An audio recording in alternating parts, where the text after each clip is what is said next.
45. Happy Tuesday.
Hello, chatto! It's Tuesday, and... Tuesday? That light threw me off.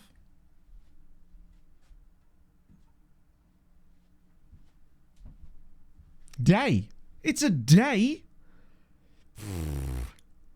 I will stand for no days around these parts. This is a dat household. How dare you? Ask me what date it's a date and a dat.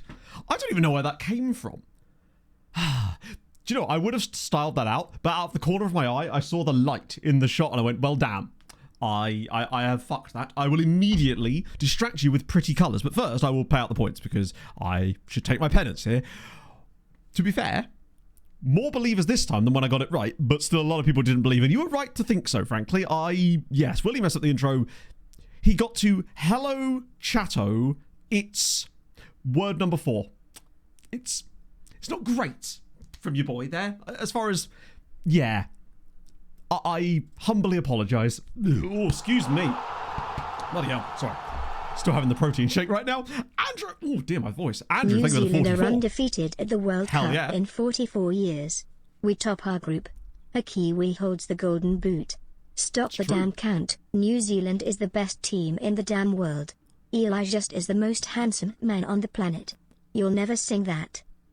Incredibly, I only watched the highlights of the New Zealand-Iran game like half an hour ago, but I'd managed to avoid any spoilers for that game and for the Uruguay-Saudi game, which I kind of knew I knew a little bit about that because it started before I went to sleep, but I managed to avoid it, and I was really impressed with myself, quite frankly, on that one alone. Oh my god, Hanger Honor with the gifted sub. Thank you very much, my friend. That is very kind of you, sir. And Mahoney, thank you very much for the 16 during the intro. And I knew there was another one, Sazboy. Sazzy with the 45. I have bad news about your Patreon region, my friend. He's still playing. And but the reason that's bad news is because playing is perhaps not quite the word I would use for what he's doing. Tops the group. I mean, is it just because of goals scored and then alphabet? No. Is it just alphabetical at this stage, right? Spain and New Zealand game and put them both to draw. Fucking hell, that is brave. That must have actually got you a serious amount. I imagine the Spain game did a lot of the heavy lifted there, but still. That must have been a... Like, what were the odds did you get on that? Hell yeah. I mean, God, there's been so many games since the last stream. It's ridiculous. I missed the first half of the Curacao Germany game on Sunday because obviously we were doing podcast stuff. And all I could see was my group chat vibrating my phone across my desk, which was fun. I can believe it because Spain just didn't... I mean, obviously, their goalkeeper was fantastic in that game. And you do need a little bit of luck and just a goalie that's on form. But it shows that against those sort of sides that want to play the way that Spain do, if you set up in a narrow, very narrow, 4-5-1 low block type of system, it's not easy to break through. It really isn't. I was expecting Spain to win it even when it was like 60th minute of the game or whatever, once they started throwing on the mile, because I just figured a long-range effort that would deflect or something would go in, because if you shoot enough, eventually it will go in. Hello, Fry. Athletic report Man United are interested in Berger. That would be very strange.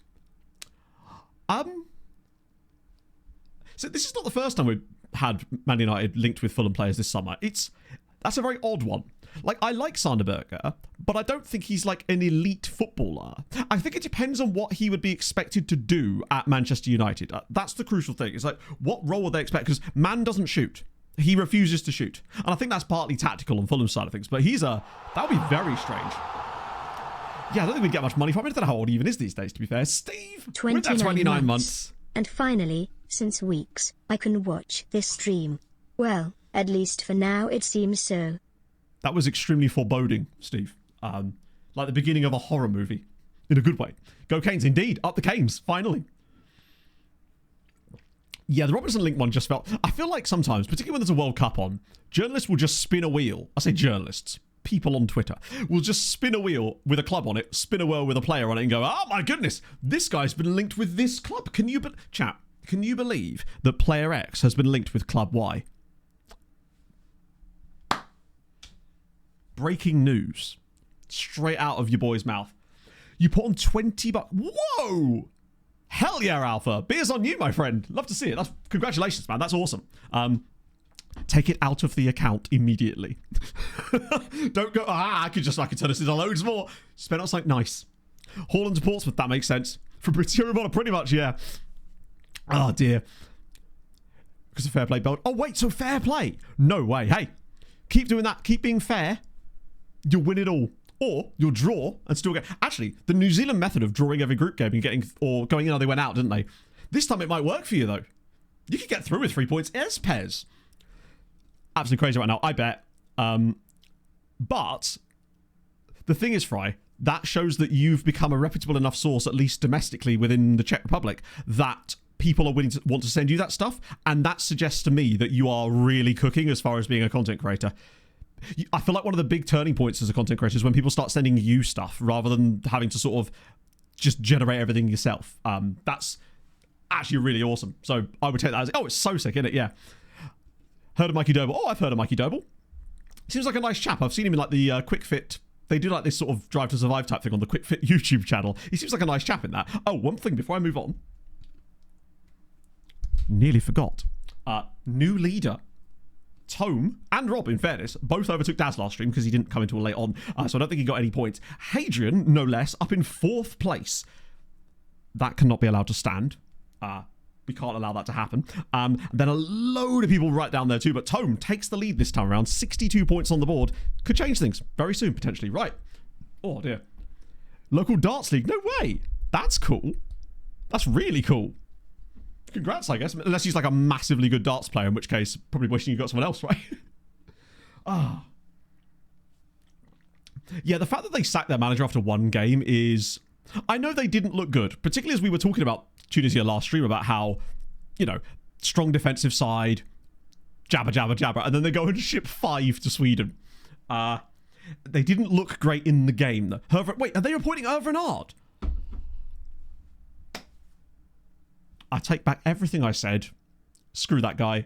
Get Hervé in. It's not a World Cup without Hervé Renard. I'm sorry, I stand by this. We were discussing this a couple of weeks ago about how I was disappointed that Hervé Renard got sacked in qualifying or after he'd qualified someone or something. And Hervé Renard World Cup is just not the same. Just manager's son who punched the fountain. Really? See, this is what I mean. The World Cup is finally here. It's kicking off. We're getting... upset draws. I don't feel like we've had upset wins yet. We do need an upset win or two, but we're starting to get a few draws that you wouldn't expect, and that's good. We're getting there. 5 to Graham Potter. Maybe this was Potter's calling all along. All he needs to be is Scandinavia adjacent, and suddenly he's the GOAT again. 40-year-old goalkeepers and insane machinations. Exactly. It's just... what we needed. I feel like there wasn't enough drama, like on-pitch related drama just far, and now we're starting to get a bit more of it, which is good. Right, forgive me, sorry, I just needed to make sure I finished my protein shake. Right, I managed to run today, and my calf didn't hurt, and it was blessed, and I'm just so happy about that, because that has been bumming me out, frankly. You know, I bet he has. I can see why.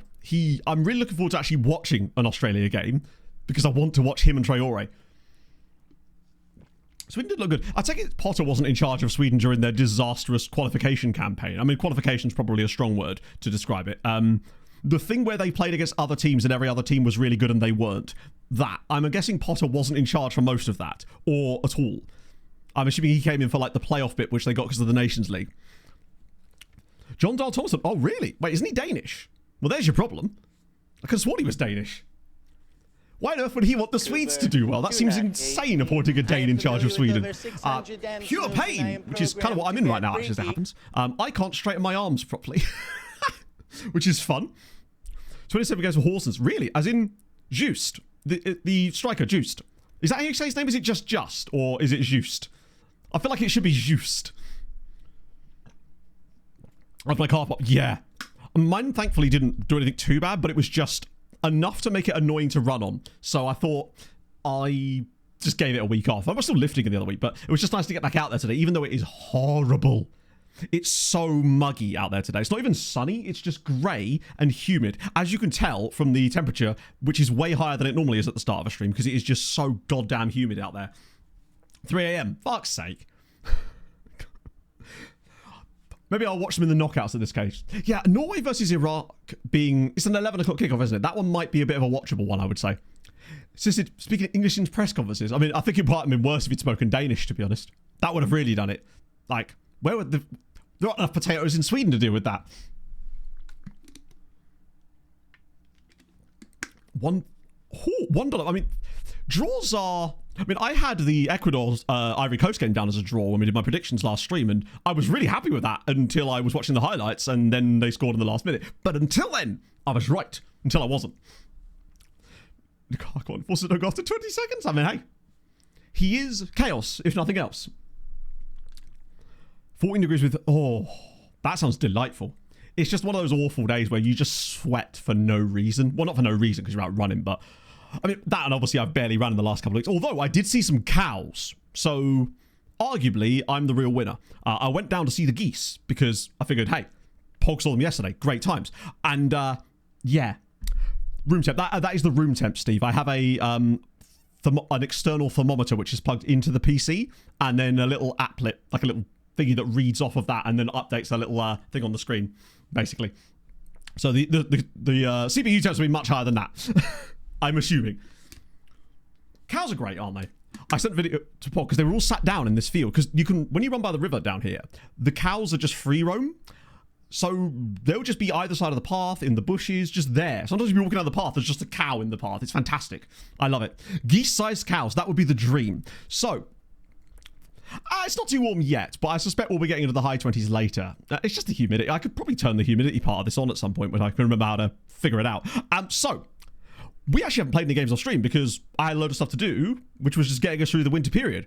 We are back, though, of course, which is crucial. Big MILF. Well, there you go.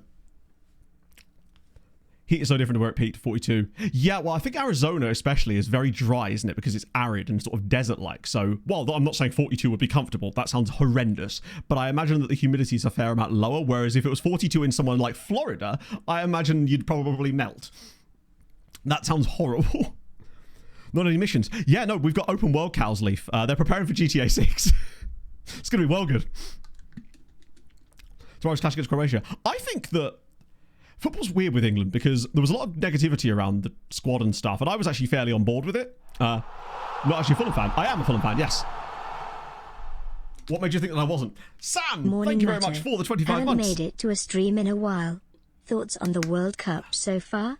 Vozina was an absolute hero yesterday. Yeah, I'm just having a nice time. I hate not being able to watch as many games as I would like, but I also really am enjoying the, like, waking up in the morning, not knowing the scores, and then sneaking in to watch the highlights. That's great. I'm wearing a Fulham top. That is correct. But have you heard of washing? Like, this is a Malta International shirt. I don't have to wear a Fulham shirt every stream. I promise, I'm still a Fulham fan. This is where I just pull the camera down and I'm wearing like a Fulham tracksuit underneath from the waist down. Fulham socks, Fulham jockstrap. They'd probably sell those, I don't know. Probably not, actually. Beat them 10-1 and go with them. Damn. Well, Areola, well, maybe more like Arbor Lower bras. Arbor Lower, that doesn't work. I've got my Fulham boxers on. No, I don't think I have much Fulham stuff outside of tops, to be fair. I've got a scarf somewhere too. Fulham football, God, could you imagine? I do have probably enough Fulham shirts for every day of the week as it happens, but let me think about this. So, oh yeah, I do, because I've got the misprinted one, I've got the retro ones, I've got the McBride one from 2005, I've got an even older one than that, I've got the Danny Murphy one, no, the Clint Dempsey one. Yeah, I probably do, actually. Dog's got a Fulham top. I love it. It almost sounds like a joke. Like, your bird's dog has a Fulham top. I suppose the most secret is, I don't know, you've seen the shirts before. Other than England. England again. England versus England in the final. It's coming home twice. I don't know. I think I want to see all the teams play once first, or at least see what they're going to be like. Because it's easy to turn around and be like, hey, France, or whatever, right? But I want to see what they are. I am called Matt, yeah. Hey, that's okay, though. It's a very common name. There was 9 Matts in my year at school, and I did not go to an especially large school. Basically. El Stoily, thank you very much for the 3 months, friend. I hope you're less sweaty than I am right now. Matto and Chatto. So, yeah, just to catch you up on for the fantasy stuff, there wasn't any major injuries. There's just one slight little injury for Montperousse. I mean, actually, it was a 4-week injury, but he is back, basically. A wedding Friday to Sunday. Turned out the whole wedding was organised by the bride and groom and their families from the venue. Food, decorations, fair enough. Plus one with my girlfriend. Barely know the people end up working. God. Helping clean up everything. Based 2 days of labour paid food and drinks.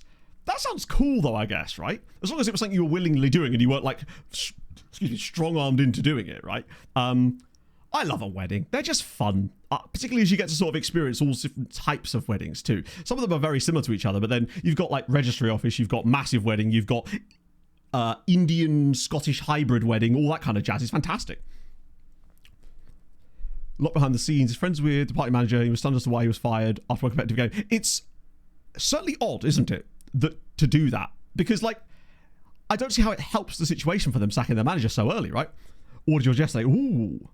I do like it's, we talked about this before, but it's just that, but it's still a sick ass shirt. I may have purchased some football shirts yesterday, some national team one. There's just some of these World Cup shirts. I was like, you know what? There's only so much you can look at them glaringly through the window and be like, ooh, baby. So we'll have to see when those come, but I'm excited about that. I did get the Belgium bubble tea one. I just think it's one of my favourite football shirts I've seen in a very long time, and I had to. Ooh. Yeah, we're discussing the Hervé Renard thing. Not asked about a wedding. Get me in the registry office at 11 a.m. See, what I like other people's weddings. A lot more pressure when it's your wedding. That's a different one. New stream shirt said, yeah, I think I'm breaking things out a little bit. Yeah, I may have also purchased that exact same kit, Alpha. The Germany one too. It's very nice, isn't it? I was trying to see if I could get the Costa Rica away, but where I was looking, we're out of stock, unfortunately, which sucks because they had a really good price on it. So, Andrew... There are places to look where you can get them a little bit cheaper than that, should you want to, potentially. But, yeah, the Costa Rica one's really kind of cool. I'd be surprised. I would be so not nonplussed about it. The problem is, Pog would also be nonplussed, and that's a problem. This is why we've stuck with any kind of wedding planning stuff, because neither of us are particularly arsed, but also I just kind of want a piss up with my family and friends there, and then at the end of it, I go, hey, my wife. That's basically what I want. But... even that seems relatively expensive. Like, my sister's getting married next year, and I'm just... even, like, she's been trying to do everything she can to keep it low cost as much as she can, but I could just see how much things cost these days with that kind of stuff. I have a letter shirt. Yeah, there was really I had so much trouble finding shirts in Malta for anything. Like, these Malta shirts that I've got here, these are all off of Classic Football shirts. They had a deal on them a few years ago where you could get them for, like, I think £15. I have all 3 of the Malta kits from that year, which is awesome. I mean, I honestly couldn't tell you how to get a Valletta shirt. We had a look to try to get a Sirens one. It's just nigh on impossible, basically. Half of his got best man. Half is actually being declared worst man, interestingly. Now, it's a bit of a tough race, but he may just edge out the competition, potentially. 5-star all-inclusive, not feeding 100 families. Yeah, but that's the thing. Pog and I literally sat down and was like, right, who would we actually invite? Because it's like, it's not friends of people, it's people we actually know, I suppose, right? So, we are on match day today because we've got Rapid Bucharesti. If you missed last stream, we do have the catch-up command with the previously one, which is updated.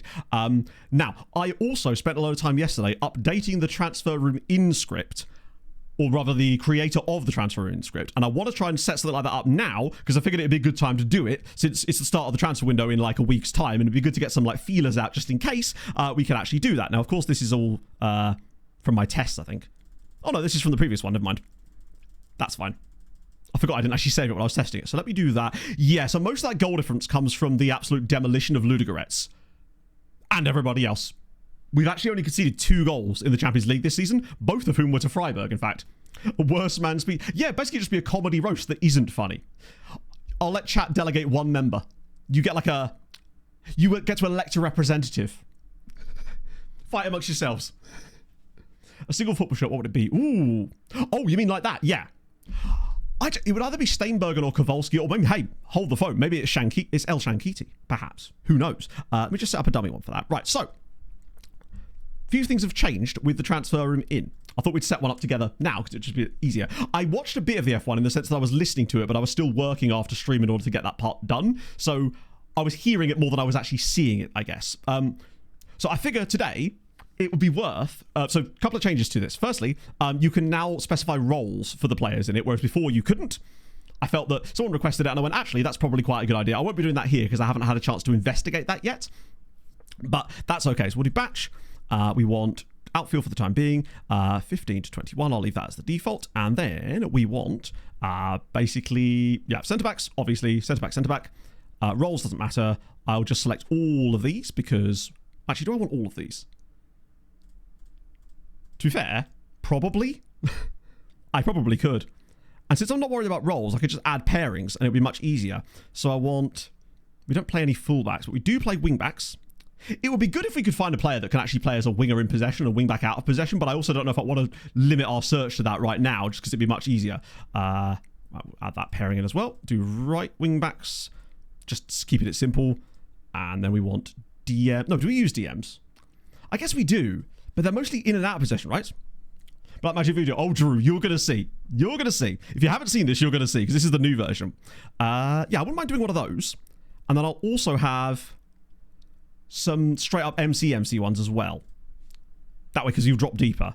And another one there, and I want an AM that can drop a bit deeper, and an AM that can go to striker, potentially, maybe. And then I'll have just an AM, and then I'll have just a striker one for the last one. That should be all right. Do you know what? Actually, I might try it because we've got the opportunity to add it in. So there's really no harm in adding the wingback ones that do that. So I'll have AML and then WB out of possession. Because if we find a player that suits it, how sick would that be? And we want WBR out of possession. So I'm going to do all the roles as well. That's going to be a lot of roles. How many is this? I guess we're about to find out. Oh, it's a lot. But, and now you're thinking, oh, Matt, that's going to take fucking ages. Except it's not anymore, because the latest version, that would normally take 6 minutes on the old version. The new version has speed settings. So depending on your computer speed, you can adjust the speed of the script that it produces to run faster or slower, because, you know, Windows don't always load the same speed for everyone's. So I've tried some extreme ones. These don't really work that well. But notice how I can cut it down to very fast, or even ultra fast might work. Ooh. That's ultra fast should be okay, but I can always do it on the other one. I've been still testing this part, but that should only take a minute now. So we'll download that. I'll whack that in there. Wait, where am I putting that? Yep. Now let me just quickly go and add it. Difference between the settings. The speed is literally the difference between the settings. It speeds the speed of the script up basically. 90 seconds equals 1 minute. Does it? 99 seconds is like nearly a minute 40. So let me, forgive me, I've done which folder I just saved the damn thing in. Get that and that. I'll take a minute. Well, you know what I mean. Transfer in project. Try to find the damn thing now. Is that the one? No. Is that one? There it is. Right. Okay. In we go. Hopefully this works. If it is a little bit too fast, I might not be able to, I might have to slow it down slightly. Let's see. If I don't touch the mouse. No, I think we're good. So you'll see that it now runs an awful lot faster than before. So basically, the way that it's been sped up is because the original version had lots of rest points within it to make sure that it was able to run on most PCs. Because obviously, the main difference you'll see on a lower PC is that the windows will load slower. So all of the rest periods between each action were set to like a certain value. So there's like a rest value for different sections. But what these basically do is the speed settings adjust the values in the rest by a certain amount. So this one is 0.2 speed, meaning that it's 5 times faster than the normal version. And you can see how quickly it's burning through these. Now, I'm not saying this would work at this speed on your PC. It might actually work even faster because there is an extreme setting, which I need to probably take out because it's just too fast. It starts clicking everywhere. And this one is really pushing the limits. So yeah, this is just the setup point. But the point is, you know how long it takes to set these things up normally. If I was to do this many IRL, like even the previous version would have been 7 or 8 minutes. Now it does it in like a minute and a bit, or a minute 40 for being pedantic. This is in the Discord now, this version. In the transfer room in automation bit. I haven't put the Patreon post up for it yet because I wanted to make sure I wrote out the proper thing. At the start of 26, I think we'd all be dead. The length of time it would take me to produce... I think I worked out that the normal one I had before was about 3 times quicker. So if it was saying that the normal one was going to take 6.5, 7 minutes, that would probably be about 25 minutes worth. An i7. My PC is not an i anything. It's like a... Sorry, it is. It's... I can't remember the exact processors, but it's not in like that naming convention. It was a different thing that Intel had with a different name, and I can't remember exactly what it is. I'll check once I can touch my mouse again. Oh, it's just done. Okay. I honestly was expecting it to take longer than that. Nice. Okay, sick. And as far as I can tell, that has worked flawlessly. Yep. And it also works with roles now as well. So yeah, I can't remember the exact name of it basically. But whatever my processor is, someone who knows more about computers will know what it is basically. It's an Intel processor, but it's not an i3, i5, i7, i9 or anything. It's got another name. But I just cannot for the life remember what it was. It was Gordo that spec'd it out for me and did a fantastic job on that. So yeah, that'll just get some players coming in for the meantime. Most people don't play the game. That's true. Like, there's no reason why they would need to have something like that in the game, but it's just like I felt like it was a pain point for me. Ultra, maybe? I don't know. Hang on, let me just find my Amazon orders. I'll be able to find it in like 2 seconds. Is it Ultra? Maybe it was Ultra, but that doesn't sound right either. 1 second. Let me just look for my orders. I think I did order it through Amazon because they blocked my bank account, which was always a fun time. My orders, 2025. 1 second. Because that's going to bug me if I don't figure out what the name of it was actually as it happens. Oh, good. I like the way that Amazon displays everything in pages rather than just like showing it all on one screen. Like, here's an idea. Just have it scroll. I just don't understand the way they lay this shit out. It's asinine. Nearly there. Right, next page should be on this one. And it is Intel Core Ultra 7. That's the one, yeah. So Intel Core Ultra 7 265K. That is the processor in this PC. So it's a reasonable processor. Okay. Whew, right, we're going to jump straight into a game now because why not? Just to catch you up, the Champions League as well. We're top. Piaskovice are 5th. It's good times. And then obviously Gornik down here in 17th. Legia are 24th.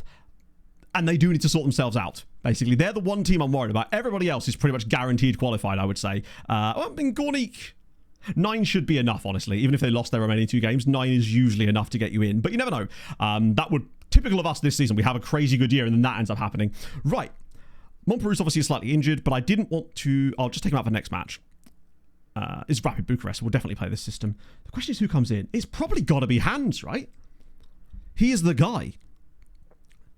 I think if El Shankiti avoids injury for the rest of this season... Oh, wow. I literally have 1 spot on the bench. Also, good news. Hansen's training really well. So good news on that too.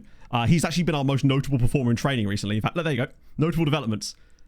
It's all over the shop as far as his attributes go, but it's just nice to see we're getting some development in the back end. The only way we can check that, of course, would be to look at the other screen that actually shows his proper attributes, but nevertheless, that's still cool. Let me just get that sorted. Nice. And do that as well. What was I doing? Oh, yeah, look up. He may have retired by now, given that we are in Season 7... No, we're not. We're not in Season 7 anything, but he has, unfortunately, by the looks of things, unless I'm spelling his name wrong, which I have done in the past, which I have done again. Oh, okay. FM. Oh, there he is. So he is around still. He's only 28, actually, so he must be very young in game. Not currently got a club. Has sort of flitted around... Oh, no shot. He played in Poland. Certain uses CSV or JSON or something. So you can... There is a data export setting. Not in FM. There is a script you can do, basically, that does let you export data. It's called... It's a BepNX thing you can install that does allow you to do that, but it does slow the game down, I found quite a lot. The striker next to Hansen stands for striker, because that's actually what he is. It's just to remind us that that is, in fact, what he is. So, yeah, he came to Poland for 2 years and then didn't play a single minute. Oh, no, he played some friendlies. Tell a lie, he did play some friendlies for Legia. That's actually really... That's a shame, because bro was clearly, like, actually quite good. Particularly at Atletico Nacional. And now that he's back in Colombia, albeit to a second-tier side, these guys have been... Oh, yeah, we 100% trialing. For sure. I take it he's quite a highly rated young player, or is it more just because of his name? Because he does ring a bell. Oh, so fun fact as well. After stream, we were recording the podcast, but then we did the... we're doing like a network game World Cup, and we spun a wheel to get teams. I got France. Haha. Then I tried to load in. The game had blocked me from accessing online mode. When I hit online, it just popped up and said, you need an internet connection. And I'm like, well, yes, of course I do. What do you think I'm using right now to do this voice call and all these other things? And yeah, I had to uninstall FM completely, remove all of the files and folders for the game completely. Name fixes, reshade, everything gone. Reinstall the game from scratch just to get it to actually fucking let me in. And now I've added everything back again and it works fine, which is even weirder. But good God, that's annoying. And the best part is as well, France drew their first game without me. As you well know, Chris. I think this is a conspiracy from Big Maggio, personally.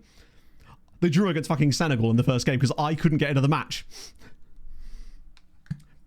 Won the second game, though. So it's okay. And yes, I did play this tactic with France because turns out they have some quite good players. Who knew? Oh, dear.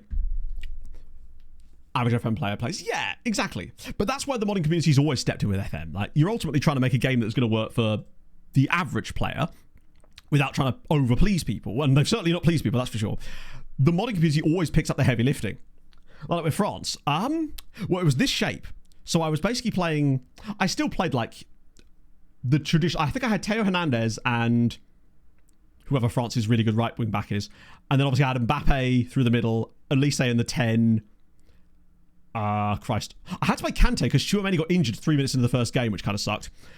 And kind of just went from there. I think, though, what I will do next time around when we film the rest of it is probably just start playing wingers in these roles. Doué, I think I did bring Doué off the bench. I think I brought him off the bench, actually, to play one of the wing roles, in fact. Made World Cup Stadium. Has he actually? That's cool. Or is this more of a question as to whether he has? I don't know. I haven't really caught up with what Bassie's been up to lately as far as the stadium pack, right? Because I know he's been working on all kinds of things. Right, this should be fine. I mean, ultimately, we are playing Rapid Bucharesti. If we can't beat them, we have bigger issues. Kowalski wanted by shit. I think it might be Southampton. Traditionally, it's always Southampton. I feel like there's never a time when Southampton aren't interested in our players for some reason. I mean, I know they're kind of good these days. I mean, they're obviously scouting him from behind the trees and whatnot. Favourites for a reason. Let's go. Like, we've kind of chefed lately. I think we've got a great shot at going 8 for 8. It's just a question of the others, more than anything. Also, Kwasielpud and Hernandowski have both said, I want more football, loan me out, please. So I've agreed to it in the hope that maybe we get some bids from Polish sides on them on loan, which would be a bit of a stretch, I realise. But you never know, right?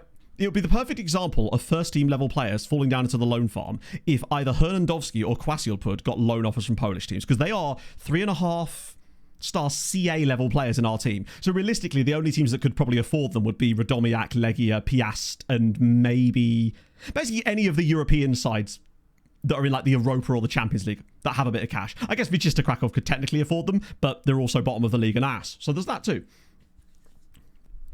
Oh.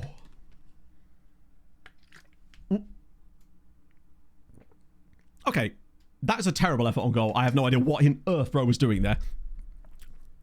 Oh, this is the new tactic, basically. So I said to chat after last season, I was just desperate for a more aggressive approach to play against worse sides. And this was the monstrosity that my brain basically cooked up.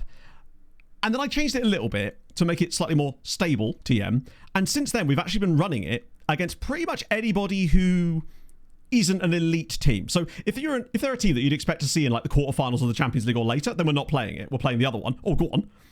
But we played this against Freiburg and we won. Oh, that's beautiful. You should be finishing that, really. And it's actually worked quite nicely. It scores a lot. It cuts down a little bit on the junk XG. And it's fun as hell. That is the really good thing. When it works and they start linking up the play really nicely, it looks so nice. Some of the little interchanges, because you get so many players in good positions. Oh, it's off the post now. Oh, go on, smash it. Yo, what a save. Okay. We might be about to get goal-lead in this game there, because that is a hell of a strike from, I'm guessing, El Shankiti. Say no junk XG, and yet we've had 13 shots in 20 minutes. This is going to be... I mean, there's backs against the wall, and then there's whatever this is about to be. They've got the Cape Verde goalie, yeah. Nine probably does, honestly. It does cut down on his goal-scoring ability a little bit, but it does put more goal-scoring chances into the hands of players, or at the feet of players, that you'd more expect to score. So to give you an idea, we've not had a striker get 30 goals in a season since we were in the second division, I think. Oh, go on, Christian. Oh, beautiful.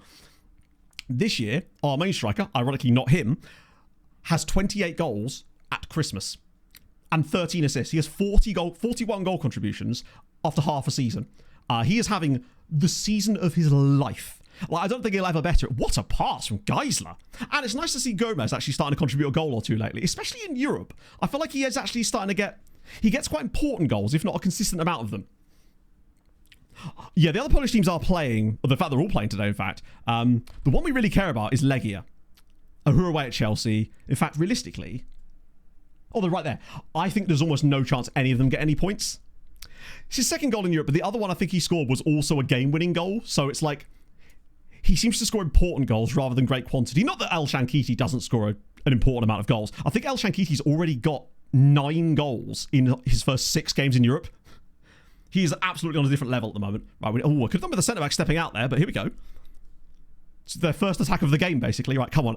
Ashipong, this is where we need you to be a goalie for once. It's actually quite nice from them. Oh, nice. Anyone struggling? I also like that the average ratings across the team seem to be quite consistent. There's rarely ever a passenger in this style of play. We are underperforming our XG a little bit today, unfortunately, which sucks. But I guess when you're up against a team like Rapid Bucharest, they're just going to sit in so deep. But I feel like the other tactic we had would have created probably, maybe a little bit less actually. This one is just complete and utter chaos in the hope that eventually you get the lead. And thankfully we are already winning, so that helps. Oh, we still got it. Oh, square it, please. Put it edge of the box, perhaps? Oh, just over. Hello, J-Tux.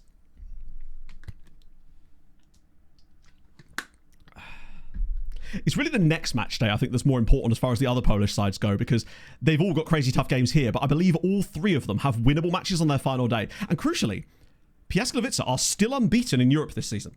6 games in, they've not lost one. In fact, I don't think they're losing now either, are they? So if they take something against Chelsea, it's a different story. Gomez.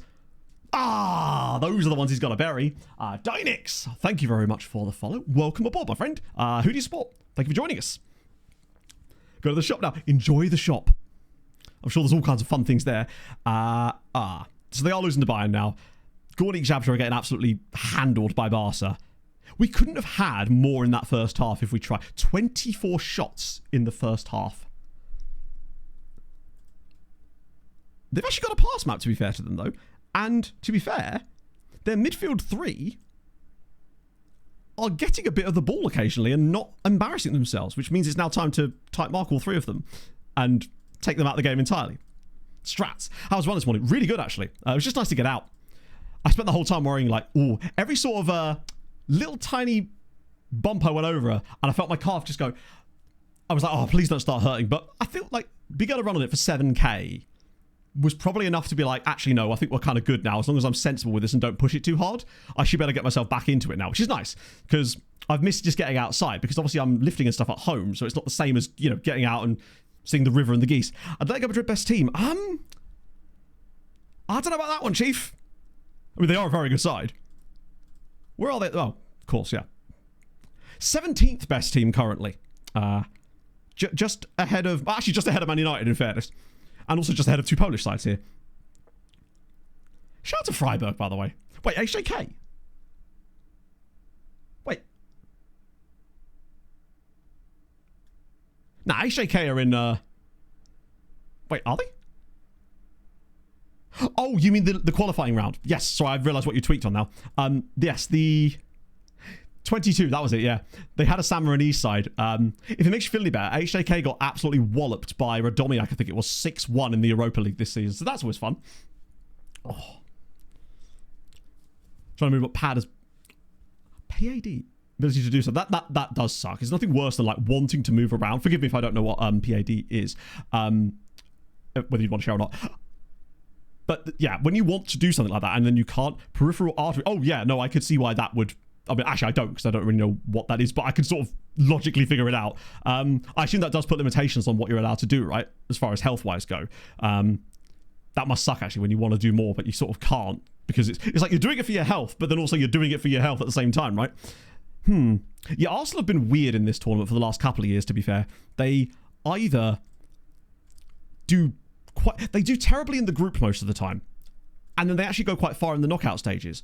They got to the quarterfinals last year where they got beat by Newcastle. But the year prior to that, they didn't even get through the group stage. They lost, was it their first 4 games in the entire thing, including against a Polish team? And us. So that was 2 Polish teams. I forget that we count as a Polish team. Cramps every 10-15 minutes in my calves. Oh, Jesus. Christ, that sounds horrible, yeah. I guess, is there a thing where if you do slowly build up the amount of movement you're doing, it can help make it better? Yeah, so they won 10-0 and 12-0 in 2 qualifying games, which 22-0 on aggregate is, at that point, just maybe give the other lads a little bit of a break. Oh, here we go. Oh, really?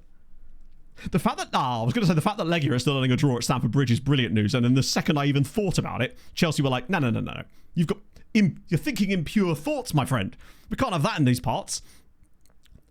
I expected them to lose. They will. It's okay. As long as we get a second goal here. Oh, here we go, Mohamed. Go on, lad. Oh, he's so classy, man. Right, Joao. That's very old tactic us there. Al Shankiti, despite being... He's still getting okay ratings, to be fair. That's the thing about him. He's always just there. Lengthy process very slow, I suppose, yeah. But I guess doing the progress and making that effort is probably at least rewarding in some respects to see that kind of progress. I love just comparing, like, with anything physical, like where you start to where you go. Just looking at when I got back into running again last year, what my runs were like, and now what's sort of considered easy. And I assume I'll feel the same way about lifting things as well. At the moment, it's very difficult, though. Right, come on, Johnny boy. Oh, and as if that's saved as well. We might be on like a generationally bad XG run in this particular match. The irony of this being a tactic I built to try and stop that. But I guess when you're up against someone like Rapid Bucharest, you're just parking everything. It's tough to create transitions when they're completely behind the ball at all times. Yeah, Cucurella's gone. Did I see correctly that he'd gone for less money than Chelsea bought him for? Or is that more down to the contract situation of having less time on his Chelsea contract at the time? Because, I mean, Cucurella is one of those players that I feel like got ridiculed quite a lot when Chelsea were quite bad at that period, but also does seem like quite a good player. Yeah, 55 million euros was what I heard, and I think he was 60 million to Chelsea originally, right? That was the chart I saw on the Sky Sports News Instagram or something along those lines anyway. Oh, please. Ah, here we go. Oh, actually, hold him off. Well, and there we go. That might not be onside, though. I think it is, though. We should be okay. We lost money. That's really bizarre. I suppose it's not a huge defeat. It's not a huge loss, and I suppose you still get to have had the player. And I feel like Cucurella is actually one of those players that I always quite liked at Chelsea, even when they were quite bad. He seemed like a fun player, and did always used to get his hair pulled way too much, and other players would not get in enough trouble for doing it, I've always felt like. That's true, yeah. How can he have less time in Chelsea? By less time, I meant that he's only got 5 years left on the deal. She deserved it, I guess. Was it Cucurella that got in that fight with Adama Traore after he left Fulham to go to West Ham? Because that was funny. The sheer fear on his eyes. Do you know what? You're right. This kind of game needs exactly someone like Jens. And we're going to get someone like Jens because he's fun. And maybe Soboslai? Because I just quite like putting him in matches. And his set-piece delivery is exceptional, to be fair. Sharpek? Yeah, go on. We'll get Sharpie on for... Well, it kind of has to be Gomez just because of the footedness. And that's 3. One more. Molski? Molski. Maybe 4. Guys that would make the most sense, actually. Just need to get me going. Oh, is this Joao Pedro? Yeah. Still hilarious. Hello, Wild Avi. So far, it goes okay. Still in the first Champions League game of the stream. We have battered Rapid Bucharest here, but are struggling to take our chances, basically. But we're still winning the game and don't look vulnerable at the back, which is crucial. I think we will get probably another goal at some point in this game. 3-0 will be absolutely fine. That seems to be our... Oh! Tonali just... Really? Is that like a verified link, or is this just more like transfer waffle that you get this time of year? I guess with the amortization, yeah. They probably need a, what's it called? Is it SCR? The squad cost ratio, the new PSR. Dropping a late night bomb? Oh, okay. Or he's just spun his wheel. That surprises me, to be honest. It's ambitious from Spurs, and I've got to respect that. Because they definitely do need to change a lot of things personnel-wise. But I imagine they'll have a lot of players that they'll have seen go, actually, you weren't really up for this, were you? So we'll get rid of you. And a lot of players that are sort of the opposite of that, but they just need a kind of a fresh start in many ways, right? Right, come on, Sharpek. Let's have a go. Ooh, maybe don't have a go from quite that far out. I still feel like if I'm Forest, I'm holding out until after the World Cup. Because Anderson feels like the type of player that could be pivotal if England do really well. And if I'm Forest, I'm just like, nah, hold on. Get as much as you bastard can, because I think he could... Oh, hello. Sharpek! Ah! Started including 100 stickers demanding an investigation of the Algerian referee in the Scotland-Haiti game. What was wrong with the Algerian referee in the Scotland-Haiti game? Didn't Scotland win? Or is this petitions from Haitian fans? What happened in the game that meant that... all I saw was... I don't know. What did I say? I watched the highlights. They looked like a fairly normal game. But maybe I've missed something here, and it was one of the things they left out of the highlights. I feel like if this was a massive deal, surely I'd have heard about this before now. Not the petition thing, but the fact that there was anything to have a petition over. Does anyone know what this is about? A lot more links than usual. I guess it's because Spurs are just an interesting team this summer. Wanted a penalty and didn't get a penalty. I see. And was it? Oh my god, I thought it was going in. Ultimately, if it's one of these things where it's just a subjective call that they decided wasn't a pen, then I don't really know what any petition is going to do. They're in such a whip. Actually, Chris, what is your expectations for Spurs this season? Like, say they make sensible signings, but no one specific. Just sort of the sort of players that you think, yeah, okay, this is decent.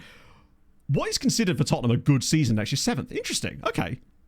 Because they'll have a lot of competition for those sort of places now with the sort of the way the mid-table in the Premier League actually is.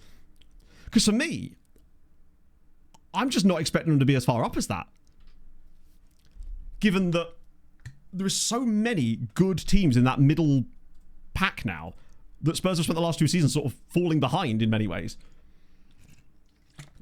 Well, I never, Zeep. I know. Crazy times.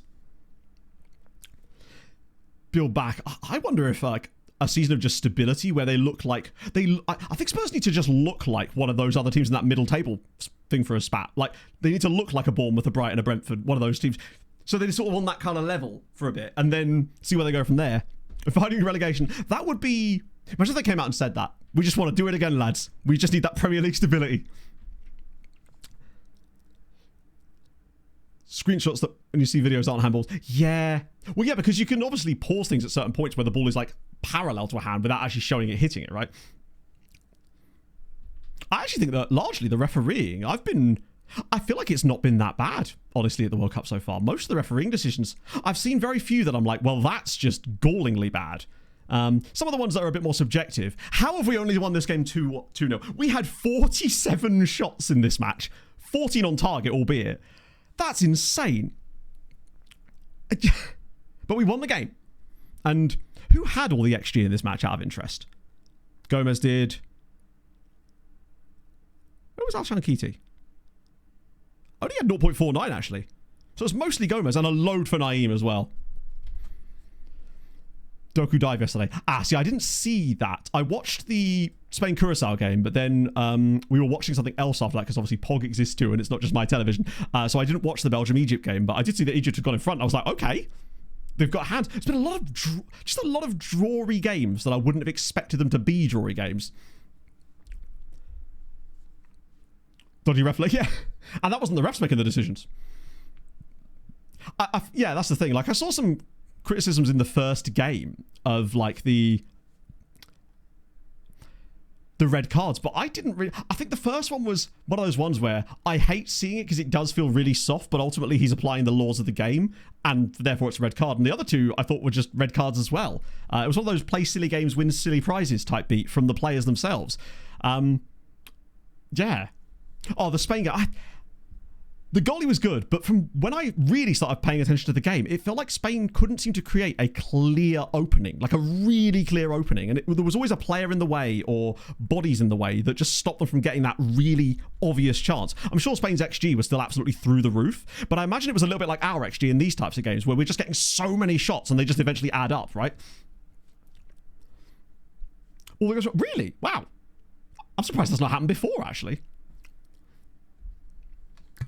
Far right hand signals. Yeah, of course he was. So is waving.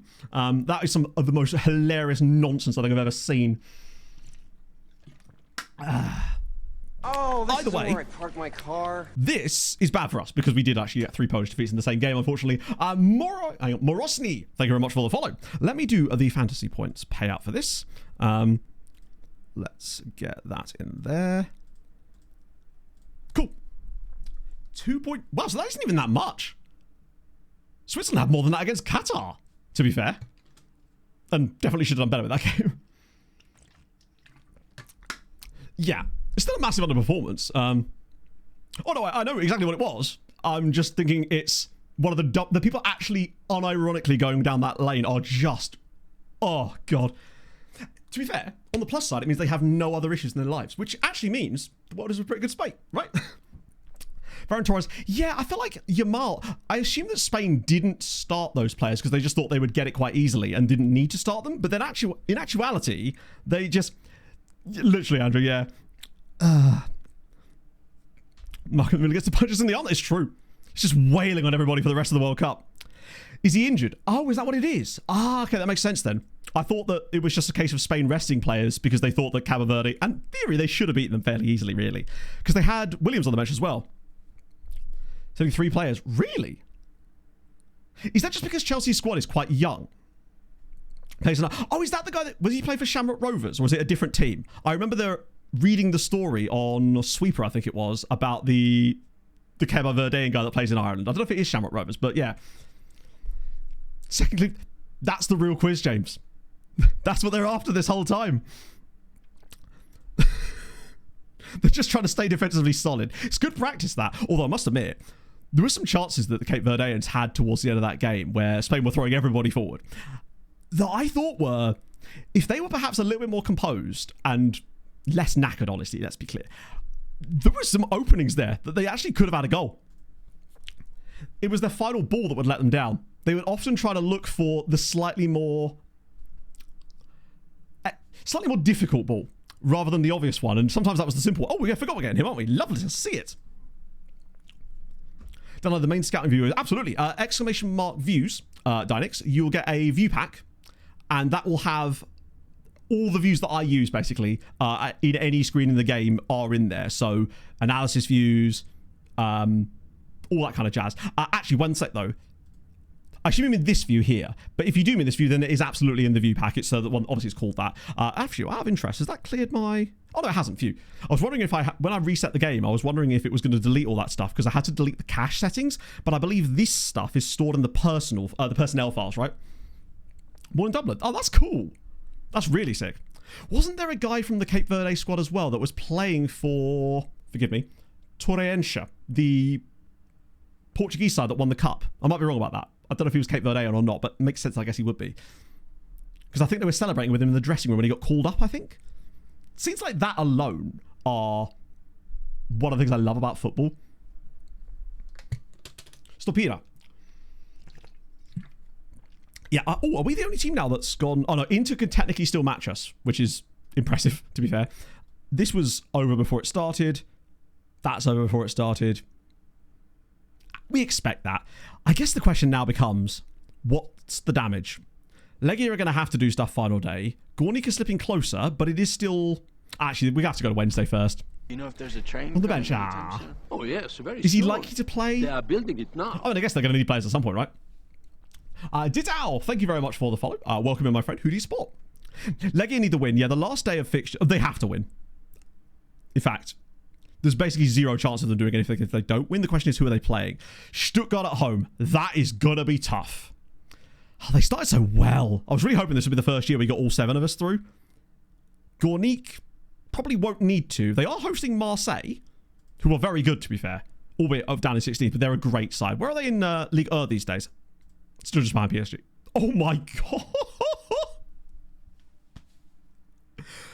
PSG may have taken Marseille last year going unbeaten and not winning the league a little bit personally, because they've won 17 of 18 matches and are 15 points clear at the halfway stage. Okay, so that's kind of done. As far as I know, they're still managed by Marta. Yes, they are. Last year, though... Oh, okay, that was a little bit anticlimactic. Last year, though, they gave them a bloody close run. 2 points they won it by, and Marseille didn't lose a single game all season. I mean, Marta is truly goated in this save when it comes to what she's managed to do with teams. She has made Marseille into an absolute powerhouse in France. It's just they're up against a slightly larger powerhouse. In fact, quite a lot larger powerhouse, I guess. Yeah, I mean, they're going to win the title in January in this case, I guess. One thing we didn't actually look at is see if there was any crazy promotions and stuff, to be fair. I'm not imagining that there are. Though we haven't actually done our regularly scheduled roundup of the other leagues, although we'll just do this look up first. Your boy. Yeah, so Saz, he is actually still in the game. It's just he made one of the worst... Wait, no, I spelled that right first time. One of the worst transfer decisions a man's ever made. And that was moving to Brumby. Because, as you can see, he was getting matches for Milan and then moved to Brumby for free. And in, what, 6 years now? 1 substitute appearance, 1 substitute appearance, 1 substitute appearance, 3 substitute appearances. So he's not started a single domestic match for Brumby in the league. Obviously, where else would he do it? In 6 years. It's very strange to me. Paris must have dropped a little bit deeper. Yeah. Up the Cheeseman. We have a Cheeseman scout. Yeah, I don't... What baffles me is that he was getting games for Milan and yet somehow not for Bromby. It just doesn't make a lot of sense to me. That's something I'm going to have to get used to as well. Danish pronunciations for the next save. Oh, I'm going to have to get my phrase books out. All the YouTube videos will be watched. Then again, I did the same thing when we did Poland. I remember last year, I was sat in this Costa waiting for Pog while she was at the gym. She's at the gym and I'm sat there drinking this giant frappuccino thingy. And I was just watching this video about a Polish pronunciation for like 30 minutes. It was great. Then all my recommendation for the next like 3 weeks was just Polish recommendation videos. Even better. So, yeah, Ligue 1 is currently looking like that. Premier League, though. Watch Jan Molby. I mean, maybe I will. Maybe I have. Good news, Oxford fans. Somehow, you're not getting relegated. I mean, very nearly. God, look at these guys here. From Coventry in 15th to Everton in 19th. 1 point. Goal differences are all absolutely abysmal. And then there's Wolves like, hi, how's it going? But Oxford United, fair play. Why Cape Verde are shown as bottom of Group H, having the same disciplinary record as Spain. Rulers goals scored, then alphabetically Spain should be bottom. I don't know the exact sorting order, Limerick, so I don't know the answer to that. But Andrew probably does, because he was talking about that exact thing in the New Zealand group earlier, so he probably does know the reason.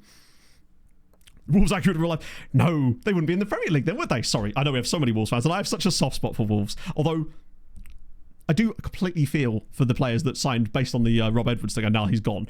Any big surprises here? Watford are still doing... Liverpool down in 7th is a little bit of a shock. Man United being on here might look like a shock, but actually they've been like this for a while in this save. Just very mid. The only way that Man United ever get into the Champions League is through winning the Champions League. Oh, sorry, winning the Europa League and the Conference League. Rule is points, goal difference, goal scored, then fair play points. Oh, okay. So presumably, somewhere along there, Cape Verde have... better one of those, I guess. Right, Championship. Forest top, Villa, Brentford, Swansea. Nothing crazy there. Pompey up in... I mean, not for long at this. Pompey, Lincoln, Preston back up into the Championship at least. Wow, that's actually quite stagnant there. Huddersfield top of League 1. Aldershot Town into the playoffs. The shots are shooting. Okay, that's actually quite an interesting story. If they get promoted as again, there's a weird FM in that, I would say. Hell yes, Aldershot. Where did they start the save? Oh, that's a nice kit. I like that. That reminds me a bit of the Kraków kit I've got. That isn't really a Kraków kit, but still. So they start 5th tier? Fair play. Any other shocks in here? Boreham Wood doing okay. Cambridge, hate to see it. Fair play, though. Aldershot have been doing it for a while, in fairness. Salford, Chesterfield, Halifax Town, they actually have been higher than that, though. Wealdstone looking like they're on the way down, along with Crawley and York, unfortunately. Fulham are just kind of championship for life, baby. That's us now. It gets even weirder when you get to these ones, usually. I want to see someone come up from the non-leagues. You know the ones I mean. We can't even see them, non-leagues, to actually do something. Oh, I'll check we're all the way down here. Truro City, Northampton looking like back down again, unfortunately. No standouts, really? National League South? No, National League North, rather. Mansfield, Braintree, Evesham, Stourbridge, Royston, Telford United, one for Limerick. Unfortunately, not for much longer, it looks like. Bury, Chorley, Curzon Ashton, Radcliffe. I'm hoping to just turn one of these round one day and just see something absolutely mental. But in truth, this season is actually looking fairly normal, I suppose. For their only foul, Spain committed 10 fouls and only got one yellow card. Ah! I see, so it's fouls. Wow. That's interesting. I would not have gone there. I mean, there are worse ways to lose the title, I suppose. Like, I don't know, losing it on games won that time. But I'm still not bitter, I promise. So yeah, Ajax, unfortunately, we can't see much about the Eredivisie beyond the winners. Bad news, it's not been Ajax that much. They have a few at the start. Then it was PSV, Feyenoord, RZ, Ajax, PSV, Feyenoord. Tell you what, Netherlands is fun. You see they're being managed by... Oh, of course, wait, hang on. Isn't he at Feyenoord? Well, wait. There's been a lot of incest in the Dutch signings, I've got to admit. I constantly see players moving between those three sides. PSV, Feyenoord, and Ajax. For example, Steven Zoot, our Patreon extraordinaire, has played for all 3 of them in this save, which is wonderful news. I say played, it's a bit of a strong word there. But nevertheless, that's cool, actually. Now, as for... on a free... Yeah. Maybe it just didn't develop in the same way. I do need to do an agent video for 26. The game's in a state now, I think I could probably find a way to make it work, but I'd want to find something that's really silly to make it stand out and be fun. Right, what was I going to do? Oh, yeah. Bundesliga, presumably Bayern. Wow! Oh, wait a minute. Okay, there is a bit of a wow going on in the Bundesliga. Dortmund are 17th. Dortmund, they nearly got relegated last season and kind of pulled it back towards the end. This year, maybe not so much. 4 wins in 18 games for Dortmund. Oh. Unfortunately, that is a sign that they probably will turn that around. Because they can't carry on like this forever, right? Hertz Berlin doing cool stuff too, actually. Look, Hansa Rostock at one point was flirting with the European places too. This is Nico Kovac's Dortmund. You think by now they'd have got rid of him after 2... I mean, look at the steady decline they've had over the last few years. No wonder we haven't seen them in Europe in ages. Belgium build a nation. I think Belgium just starts a bit too high up for me, Limerick. That was the main thing that kind of put me off of it. And I don't know what the rules are. I mean, we have managed in Belgium, to be fair. Just never in the top flight. That doesn't bode well for them, does it? I do have the second tier on, actually, don't I? Any crazy nonsense going on there? Oh, my God. Okay, that would be awesome. Currently, SV Waldorf Mannheim are in a promotion spot in Zweite Bundesliga. They could be going to the top flight. That'd be sick. I'll take that. It's at least a little bit more interesting than some of the other ones we've seen. Oh, we didn't do La Liga. Barcelona. Wow, imagine. Anything crazy? Burgos are actually starting to cook a little bit mid-table wise. I mean, hey, I've started doing shorts again, to be fair. You may have seen. I realised that I needed to expand that and do that again. So I've recorded quite a few of them. And I need to start turning Twitch clips into shorts as well. It's just so many different things to do all at once. But I do need to do that. I need to go back and through and have a look at some as well. I did find the Good Luck Orgy and made that into one at least. Village next year, United Counties Premier Division. Ooh, nice. Burn up my tournament, 6 games with Juventus 10 even though that 6 games were considered a goal. Sometimes that can be the thing that burns you out though. Too much success can actually get just as frustrating as too little, I guess. Was okay when I was at Feyenoord. Ended up selling him to Spurs, who's nowhere as good as the Wonder Kids I had. Yeah, I think I actually did either use him in an agent video last year or I was about to and the video never happened, which is very me as well. Freda, hang on. Freda? Or Fredaon? TC. No, that doesn't... Thank you very much for the follow. I appreciate that. Please let me know how to say the name correctly, because I want to make sure I get it right. Who do you support? Let us know. I appreciate that, friend. Hello, Almaz. Follow me on Instagram. There you go. Yeah, the Instagram ones are doing really well. I post them on the same platforms all the time, and it's interesting to see which ones do well on which platform. Also, TikTok pays much better than it used to. Not that I do any short stuff for money, because the money isn't really there, but still, the TikTok creator rewards thing is much better than it used to be. They have this new thing called additional rewards, which rewards high quality content, and somehow your boy is apparently eligible for that, and it's like 5 times better than it was when I was making actually consistent stuff on those platforms last year. So that's kind of cool, actually. Oh, it's Brazilian. Fredão, of course, or Frejão. I guess it'd be Frejão, because D's in Brazilian Portuguese have got like a kind of a sound that my brain doesn't know how to make properly yet. There you go, J-Toxic shows it's working. The way I look at it is it's just like pulling a slot machine. You put it out there and you never know quite where it's going to go, and it might just find one more person that quite likes the content and ends up becoming a regular stream viewer. That's kind of the whole point, right? It's just, or a YouTube video watcher or anything like that. It's just about putting things out there. One thing I've been bad at over the years is putting myself out there, which is odd for a YouTuber that does silly nonsense, but still. In fact, Pog, bless her, the supportive absolute beast that she is, yesterday I woke up, came into my office, and where's it gone? This was on my desk.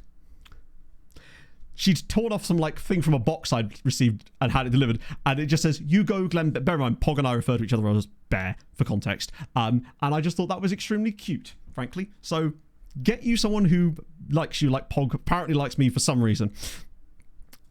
Just it's nice to have a cheerleader at times, right? So Serie A, Napoli, it's normal as. Wait, did they stay up? Oh my god, they did. Fuck yeah. Exactly. Took me ages to even notice it. To the point where I felt really bad because I wasn't sure if she thought that I just ignored it or something. Hello there, Peace. How are you, my friend? Wait, you say Juve 14th? Oh, God, they are. I did not spot that. Keep doing what you're doing, Juve. Maybe a little bit worse, ideally. That would be very funny. They find themselves getting relegated again, but actually this time. We already looked at this league, but we didn't look at Ligue 2. Oh, there's Paris FC, along with Red Star Paris as well. Not a good day for Paris, unless you like the big one. Yeah, sometimes... Oh, wow, he's not that good at all, is he? I guess we should have expected that. Hammered them 2-0. Doesn't quite count.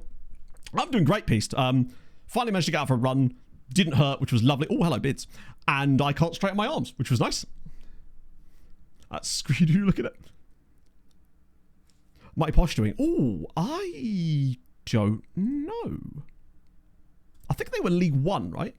That feels like where Peterborough just instinctively are. Oh, barely. Barely. But they are there, nevertheless. This is quite a lot of bits here, actually. Schalke want... Who? He's on loan, never mind. I do like the fact that when players are out on loan and you get a bid like this, turning it down, there's no negative consequences. They never kick off. It's amazing. Radomiak... Okay. What was I saying during that last game? It would be cool if someone like one of those guys came in for these guys. I mean, yes. Please. 3.5-star CA player to Radomiak. Would he even go? Dubious. Hopefully he will. I also recalled... Oh, yeah, I didn't even see that. Beat Vanetti as well to PS Gliwice. I recalled a few of the players with really high PA that weren't getting any games for the pushed on the opponents a lot, because I felt that we'd probably have a better job at getting them out on loan in January instead to actual teams rather than them just stagnating, I suppose. Are we winning? We are. We've managed to put 2 past Rapid Bucharesti, although we did have like over 5 XG in that game. The difference is last year we'd have put the same amount of XG up. We just would have also drawn or lost 1-0 somehow. Be very us. Poland on the whole, though, maybe not quite so much. Sadly, the other 3 Polish sides in the Champions League with us this year all lost on the last match day, which does put Legia in a bit of a must-win position on the final day. They pretty much have to beat Stuttgart to have any chance of qualifying top 24. They've been kind of hemorrhaging points a little bit ever since their really good start. As for coefficients, actually, let's just do the Thursday fixtures first. That way we get a full picture of where we're at as far as coefficient goes. Because we've obviously got the 2 Europa League ties to still happen. That will be good on that. Nice. Here we go. Wait. No, we haven't got anyone play there, have we? I feel like there are some teams in FM that no matter what happens in your save, they will always just be exactly where they always are in the league, and nothing. Everything sort of moves around them rather than them ever changing. They're like a little pivot point that other teams use instead of actually doing anything themselves, I guess. So the window actually opens there on the 25th. I don't know how many players we've actually got joining us this January. Like, we have a few. Oh, it's Chelsea that we're interested in Kowalski. Chelsea and Eintracht Frankfurt. Obviously not happening. Bro's just signed a new contract, of course. Yeah, imagine that is a lot more change. That's not even that much money. Karoma, £21 million for Winston Karoma. Very much no. Oh, he's injured too. He's fine. God, he's really good, actually. He might be one of the best Sierra Leonean players I've ever seen. Now, admittedly, he's technically Spanish Scourge as well. But still. There's a reason why Radomiak are as good as they are, and he is a pretty large part of the reason that they're so good. Sharpek's injured again. He just keeps getting... I mean, I know he does have that slight injury proneness. I just wasn't expecting him to be... it's only one day. He just picks up a lot of those types of injuries, those little cheeky ones. Likes to run goalkeeper. No, he should be okay. Random mid-table, the top 5, excluding my team who are perma... Oh, yeah, perma first, of course. Do you find that you have a real difficulty, like I do, getting any consistency with the teams below you? Because in Poland, like, one of the things that happened in Malta and Hungary, that generally speaking, you'd get roughly... Really? I mean, Radomiak are swinging for the fences with these loan bids. If either of those go through, that would be insane. Given that they also have Karoma, I almost don't know if I want to send them both, but if they... I guess the way I look at it is if they take one of them, that's great. Don't ask for my... Oh, right, that really must suck, actually, then, yeah. we, at least with Hungary and Malta, especially Malta actually, generally speaking, once you got to the stage we're at now, we would have roughly 5 to 6 teams that were pretty much guaranteed to be in some kind of Europe every season, usually in the same spots, and then a couple of rotating teams that would kind of drop in and out, whatever.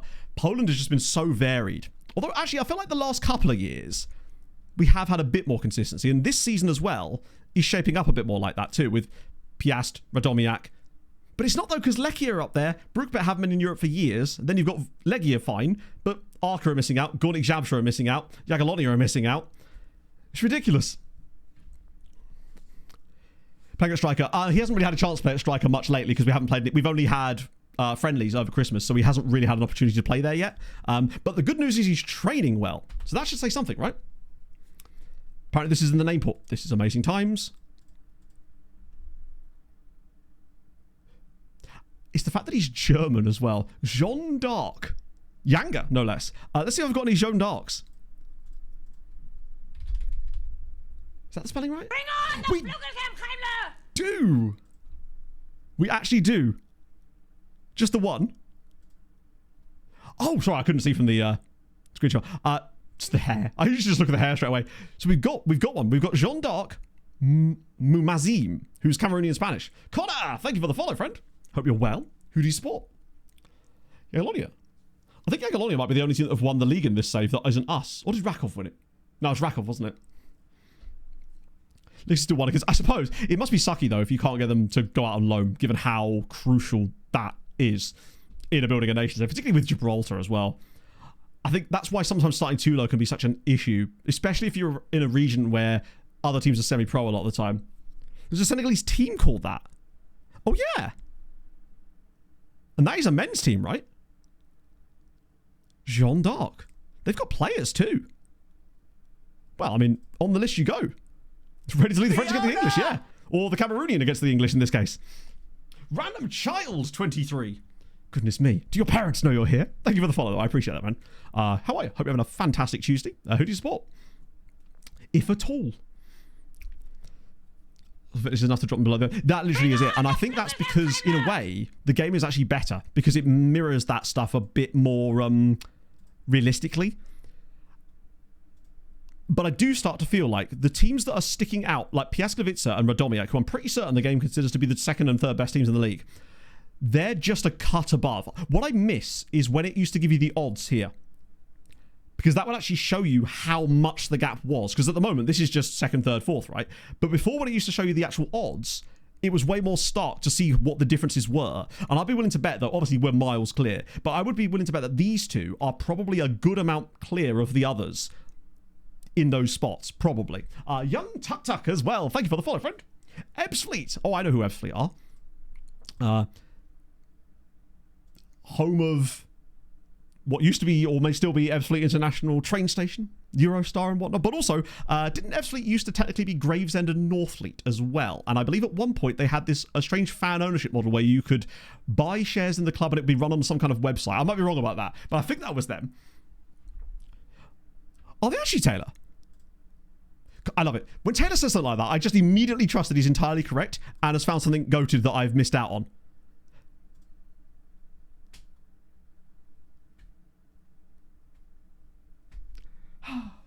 Taylor, can we just swap seats for a bit, please? Because you're just so much better at this than I am, like, genuinely. Yep, absolutely spot on. And hey, your boy was actually right as well.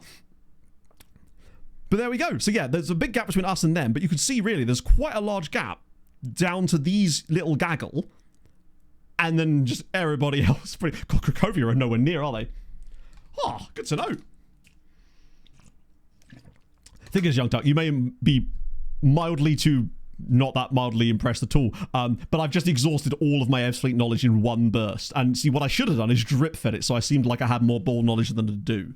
That's it. I'm out of Ebbsfleet knowledge. I know the badge has red and yellow on it and a black circle, I think.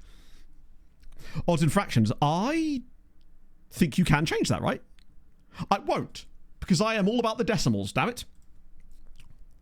Yeah, Cracovia were in the Conference League last year, in fact, in this save, but the problem with Cracovia in this, basically, is they won't take any loan players from us because of the rivalry, which means that it basically puts them at a massive disadvantage to everybody else in Poland, who is obviously absolutely flushed with crazy quality players that they've got from us on loan, essentially.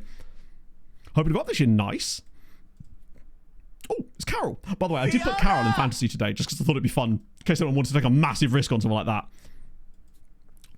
Otter noise taper. Hey. Leafy's brought jokes.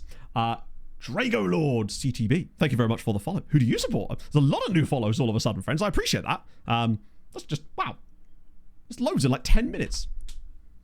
Fair enough. Welcome aboard, everybody. My name's Matt. God, am I going to do a proper intro? I'm going to. He's doing it. Watch out. My name's Matt. I stream Football Manager 3 times a week, Tuesdays, Thursdays, and Sundays from 11 a.m. till 3 p.m. UK time. And on Sundays, it's 10 till 2 usually. We always end up overrunning because I yap too much. You'll get used to that quite quickly, or you'll leave because you don't like someone yapping too much. Totally understand that as well. I'm on all the platforms and YouTube and all that kind of jazz, and sometimes I can be found down by the river looking at geese. That kind of pretty much sums it up, doesn't it? Losing the League Building Nation. No, but we did once have 2 scenarios. Back in the day on FM21, we did the first Building a Nation that I did on stream. Coefficients now. Yes, thank you. I'm going to finish this thought. Look at me go. Oh, yes. I'm still working on that Goose merch shirt, by the way, chat, because some of you actually seem quite responsive to that Goose merch idea. But circling back, look at me staying on topic. With Tromsø, I did lose the League One season in the middle of the save to Rosenborg. Wasn't really doing the loan farm stuff back there because we didn't know so much about how that actually worked. We were doing it a little bit, but not on purpose. In this save, however, in fact, I'll just show you that first because it makes more sense. We did have a season where we very nearly lost the league, not really because of the loan farm, just because another team, this season here, I think it was that, yeah, Motor Lublin put down a season here where they really fucked up towards the end, but they ran us so close for the entire season, pretty much. They only conceded 16 goals in the entire year. They led the league at multiple points, and we really did have to go down to the wire with them. And that was in like season 11 of this save. The 75 points they got would have won them the league in basically every season except for the seasons we were in. It's crazy. Follow for FM, stay for the app. Now, I think it's more follow for the app, stay for the app. Occasionally there's FM, then more yap. Yeah. I accept it. It's not everyone's cup of tea. I totally get that. That's just my brand. What am I doing here, right? We want Conference League and Europa League, right? Oh, I might have that as a command in future, Chris. Just show that instead. Throwing dogs in rivers. Oh, they're top. They are actually top. They've won again. They beat Shakhtar 3-1. Get in. Wow. This game could not have been more 3-1 if it tried. This is what we call hitting your marks, all right? We're going to create 3 exact XG, and we're going to score exactly 3 goals as well. Although scoring less than... Anyway. And Shakhtar, frankly, you've let us all down. Who had a header from the edge of the area that was worth 0.1 XG? Wait, is he? I think he's managed in real life, right? Inferno! Thank you very much for the 67 months. As an enjoyer of great names, I just wanted to take this moment to share some real names of moths. The streamer, Lackey, Snout, Flame Shoulder, Hebrew Character, Cetaceous Hebrew Character, Chinese Character, Common Footman, Uncertain, Flounce Trustic, Clay, Timothy Tortrix, Drinker, Pale Tussock, Nutmeg, V-Pug, Brick, Northern Spinach, Old Lady, Mother Shipton, Birch Mocker, and several thousands more where that came from. I'll be honest with you, Inferno. These could either be moth names, or, alternatively, you've just read out the starting lineup for the 12-10 at Aintree. I'd have no clue. Like, that is incredible. And they're off, and it's Lucky down the outside. Snout a furlong behind. That's not how horse racing works. I don't watch horses. Flame Shoulder coming up down the outside. They're all coming up down the outside. Here's Hebrew Character, Flounce Rustic, Clay, Timothy Tortrix, Drinker, Pale Tussock, Nutmeg over the line, and such. There really is no difference between the two. No, I agree. I don't watch horse racing. I don't know if that quite was so obvious there. Right. What was I doing? They did a thing. That's good. Who else did a thing? Did they do it? And was it good? These are the questions we will discover the answers to together. I'm guessing they didn't win. Oh, maybe they did, actually. Moth racing would be bang. Would pop off.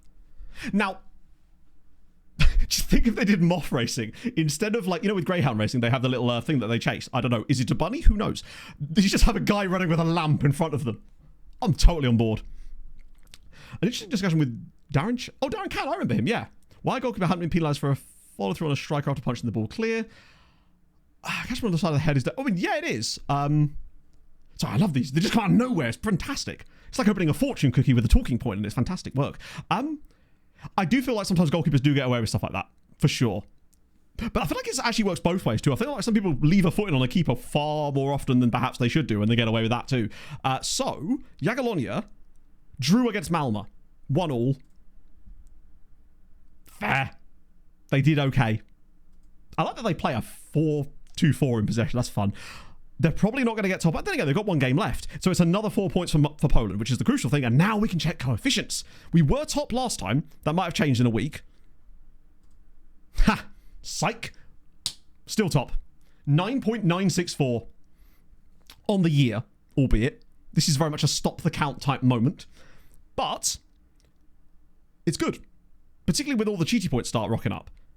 Like, we ain't going to catch France this year. We are just kind of gapping Italy, though, crucially.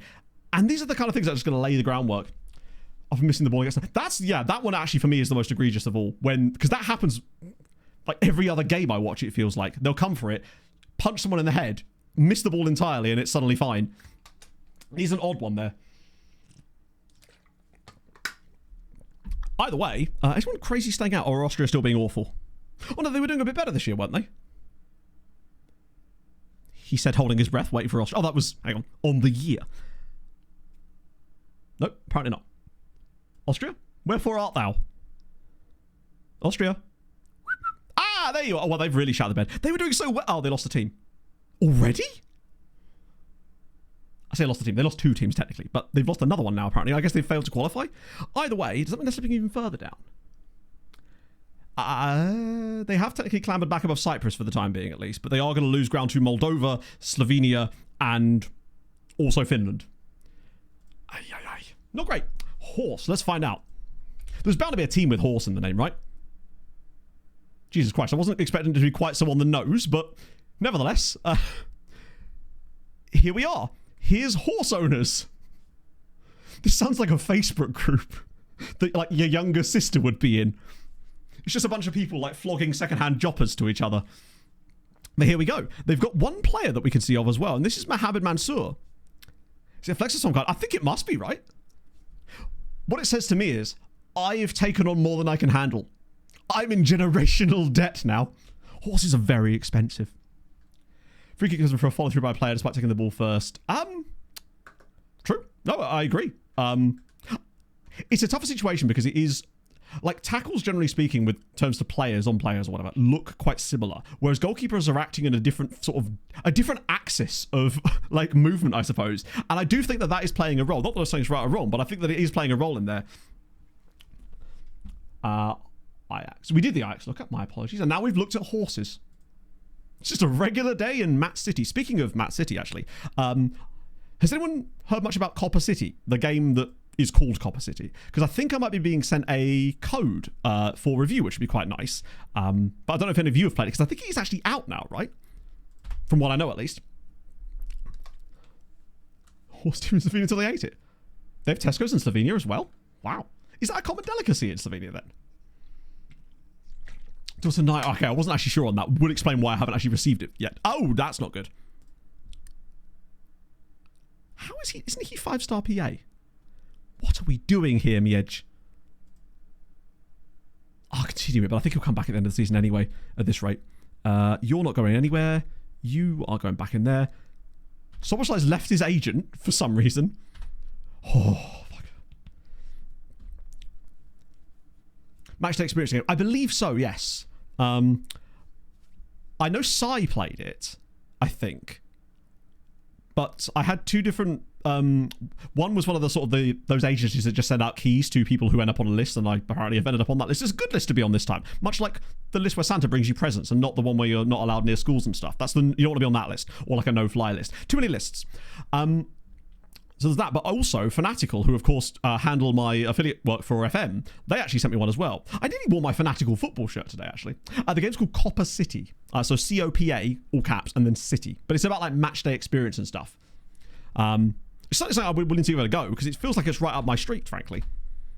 totally different to Nutmeg, but I just like these football-adjacent games that we're seeing now, which is kind of cool. Control Resonant. That sounds good. I don't know what that is. No one transfer list. There are worse places to be, I guess, if you... Wait, he actually went? That's huge. Beat Venetti has just gone to Piasklavica on loan. Planet Coaster and City Sky had a baby. I mean, I like both of those games. They're those games that are what I imagine a lot of people have the same problem with FM, right? They've quite a lot of density to them. There's a lot of stuff. And I don't know if I have room in my head for 2 games that behave like that. And I have FM and I am that for FM. But I completely understand how... I imagine that when I start those types of games up and there's just all this stuff, I imagine that's exactly how people feel when they start FM for the first time. That's the thing. I mean, a lot of these games do have any kind of or paradox stuff and all that. Big Ed Evan at a restaurant in Ljubljana called Hot Horse. He's like, what do you think? I mean, at least they're upfront about it, I suppose. I mean, fair. All sorts of different stuff. I remember one time Pog and I were at the German market in Birmingham. This was a very long time ago. And Pog had an ostrich burger there. I guess ostriches are fairly large, right? Hello, Viva. Very overwhelming. Yeah, as long as the games like that are as good as their tutorial, and usually the tutorials are terrible, which is why they're usually as good as whatever the YouTube community is for that game. Like, the only reason I was able to get any good at things like CK and EU4 and all that kind of jazz is from watching people like Quill and... love Quill. And with FM, obviously I just kind of learned that from playing. It's one of the few I've had the time to do that. Steve Harvey's mustache hair. Always been a big fan of it. Thank you very much for the Prime, friend. That's super kind of you. So lost. Oh, I bet, yeah. And what I have heard, though, is that the current iteration of FM for new players, as in people that have not touched FM before, or maybe have only played console, is a much easier learning experience for newer players. That seems to be a general consensus I've seen. It's all of us old heads that are struggling with it. So maybe it's just, maybe the children are wrong. But think about that. Beat has joined the farm. Yeah, that's surprising. Now, as good as that is, if we somehow end up also getting either Kwasiolpud or Hernandowski in the farm, then we're like Michelin star chefing today, potentially. So good luck orgies joined us. Because as someone said on the Instagram reel, you're probably going to need good luck at every orgy, really. There's a lot of things that can go wrong. There's a lot of moving parts. So straight to the loan list. Who wants to loan him is my question. Then we've got... Actually, let me just do the Duolingo courses first.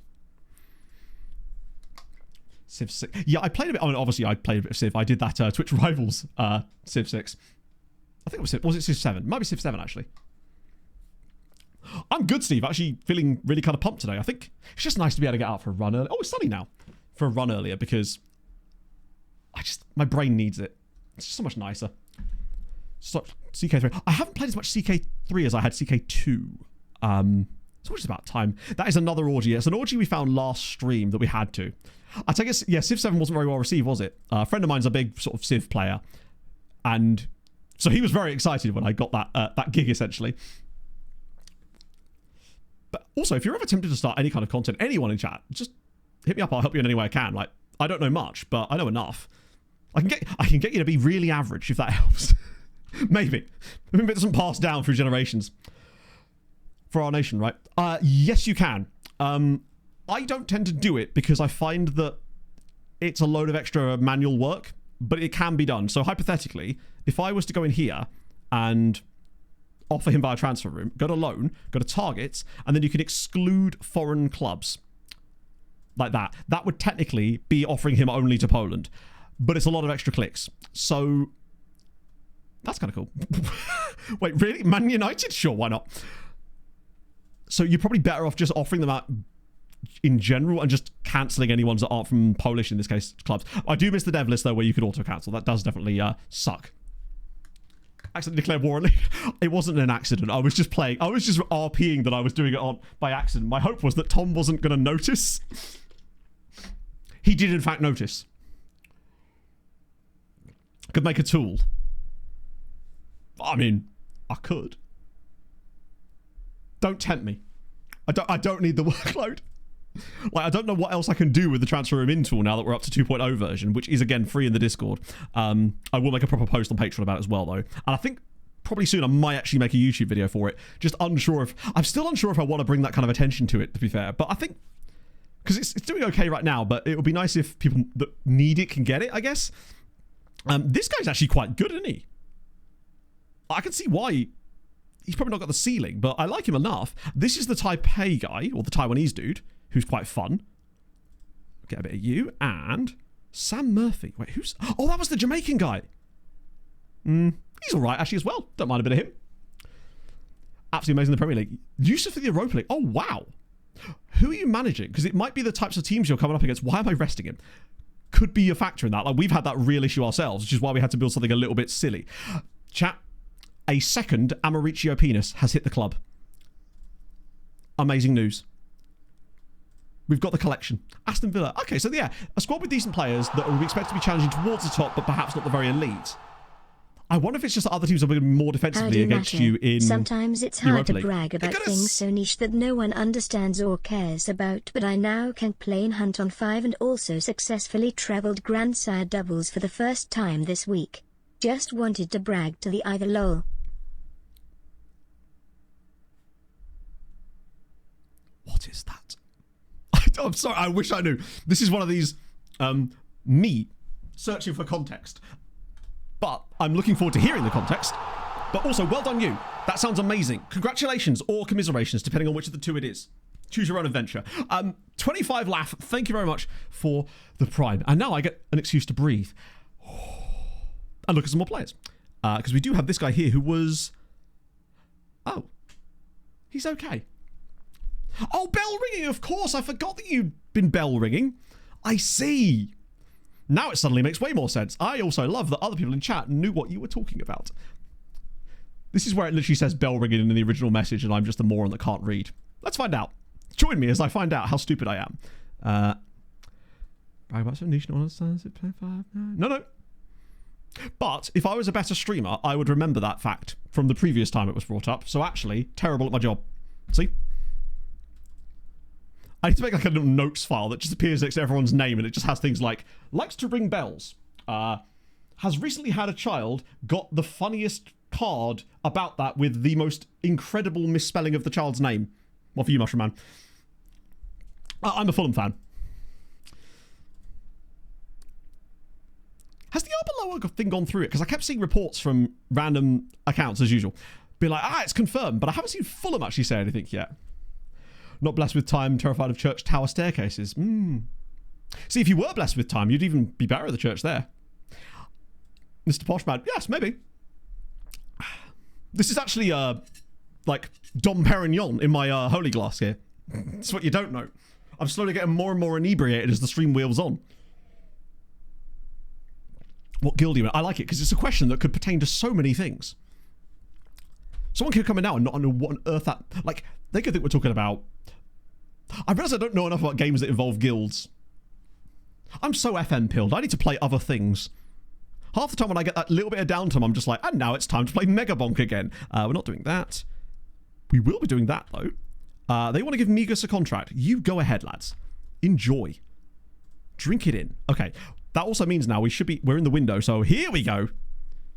Oh, wait, are they all foreign clubs? Oh, it's just them again. Lads, no amount of random loans that I give you and then you don't play is going to fix this situation. It's like trying to mend a broken heart with alcohol and casual hookups. It's not going to work. But hey, you have the next loan player is going to be the one that fixes it all, I promise you. There you go. Anyway, do you know what? I seem like the type of person that has time for that wild AVR. I agree. You'd never see me again. Oh, for a second, I thought we were actually getting some proper loans there, but that's okay. Damn, they're willing to pay a load. Almost want to accept them just to get some money back, but nope. We're sticking to our guns. What are we life of the Peterborough Diocese? I can't say that word. So many barrel guns. That must be really sick. Do they ever do like covers? I say covers, like famous Bell songs. I guess everything is a cover. It's like, hey, we're going to play some of our new stuff.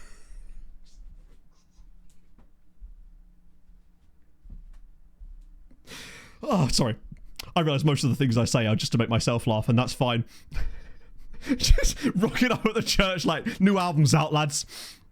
This one's called For Whom the Bell Tolls. I don't know enough about bell ringing, but I want to learn because I'm fascinated by it. Didn't Tom Scott do it? Oh no, he did, didn't he? The creation of bells. That was cool, actually. Should know that when you download FM, it installs a virus that makes you never play other games. FM is the ultimate jealous girlfriend. It's true, actually. they just keep disappearing off of my hard drive. I'll be like, where's these? I install a game, it's like 80 gigabytes, and then next day, FM's just eating it. It's like those fish that you're not allowed to have in the tank with other smaller fish because they will just eat them. FM is that fish. Welcome to analogies that no one asked for. 27 years old. Wallace. If I can find Gromit, we might be on for something here, but he's 21 by this point. It's crazy that there's still this many players that are actually worth a look at. Oh, that's way more extensive, though. Now we're talking. If I don't sign at least one guy out of this scout report, I'm going to be very upset. Thunderstruck on the bells could work. New one coming out soon. I thought we were talking about bells again. Fun's in the Twitch funny. No, I'm glad. I'm here for it. We need to make some more emotes. I need to get Kowalski an emote more than anything, I think. New methods are being written all the time. Really? A lockdown cause... I feel like... Obviously, COVID, terrible thing. Lockdown's absolutely awful for most people's mental health and general social skills. But there were some interesting things that came out of it because people had way too much free time on their hands. But I actually think there were some interesting innovations that we're sort of still seeing the dawns of that came about because of that. It's like this big screen now. Aha! I like how I've got two settings. This is fantastic. My settings are... I'm sat behind you on the sofa, or I'm inside your television. Incredible scenes. But good vibes. I appreciate it. Still not the straight... the best one was when Dan sent us that picture of him, like... I think he was on the beach somewhere in Portugal, and he still had the stream on. I respect it. Oh, he was so nerding out. I love it. Pog... Her favourite thing is when he properly... You could tell that he's sort of forgetting that he's presenting and he's just enjoying something. Because... I love watching people enjoy things like that. It's just so wholesome and nice. Creative periods, yeah, agreed, yeah. It totally sucked in many things. But it did allow me to reconnect with my friends. It saved a lot, not saved friendships, I mean, who knows. It certainly rekindled them and stoked them in a way that means that I feel like they're now unbreakable, you know? It was more like a tangential thing. You'd see each other every few months maybe, and then... that's about it. The occasional message where it's group chats and game nights and people constantly nipping over and things like that. And it's great. It really is really good because this job can get lonely at times. This guy is called Roche Waterberg, which is awesome. Big fan of a water mountain. I'm trying to think if that's like, I guess a glacier? I don't know. Either way, I'm a big fan. He's 16 though, which means he's unlikely to want to sign for a year. Never mind. He just will. Cool. Welcome aboard. In you come, son. We'll have agent fee. Not allowed. I love it. I'm not allowed to pay for you. Or maybe he's just not allowed an agent. Oh, he does have one. It's called Rob. What am I doing? I want to give you... Not that. I definitely don't want to give you that. I'll give you that. And you'll be happy with it. Nice. So my 15-inch mat on my laptop. 60-inch TV mat. That's terrifying. Honey, I enlarged the mat. You don't want that. I promise. I'm swole enough as it is. Don't inflate my ego further. He's 17, but he's £8 million.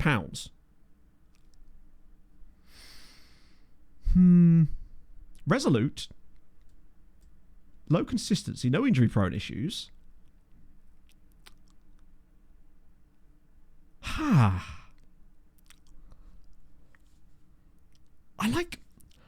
like him. Why do I feel like this is not a right deal?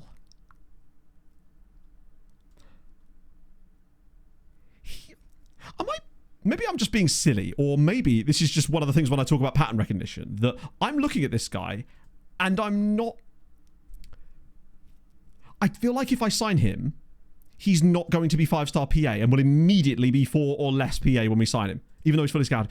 I'm going to do it because I want us to see if my brain has seen something that I can't even, like...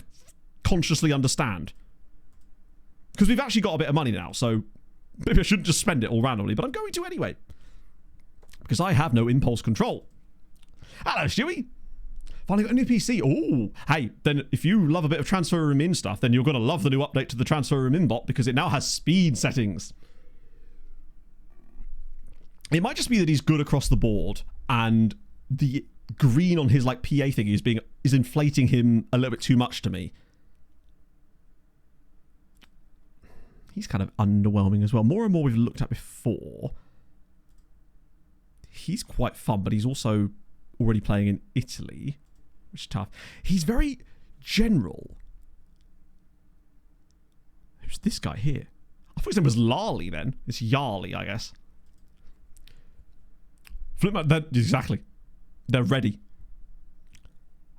Nahuel I feel like this name appears in every single... Wow. He's better, but the ceiling might be the issue with him. He's a little bit older too. He anticipates situations well. It's good to know. Would he foresee a bid or not? Maybe I should ask him. Nacional goalie, 20-year-old dude called Wilson. Tom Hanks has just woken up in a cold sweat. Georgian guy. Okay, I'm more interested in Georgian fella. Well, that's fun.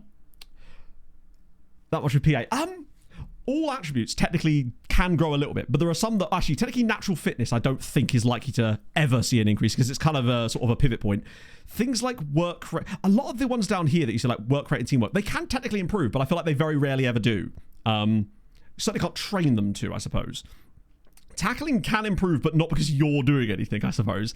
You can't say, hey, train your tackling. They will just sometimes get better because it's filling out things.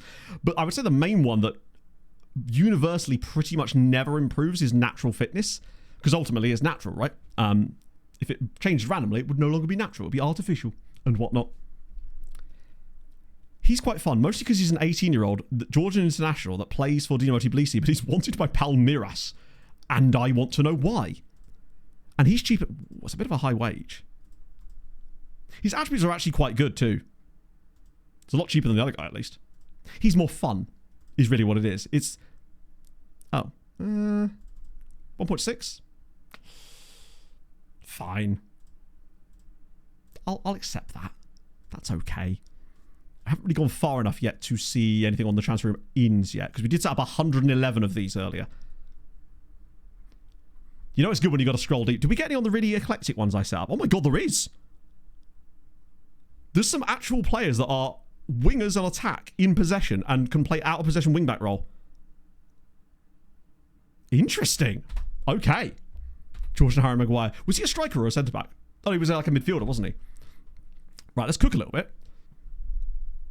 Because I'm realising once again, I've done that thing where I go, it's fine, we've got slightly less ground to cover today, and then end up covering no ground really quickly, and then end up having to speed run the second half of stream in classic format. Wait, I feel like that's been popping up more lately, just as of today, but I don't remember seeing it before. Also, you might notice the game looks a little bit different and visually, and that's because I had to reinstall Reshade as a result of that issue I was having with getting into online mode. So I've tried to get it back as close to the settings as I used to use, but I actually ended up using Boomflex's settings instead, and I think they're probably slightly better. He's got more things to control. Not worth even for free. I already signed him. Roche, I already offered him a contract. But that was the first player I signed. Garbasinha. He's one of my Man United now. Okay. Now I'm intrigued. I wonder if he's one of those ones that's been underestimated. Right, what does I normally do here that gets this working? Oh, yeah. Relegation release clause of something. Loyalty bonus of... That's way more than I want to be offering. Can we not have any slightly smaller increments there, lads? Okay, that was a bad idea. What about... I'll just give you a higher base wage. There we go. We can afford it. Youth Intake hasn't happened yet. That isn't until March. Youth Intake usually happens around about the end of these types of streams because it's usually just after our Champions League knockout game. But as for the intake prediction... where can I get to that? As much as that's 1 star, we've got goats in 1-star intakes so far in this save. Most intakes for us are going to be 1 to 1.5 stars now. It's the goalie this year that I'm a little bit intrigued by. A loan. So he's off to Arca, which is good. Anywhere else over that in future games, players not be able to see that you have 100 players on loan. And what were the signings? Didn't know it was going to be found out forever.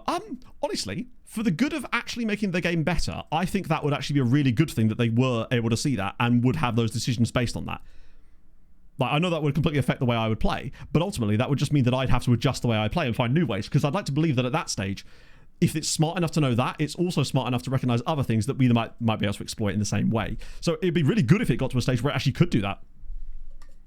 Really random. It's not... Think of it as controlled chaos, right? So if you have a box full of bees, that's kind of like your youth intake, but they're still contained within the box, and that box is sort of a quality level range. It's not like the box is open and the bees are flying everywhere. Whereas if it was completely random, it would just be whatever. It's sort of random within set ranges based on loads of different variables that come into play, such as your youth recruitment, the training facility sometimes, the youth rating of the league you're playing in as well. Those are the things that matter the most. Oh, yes. Wait, no, that's a future fee. Wait, is that actually a future fee? This better not be optional.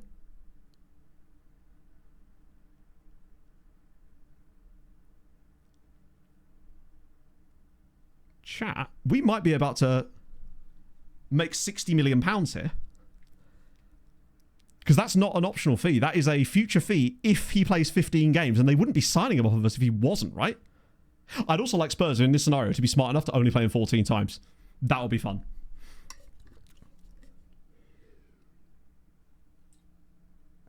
Would be most difficult. Exactly, yeah. No, that would be good. That would make a good thing for the game, ultimately. Hello, Flawless. I'm not convinced I can negotiate this. But then do I even want to? That's basically the high end of his value anyway. Yeah, why are they signing him if Docampo's there? Unless he's injured, maybe. I'll accept it for the time being anyway. How much in total? So it's... The loan fee is £1.1 million, and if he plays 15 games, they're forced to buy him for £62.5 million. Lower the games. Maybe I can make it 10?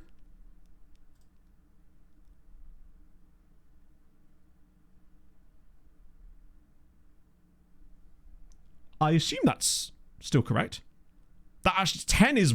Thank you, great shout. Because that's not league games, that's just games. 10 games is very worthwhile. You'd think so, right? That begs the question, though. Why are Tottenham buying a goalie off of us? When they already have our old goalie.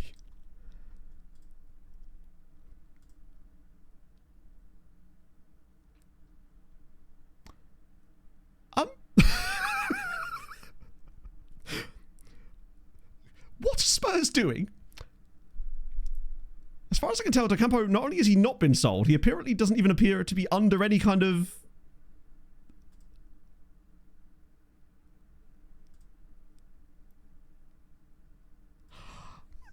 I mean, I would say that he's possibly... Well, I mean, if they end up playing him... Yeah, that's true. There's me like, wow, what are Spurs doing signing all these goalkeepers? That's dumb. Meanwhile, the only reason I'm selling them all these goalkeepers is because I keep signing all these goalkeepers. That was very much a pot kettle type beat, wasn't it? Not going to be doing that. Who? Go on then. As long as it's non-negotiable, I'll let you have him for half price. Well done, lads. Girona make Corona offer? Nope. They just like him because his name rhymes with them. It's hard to say whether he's better or not, but ultimately, I assume that neither... Wait, who... Oh, that was the transfer him out, wasn't it? I literally check this every day during a lot of the major transfer windows once they open up. Wait, Cedric Mbappe? If he went to Stal Mielec, that would be insane. He's far better than that. Ranking coefficients. So currently we're sitting in 5th. We did get up to 4th and even 3rd for a season, but... as a result of mostly us shitting the bed, but also the sort of general drop back that you get once you finally get to having 7 teams in Europe, the dilution becomes so great that it's tough to kind of manage that. So as a result, we have stepped back a little bit and have slipped down to 5th. We still have 7 teams in Europe, though, because the way the coefficients work now, that 5th place actually does still get you 7 teams. I think there's only one change with it, in fact. Before, it never used to, but now it does, which is sick. And we'll keep him off the bench. We obviously don't want him to be playing, since he's going to be moving to Tottenham soon. They're going to put Mario on the right... That's not a bad idea. Get him out on the right-hand side. Problem solved. I think the squad's pretty much picked itself there. Isn't it just, Mike? You got to have a wall chart. Ah! Sorry, I still can't straighten my arms. I'm really hoping that doesn't keep... It's my right arm especially that I can't fully straighten. Just below, like, there. Like, this bit here. That's where it's quite... Not tender, but, like, very sore. Nice. Start running. Do I go this... I think I'm going to send it against them. Fuck it, let's go. No, we've never managed to finish 2nd. The best year individually we've ever had was 21.3 points, which I believe was the year that we won the Champions League, or the year we came 2nd. Who's the Marion? My arm. I think it's just because now that I've spent the last sort of 4 sessions calibrating in like what weights I should actually be at, because it's obviously a lot of them start quite low and then building it up. But yesterday was the first time that it actually felt really difficult and I was like struggling to get max reps. So that's probably why I've probably just worked out harder on that one, and my arms are just not used to it more than anything, I suspect. It's just specifically there, and a little bit here as well. Right, and my quads too. This would get us 8 for 8. Look, I'm like, absolutely we can. Yeah, trust me. That's like asking someone to see their pride and joy. I'll happily show you. Gym fatigue, pretty much, yeah. I was so sweaty yesterday afterwards. It was great fun, though. Too much shaking the holy powder. Maybe. I don't know how I'm even going to make my shake midstream today. There's all sorts of trouble incoming. I don't know if I have Discord loaded at the moment, Mike. One sec. I'll load it now. Eventually. I've just got a black window. That's not what that's supposed to look like. There we go. What's Mikey Boy saying? Oh, okay. Chat, good news. Potentially, here's a fun fact. We might be doing a full-time Prince giveaway later. 2 blocks from here. Obviously, you could still use the discount code and stuff for full-time Prince right now as well, but potentially a little cheeky little discount. I'm sure Mike will fill us in with the details. Angelo Silva, thank you very much for the follow. Hope you're well. Oh, fun fact. I know we haven't seen it yet, but the away kit that Hadrian made that I put in, we haven't actually used it in any of the matches we watched. We did use it, though, in one of the league games I was capturing footage of, and my God, was I shocked when I suddenly saw it on the pitch and remembered why are we playing in that colour. Completely took me out. This is the opening highlight, right? Oh. Stuff like that. Games could be at least 20% shorter, I reckon, on key highlights if they didn't randomly include highlights like that for no reason. I think we could all agree that probably wasn't key to the match. I forget that I try to keep as little things on my startup as possible, and it still has loads of stuff on it, but I tried to have good computer hygiene with this one this time. Obviously, it's still dusty as all hell, as I'm sure you can tell. That's the reason I zoomed in so much on the note that Pog sent me. Oh, Monparoos is already through, and he's hit the bar with it. And that is unfortunate, actually, because that if we score early here, suddenly this game gets very interesting indeed. But I still think we're good enough against... Oh, on the chest. Highlight's not even over yet. Oh, no, it is. Mompa, that was your moment, buddy. Wait, are they all playing? Oh, no. And the A4 unframed print from the store, worldwide shipping. Love to see it. Last time it was Inferno, wasn't it? We can absolutely do it. I think I still have the settings set up from the previous one. So I'll tell you what, Mike. At half time in this match, remind me, and we'll do it at half time. Hopefully we'll be winning, so we have something to celebrate as well. It's like 1-star, 4-star PA with good attributes. What would I be playing with him? It's tough because... Oh, hello. Okay. Right, you've hit the bar and the post. Now we have to hit the other post. I think it's much more difficult with goalies because, as we've already sort of seen, goalies are so temperamental in this save, and we have really struggled to find anyone who's consistent. And I feel like Ajapong is the closest we've come. And I think part of that's down to the tactical tweak too. It's definitely allowed him to be a bit better. Oh my God, we've hit the post again. So we have hit the post or bar 3 times in the opening 9 minutes. So while I think the only way that I would fast track him to the first team, particularly as a goalie, he would have more runway because he's going to develop later anyway. If he was 5-star PA though, that might change things to where I would have to start bringing him up and doing the old nepotism thing that we like to do. That was a really weak ass header as well. It was almost like a pass back. So I guess my question, chat, is in which minute are Stade Rennais going to score their first shot of the game? Because it's definitely coming. Gomez. Never mind. Never mind. This has been coming for the first 15 minutes of this match. Gomez again with a really important goal for us in Europe. These moments, he just... Oh, I thought he was going to be offside. I thought he was going to be offside. I'll think of a word randomly, whatever comes to me by half-time. Now, I believe all the games are playing at the same time today, right? Legia are losing. Wait, where are Gornik? Oh, they're losing as well. Right, this could get a little bit more problematic.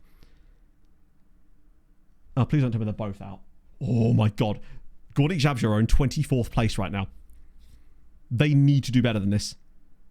Doesn't see what Piast are up to, but honestly, it doesn't really matter what Piast do. It's the other two. We can't have them both go out again. Oh, Legia have equalised. Okay, 1-1, I think.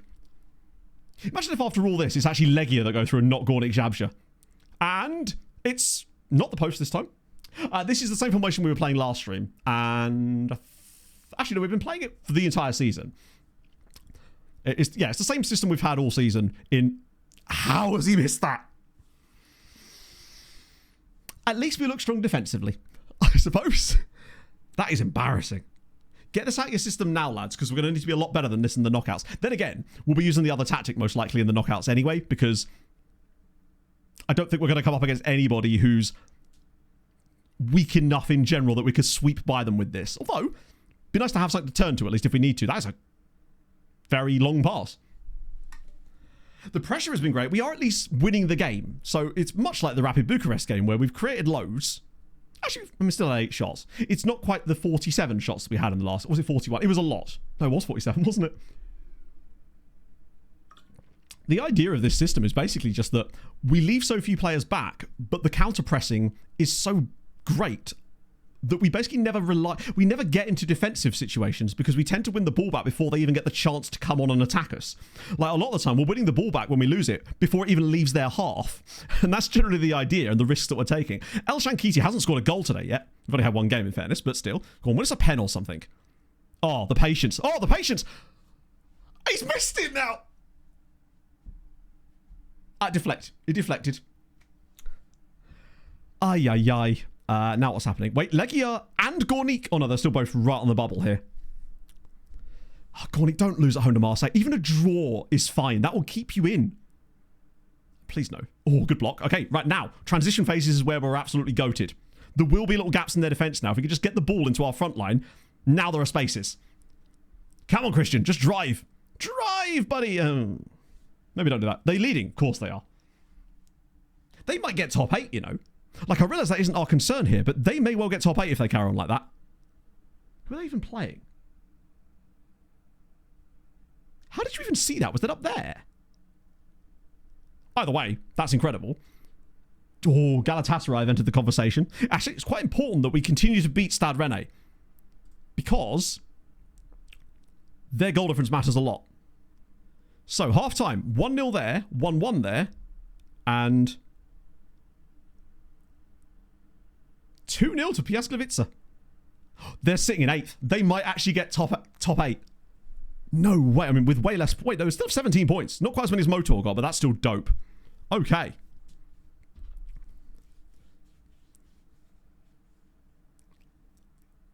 Can't really get caught overlooking. Fair enough. It's a tough one. I could read out the previously. Obviously, I want to make sure everyone can stay in and catch up as best I can. It's just a difficult one because obviously that's one of the things that... One of the reasons I made the command was just because obviously I do get asked that quite a lot, but I also am happy to talk about it because if it's one thing I like doing, it's yapping. So, that's good. But now, a giveaway. Let me get my Nightbot screen up so I can think of a word. And that word... I'm not even on the right screen yet. Giveaways. There it is. So, we want keyword. Love to see it. And the word today is going to be... Oh, it was handsome last time, bless. Edward, thank you very much for the follow. Perfect time to join us, actually, because we're about to do a giveaway for a print.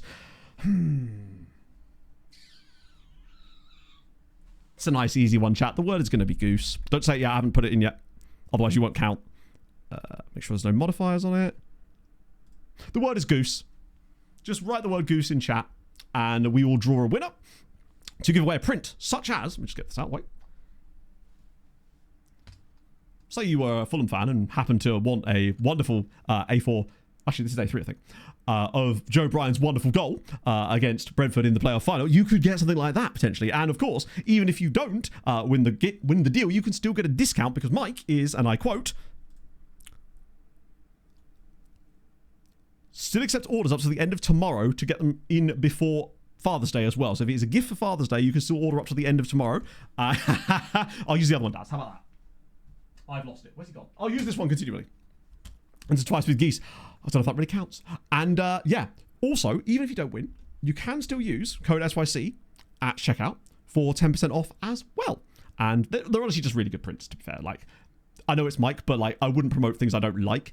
And when we do finally go and bloody win the Champions League title again in this save, I will be getting one just like this. Hopefully it will say something like... I'm trying to think who would score the goal.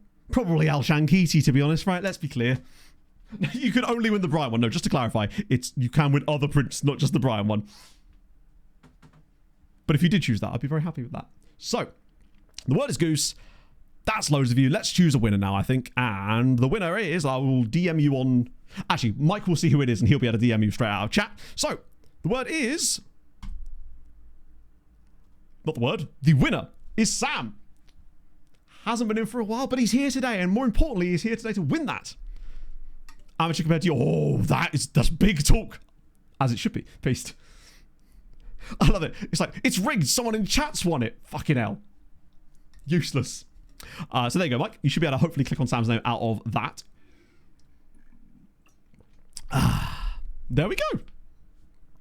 And then we get back off my big face, and I nearly pressed the wrong button and loaded the Namibian Illuminati.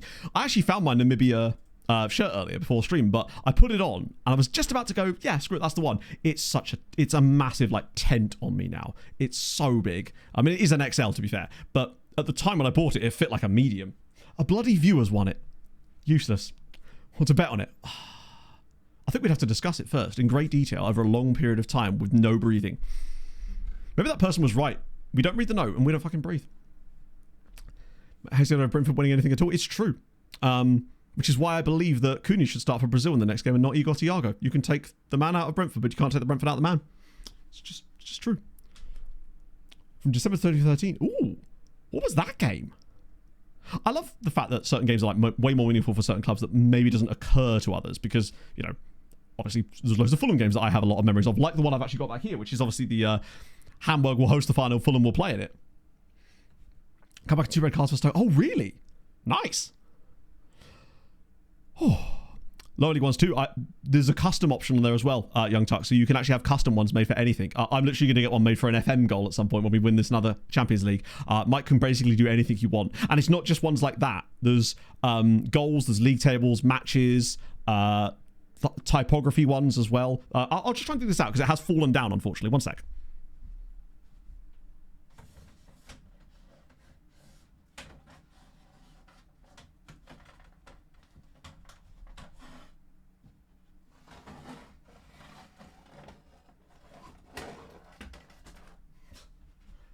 I had it balanced on the back there when I was putting the wall chart up and it fell down, but I've got this one here, which is the Peter Drury commentary from when Fulham qualified for the Europa League final back in 2010. So it was the, you know, Hamburg will host the final, Fulham will play in it. It's just stuff like that. I need to get some command strips so I can properly put this on the wall. Once the wall chart's down. A meaningful Arsenal moment. Hey, Mike, don't worry. Hang on in there. I'm sure Arsenal will have a meaningful moment soon. Just hang in there, big dog. Right. And yeah, also, if you want the link again, where's my button? That is the link. Right. I'm going to yell. No, I'm not going to yell at them, but I'm going to say that. Those other Polish sides. That would be great, actually. You just ring them all up. No, even better. You get them all in like a giant voice call on Zoom. Or so. What the hell have I done here? Oh, I didn't realise goalkeepers counted as defenders on this screen. I guess he is defending. It's weird that you can't isolate him. Oh. And let me just... that one doesn't appear to have gone through properly. Probably July. Well, yeah, I mean, obviously it would take... It's got to be July. We've got to warm up, right? Got to rehearse your life. No. I've never rehearsed anything in my life. Second half, let's go. Poland, do me proud. I'm trying to think if there's a way I can show... No, I can't. To be fair, the PS game isn't actually that important. I mean, if they get top 8, brilliant. If they don't, oh well. It's these two games here that are the ones that matter the absolute most. And thankfully, yes, you can see the thing poking up the top of my face cam, crucially. So it would behoove us to put a few more goals past Stade Rennais, and really importantly, not do anything except win. Because if we drop points to them, the point they get could maybe be what knocks out a Polish side. Or maybe even 2. So we cannot afford that to happen. So a second goal would be fantastic right about... Oh, God, I worry. Don't want to do like Jesus Christ. I mean, me neither, actually, as it happens. I'm hoping that they do the hard work for us and just take it out of our hands. But at the moment, Legia's draw is not going to be enough. But the problem is if they do win, it then just knocks Górnik Zabrze out. So basically, they both need to at least draw or win. And it ain't looking good. Currently, at least. I'm worried about us as well. Yeah, sometimes it does that. I hope I refunded the point. There you go, that's better. That should have worked. The Japanese pop stars. Band names nowadays. I suppose eventually we're going to run out of word combinations to use, right? And everyone will just have a series of numbers as their band name. There are much better band names than that. Go on, Jolly Boy. Oh, okay, that's nice. Oh, that's so nice! That was not what I was expecting. Final half. Maybe. Let's check. That is such a lovely goal. Wow. So we don't normally score goals like that. This is a very aggressive song. What are we listening to? I don't entirely hate it either. Oh, it's Make Them Suffer. Of course not. I was wondering why I didn't dislike this. Song 2 and such indeed. It'll all be a blur to us. This is actually really nice. We don't normally take chances like this. Just with the fact that John, usually here he shoots or he drops it back to someone on the edge of the box. It's the fact that he's gone for a little dinked cross, and Paulo Henrique's actually met that. Lovely. All the numbers are retired to the show. Numbers are fractions. I'm on board. How long do we go until it ends up being three number numbers anyway? Right, so Feyenoord are playing Atletico Madrid. So actually, since they're the best team in the world, as we discovered earlier, you'd expect Atletico to win that, really. But then I don't know how much difference that would make because of goal difference. That's the issue. From Band 3, is that a bit like earlier when I was starting rumours about player X joining Club Y? Hasn't happened yet, but in time it will. Okay. Alvarez, in he comes. Just the... I don't think I actually made this sub combination in the last game, but I do think it works really nicely late on. Both the strikers have been fine. Alshan might be about to embark in a second straight game without a goal. Kowalski going to drop for Jens, so he'll clap one in from distance. And, God, we've got such midfield depth.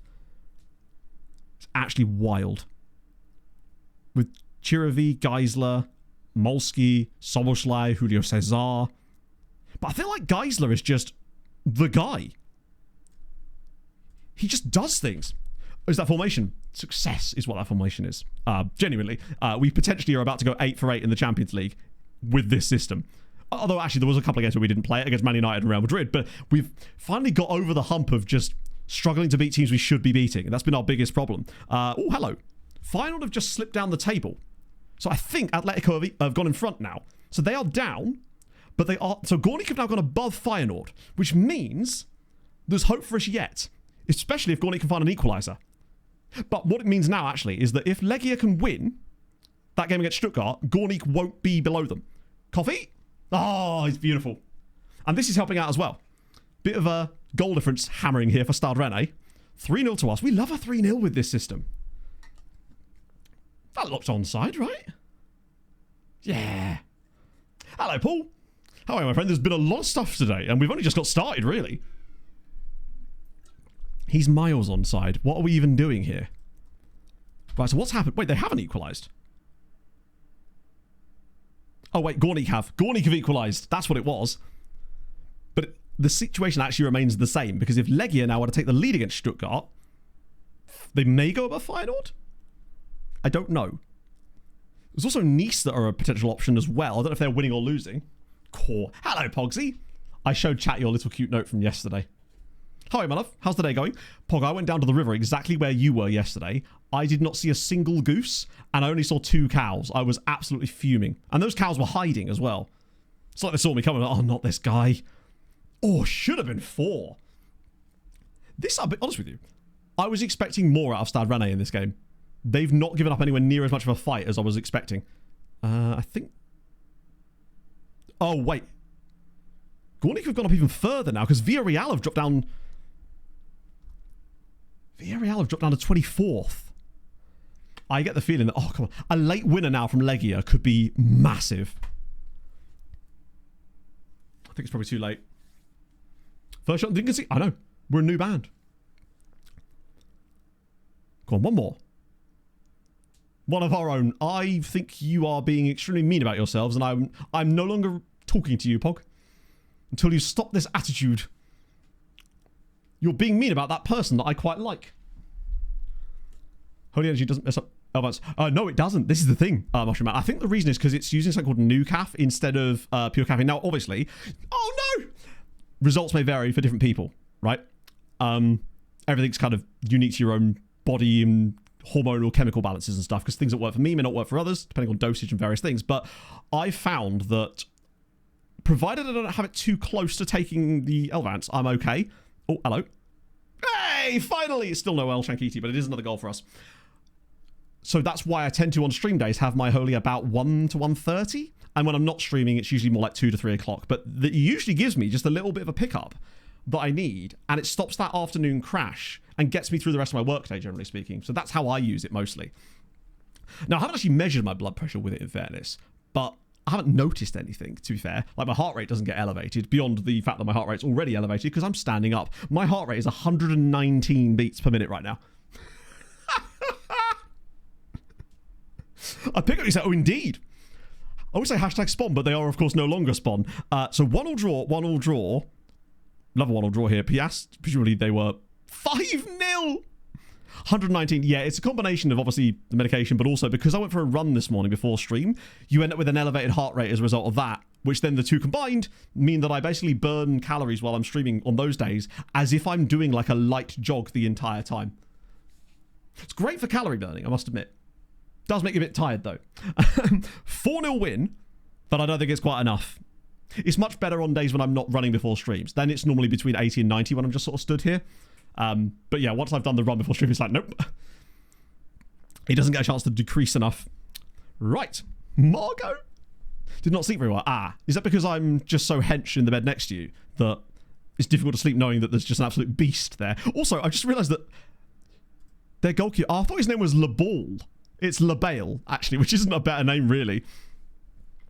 So, yeah, Piastovic's Champions League set of fixtures was one of the easiest I've ever seen. Even easier than ours. And ours was very easy. They've come 7th in the end. That's mental. Well done, lads. We've got 8 for 8 for the first time in ages. I forgot to grab the... I'll do it in a minute. Shit. It's so much easier to grab it off of that, but it does kind of work the other way as well. Massive for us. Huge for the coefficient, but it does look as though we're going to lose. Yeah. Legia miss out. Oh... I mean, obviously, had they won, they'd have leapfrogged them both. 1 point. Legia miss out by 1 point. And their goal difference wasn't even bad. And I know I just know they had a result in here that they should have got a point from. Chelsea, you expect to lose. Stade Rennais, they got a draw. Man United, you'd expect to lose. Villarreal away, you'd expect that loss as well. Ludogorets, Inter, fine. Do you know, actually, tell you what, I think they've probably done about as good as they could have expected to. I don't think there's anything in here where I'm like, oh yeah, they definitely should have got more points there. Maybe they could have beaten Stuttgart, but Stuttgart are not a muggy side either. A single one left. Is this like in case of emergency break glass for biscuit? Because I respect it. Right, Margot. But where does in fact she go? There'll be loads of Margos now because obviously we've got the lady players. I say that, but in truth. Oh no, we got loads of Margot. The only Margot spelt like that. I thought her name was Margot Armband for a second then. Hell of a swimmer. Actually, technically, she'd be a terrible swimmer, right? But there she is. Actually, real player. 31. Wow, retiring at 31. Very low natural fitness, in fairness. For Parma Calcio. There she is. She used to play for Virden. Ooh, or Everden. I've never actually heard that said out loud. God. It's getting quite warm in here. Right. We do good things. Legia miss out, but at least they get points. What was the total points for Poland as well, actually? So Piastovic's got 17. The record was 32. 10 and 18. There we go. New record number of points for Polish sides in the group stage at the very least. 35 points between them. Better. We're getting there. It sucks to not get them through as well because we're so close to getting that first season where everybody qualifies for the knockouts. But, I mean, Piasklewice, they only conceded 5 goals. We only conceded 2. We've kept 7 clean sheets in our 8 Champions League matches. The only team that scored against us is Freiburg. Including wins against Real Madrid and Man United in there. Don't become fantasy? Yes, thank you. I would have done otherwise. Scroll it back. It's weird how defensively stable this has been. It is genuinely. Now, obviously, against Real Madrid and Man United, we weren't playing this tactic. But all the other games we were. Which is mad. Has a 7.4 for Geisler. Because of that cheeky goal that he got late on. Well, not Geisler, sorry, for Coffee. Oh, no, it was Geisler, wasn't it? Ivory Coast win 1-0. I believe so, yes. Wasn't it Diomande that scored the late goal for them? So he got an assist and a 7.4. I'll need to quickly add that. Bit of that. Sneak that in. I believe that's what happened anyway. I had that game down as a 0-0. I think 35 is a good start. It's when you get them all starting to get top. Oh, was it Diallo? Yeah, you probably got right, actually, wasn't it? Was it? Don't know why I thought it was Diomande. He looks really good, by the way. Just on a totally different topic. Diomande looks so good. Ecuador look quite good in general, but it feels like they haven't got that player that's got the cutting edge to score goals for them when they need them the most. Like, as good as Enner Valencia is, he's a great player. He's not that guy, is he, for that type of thing? Right, apply the points for that, and then I'll add an extra little cheeky one in for Geisler. I forgot how to do this. Oh, yeah, man not scoring. There we go. Where's my guy? Slur. So he got an assist on Coffee's goal, which adds him, I think, adds him points. There we go. And just refresh the page to make sure it's actually implemented that properly. Sometimes the manual bit can be a little bit pernickety. Wait, is that just taking it away again? I don't know, actually. I think that should be fine now. Got 3 of us at the top anyway. Oracle, thank you very much for the follow. Who do you support, my friend? Welcome aboard. Okay. We'll check the coefficients again after the Europa League so we know exactly what we're going to get, because by that point, we should have all the cheaty points implemented, because I think that occurs straight away once they're all wrapped up. Fantasy squad disappear from the fantasy game. I don't know, because I have actually done the usual thing what I do, where I forgot that I was in it and therefore didn't actually set my squad up properly. So I'm afraid I'm the wrong person to ask for that one. Legends are, oh, you want to see if they got mugged off. Yeah, I want to see if they got mugged off as well. I don't think there's actually any straight up Marjos spelled like that, sadly. But yes, we can check on Legia's results. Usually if it's close enough to the time, you can see it. Or if... I might just save first. Just in case we get stuck in their match again like we did that time before, where it cost us an entire stream. Luckily, I have autosave switched on now, so it wouldn't have cost us anything particularly important anyway, but just in case, you can't be too careful. If anything, they were probably slightly fortunate not to lose. Stuttgart couldn't hit the target that much, but Legia had to rely on a goal from a centre-back. Montoya did okay off the bench, it would seem like, but the guys that normally step up for them, most likely Sarov and Urbanski was okay, I guess. And for Kude, just wasn't quite there. They have some quite good players, though. Viganovski's an incredible player too, but they've done the best they can. I guess with the fact that, yeah, maybe if I had the Finnish Women's Leagues turned on more, it'd probably have more of that. £10 million for us, which we could definitely use. What was the memorable match? A 5-1 victory over Napoli. Okay, so he's going out on loan. It's Thursday. Thursday's the real one. I mean, they've already both qualified. It's just a question of whether he's going to go. That's huge. They won't be able to register him in their squad yet, but my God. Do that as well. I forgot. I keep forgetting to update it. So I have done a couple of rounds of it. And there was one I think I got a really... Oh, I think the one that got me the most points so far was both teams to score and South Korea to win against Czech Republic. That one worked out really nicely, in fact. So, incredibly, Hernandovski has gone on loan to Radomiak. Their backline just got massive. I mean, they're already good, but Jesus Christ.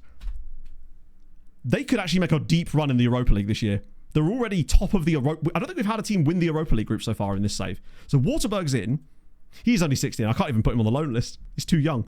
Gonzalez, right, this was the guy earlier that I didn't feel was going to have as good a PA as it said, but we'll see. Pud, I think, is still under a bid. So we'll see. Marin hasn't accepted anything yet. I believe that move only was right before the game, so we'll have to go a few days before we'll see what happens with that. Sometimes they take ages to come through. Because I don't know if he would... Did it have a... I don't think I actually saw what squad status it had for Marin as part of that move. Do you think I would have looked at that one specific thing especially, but I didn't? Because that would be an indicator as to whether they're at least going to play him there. Because, I mean, the sooner it happens as well. To August. Oh, because he's 17, isn't he? That would make sense. I thought that was him for a moment there. You're right, yeah, because he's only 17 years old. You sometimes get an updated look, but that's usually just revealing of attributes. He'll join us in the summer, and I'll either be very silly. I mean, either way, I win, because... if he is crap, I'm right. And if he is good, then I get a really good player. I imagine. Oh my God, Santelli. Well, we know what's happened. He's done that in their last group game. He's such a good player, but he cannot stay fit. Was first choice goalkeeper. Okay, that should be good then. Was goal against Tunisia. Yeah, I guess, I mean, for that round of matches, it would have done you a hell of a lot of good. I guess changing it after that would have been more difficult. I'll have to continue the loan there. So that's what happened now, which means it's time for Europa League. Did Jagiellonia win the whole thing? There were some huge scores. Not quite, but they did come 6th. And Jagiellonia, Jesus Christ. Yeah, so Radomiak comes 6th. They must have lost their final match day, and so did Jagiellonia. Lads. Radomiak lost to Rebel. They've done that before, unfortunately. Oh, that has a horrible feeling of like knockout games where they're usually quite good. Right, okay. So who did Jagiellonia lose to? Must have been further down. Ajax put 5 past Icor. Yeah, that sucks that they've fallen down so far there. What did Jagiellonia do? They had Spurs. And it was an own goal was Steve Winwood as well. Not great, to be fair. But they qualified. And more importantly, they at least got top 16. So they may have both lost on the final day, but they're still going to get top 8 in the Europa. God, they should have... If they'd have won that, I think that they... Yeah, they probably would have been top of the group, to be fair. But they're both through, and obviously in the Europa Conference League, Arca got through as well, but that was already before Christmas. This is surely going to mean huge points for us. Now, we're not going to be at the top of the coefficient anymore, because England will get loads of their cheaty points, but we should still be quite far up on this. Oh my god.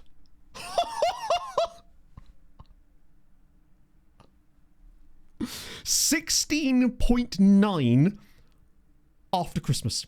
That's more points than we had in the entire season on 2 of the last 3 years, and nearly as much as we got last year, where I must remind you, we reached the Champions League final last year, and we only got 17.1 in total. Now, this could all go horribly wrong when they all get swept out at the round of 16 or something, but it gives us a chance to have a 20-plus point year. We're above Spain on the year, above France now as well, massively above Italy. Realistically, we're still not going to catch France unless all of their teams disappear suddenly. Germany have lost 2 out of 8, though. So Germany could at least get reeled more in a bit this year, which is be good, finally. I mean, our best ever season is this one, 21.9. If we don't screw this up, there's a very strong chance we're going to get pretty close to that. If we go quite deep. And there's a big if there, I realise, but still, that's dope. That's so many points. Bear in mind, we had less than 10 coefficient points as a country before that final round of fixtures. This is season 13. Watford step up the chase. They want him. Leeds want Adam Cooper. Zag Wembier want him, apparently. That's not happening. Amazing. Yeah. This is the thing. We're going to lose a 21-point season, I think. And that might actually help us in a way. But not initially.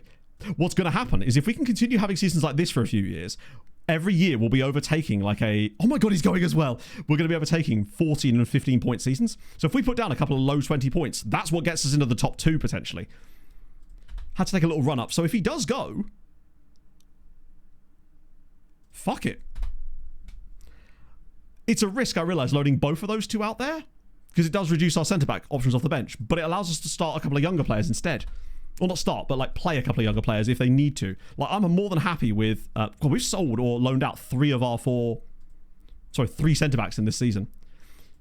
Because at the moment, I'm totally happy with Manor and Steinbergen. And I'm more than happy to call up some other people if we need to get them in there. Particularly as they're not registered for the squad, which is part of the reason I think there's an issue there. It's gone very pleasantly, Wills. We have just... To give you an idea, it's January 29th, so the group stages have just finished. We've got nearly 17 coefficient points and we're number 2 on the year, that is. Which is a big step forward for us. And certainly I think the most points we've ever had before, at the end of the group stage at least. The only slight downside was that Legia did get knocked out in the group stage of the Champions League. I don't think they could have done any more. They got points in pretty much every game that they should have done. And or if anything, we're a bit lucky to get a point in the last game. I forgot to rest people for this game. Shit. For the time being, I'll just rotate for this one, even though we've got loads of gaps now. I'll rotate for this one specific one. Just put in whoever. Al-Balushi. Oh, that's the Omani guy. Marion I won't put in the team just because I don't want to accidentally... What I will do, though, you know what's about to happen. Where is he? Oh, Hansen. There he is. In you go, lad. I don't like the idea of this. Yeah, England have 19. I mean, that's the English experience. I think the best way to catch them, which has never managed to actually happen in my saves, is when you get, like, you, Spain, and Germany start all taking points off them together. That really does help. But at least if we can get back into the top 3, maybe, we can start to have the discussion of, like, what do we do about England now type of thing, you know? I think we might lose this game. But that's okay. Not on purpose, no. Oh, but just to clarify, the goalkeeper up front, that's not actually me being like silly. That is actually a striker. He just thinks he's a goalkeeper. Or rather the other way around. 5 goals scored. Things you love to see. That was easy. Suspiciously. Molsky, well, it's just because I think Molsky has defensive numbers, so my system puts him in there sometimes when we play that system. So I think technically he can sort of play that. Actually, he's played really well there too. He got a goal and an assist and an 8.8 rating in this game. Man of the Match award for him. That was dope. It's weird that this squad is actually capable of scoring that amount of goals when playing like this. My system doesn't like putting the wing-backs in that system because technically they're wingers in that bit. So when I rotate it, I do manually do it a bit more religiously than that. But on this one occasion, I figured, fuck it. I expected we'd lose, but we didn't. I was going to say, but no, we didn't. We can do that now. Once I've done the fantasy points. Although I have actually nearly burned through every single drink I brought up with me at the start of stream today, including the protein shake. No clean sheet for us. Man of the match for Molsky, which is a big day for him. That should change things up quite a lot. I can't imagine a lot of you had these players in your teams. Did Hansen at least do anything in this game? No. The problem is I think my assistant subs Hansen out really early because he still thinks he's a goalkeeper. Oh, 2 months out for Janash sucks. Right, let me just get through these news articles here, and then we will have a gander at the youngsters. I say the youngsters. Not even that young anymore. But soon. So, as far as Steenbergen goes, his 18-year-oldness, there he is, in all his wonderful glory. 3.5-star CA, Netherlands cap. It's my guy. Show the goalie out the player. No, you can't. But we are training him on the only things we can do to improve his role as a striker, because he is actually a striker. His attributes underneath are a striker's attributes. Like, he has 15 finishing, but the game's miscategorized him as a goalie. But no, unfortunately not, Steve. You can't do anything about it. You can't train them there and anything. But in theory, he should still play well there because he can do the job, basically. It's our little experiment to see how good we can make him as a striker. Because you never know when you're going to need him. And obviously, Jerzy Kowalski, my guy, or Jerzy Kowalski, rather. I mean, his physicals are improving a lot, considering that was a big issue with him when he first got into the team. Oh, taking pens. Probably not. I don't know if that would really help him all that much, other than getting him random goals.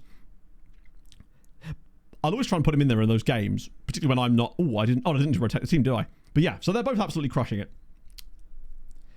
Youth team position. Yeah, it's something weird like that. I didn't know it was actually a thing.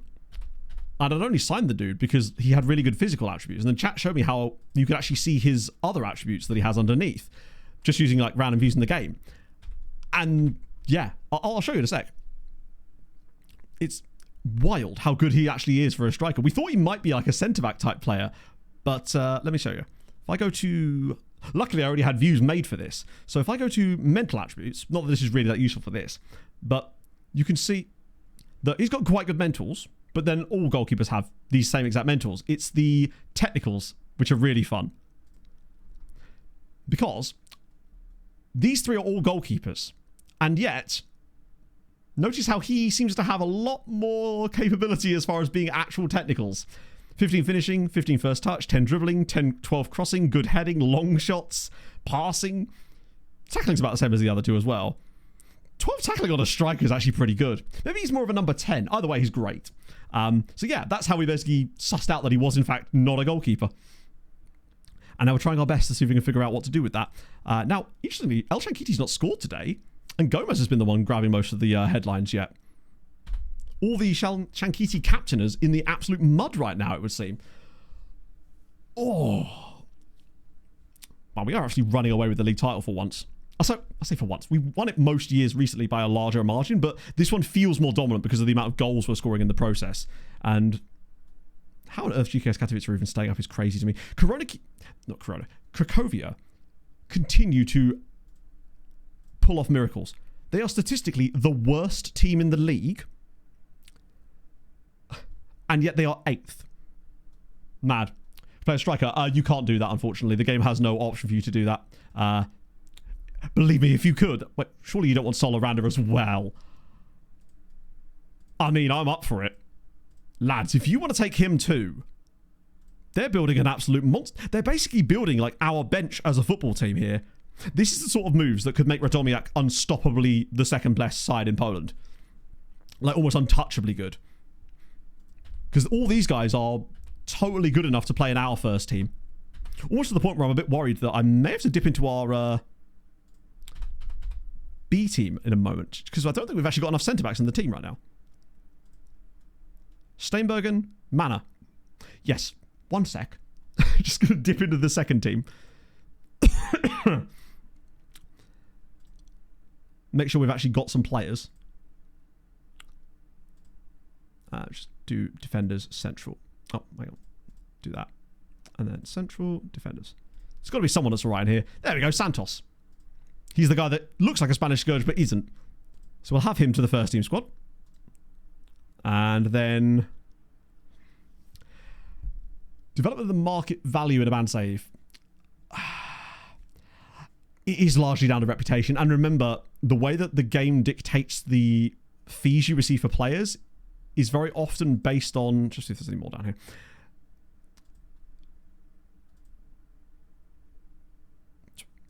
Where's the good one? I think I must have learned him out as well. We'll just take him for the time being. We had... Sorry. The game has like a lookup table in the pre-game editor that essentially tells the game how to rate players' values. And Iceland's is most likely set quite low, and it moves very slowly when it comes to actually dynamically changing it. A lot of the time, it will only go up because of bids on players, and then they'll go straight back down again. And that's one of the biggest issues with it.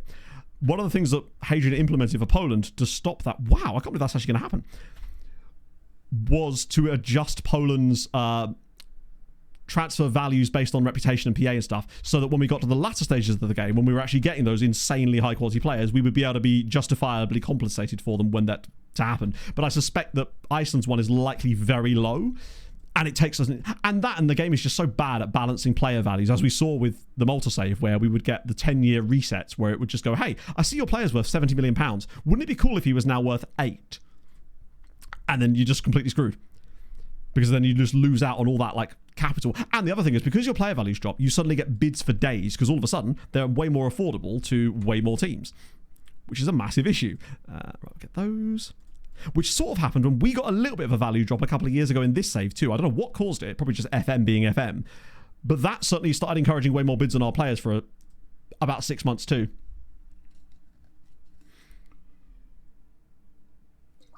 Remember the meeting for Friday? Well, that sucks. Oh, hello. Who's this guy here? There's an ASIC Mimosas dude at the very top of the list. Right, is anyone that's crazy expensive? We know about you, and we know about you already. So that's fine. You're at Racing. You're at Barcelona, so probably not really affordable for us, and you're injured. Columbus Crew, but it got really high CA. Man United and Bayern Munich. Victor Mendes. He's another number 10. I just bought another one. God damn it. Good swat harder chicken. Yeah, man. Of course. I think I cleaned the air fryer for the burgers anyway, so we're all good. 50 minutes late. Oh my god. EV charger turned out to be 1250. Couldn't find my laptop charger. No, your POG. But that's not how that works. It's a bit like me finishing every sentence with Matt. Signing out. Roger. That sounds like an absolute faff mushroom, man. I feel like sometimes when tech goes like that, there's just nothing you can do about it, and it's just, you have to give in to the tech bullshit and accept things are just going to not go right for you that day.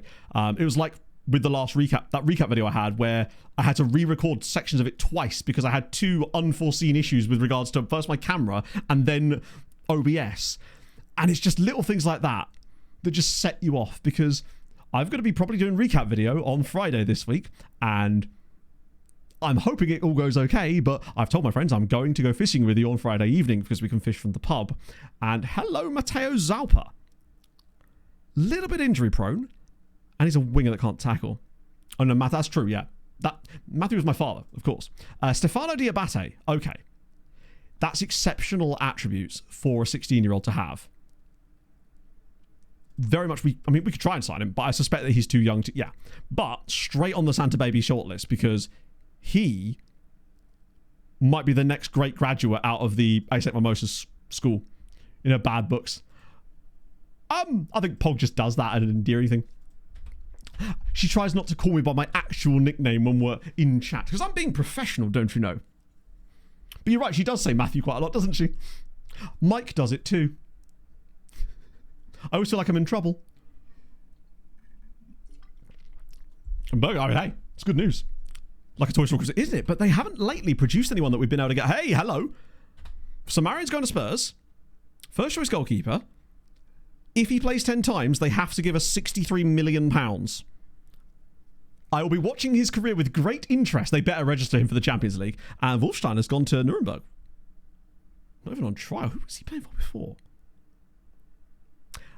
Yeah, he was one of the lads that was a bit older that wanted like 40 grand a week to re-up with me. And I was like, nah. Well, this is the thing we don't know, Wills. Because De Campo's still there.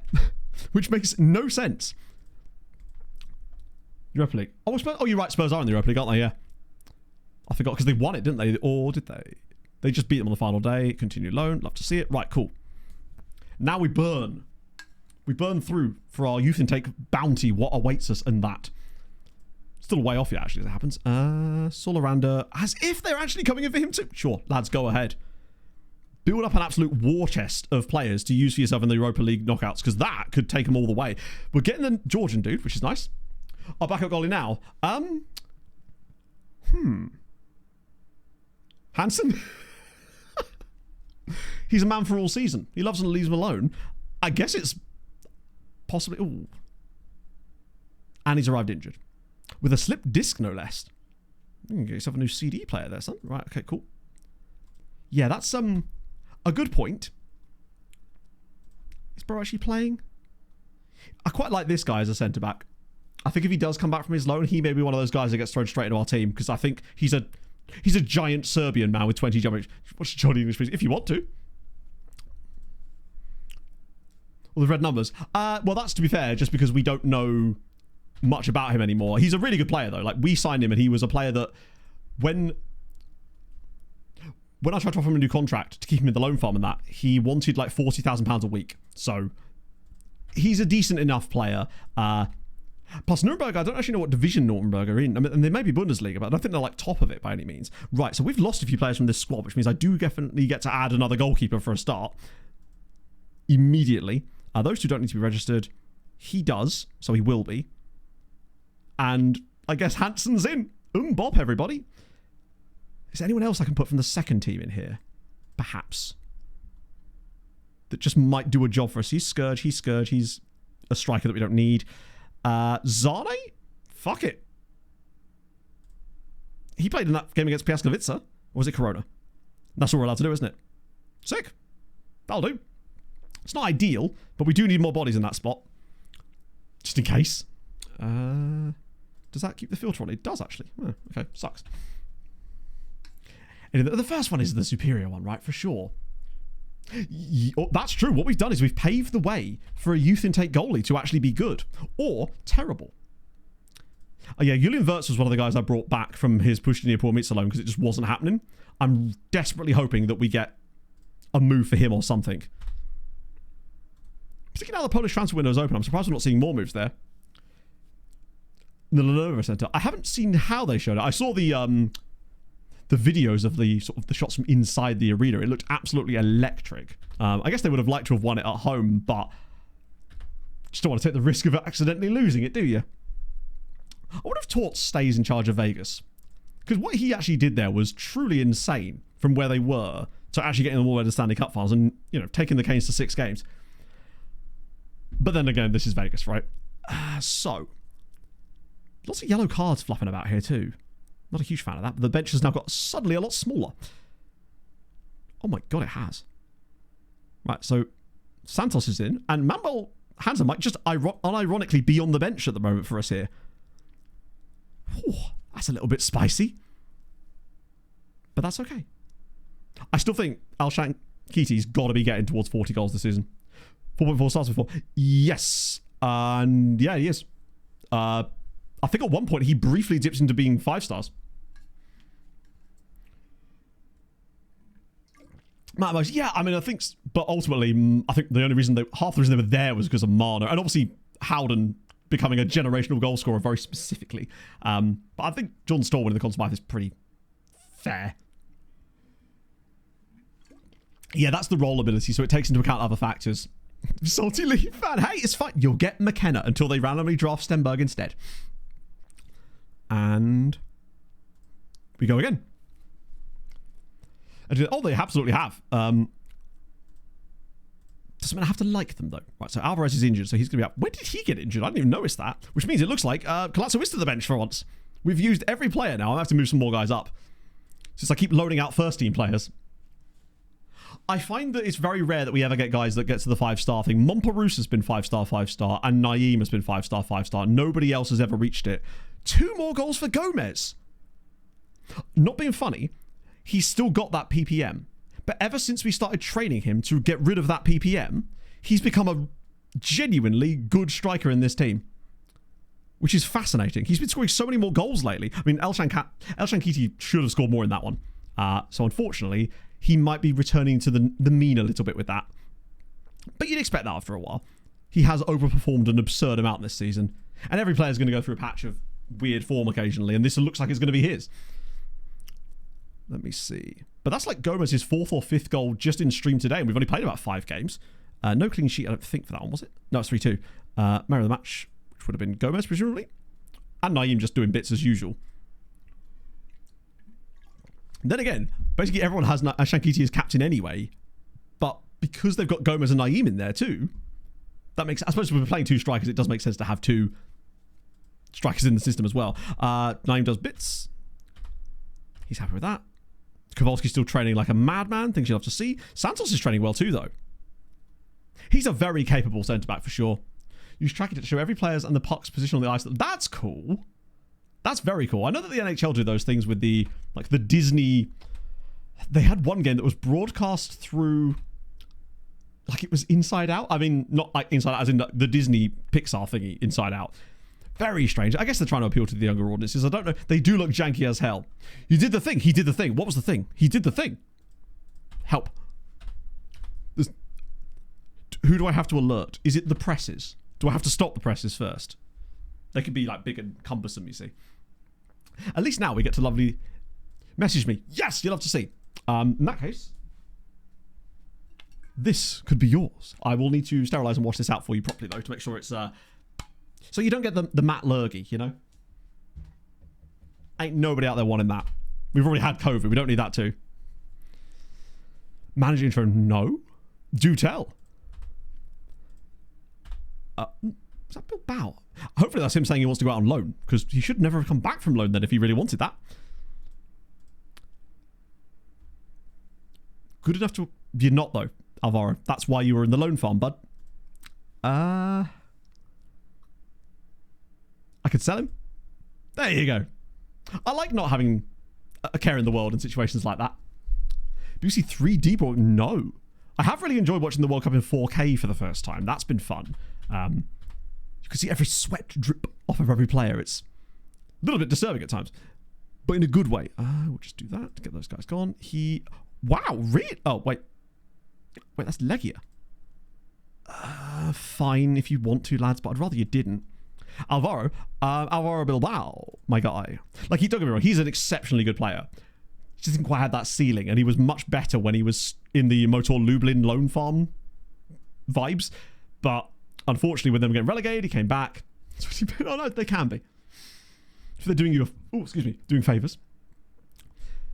So very anxious. Oh, I totally know the whole thing. Come on, I'm a big teddy bear. I'm not. Unless you like your teddy bears to have no stuffing in them. Like an old teddy bear from the Victorian era that's being restored on one of those daytime BBC television shows. That's sort of what I am into the teddy bear world, so to speak. Jesus Christ. I need to, like, calm my brain down a little bit today. Do you know what I need? Holy. I think that's my cue to go for a wee break, and more importantly, give you guys an opportunity to guess some football players. Stitching it all, yeah. For sure. Being held together by duct tape at this point. Right, I'll be back in a moment, chat. Enjoy some guessing of stuff. I'm going to go grab myself a holy. Back in a moment.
Okay, you only got 4?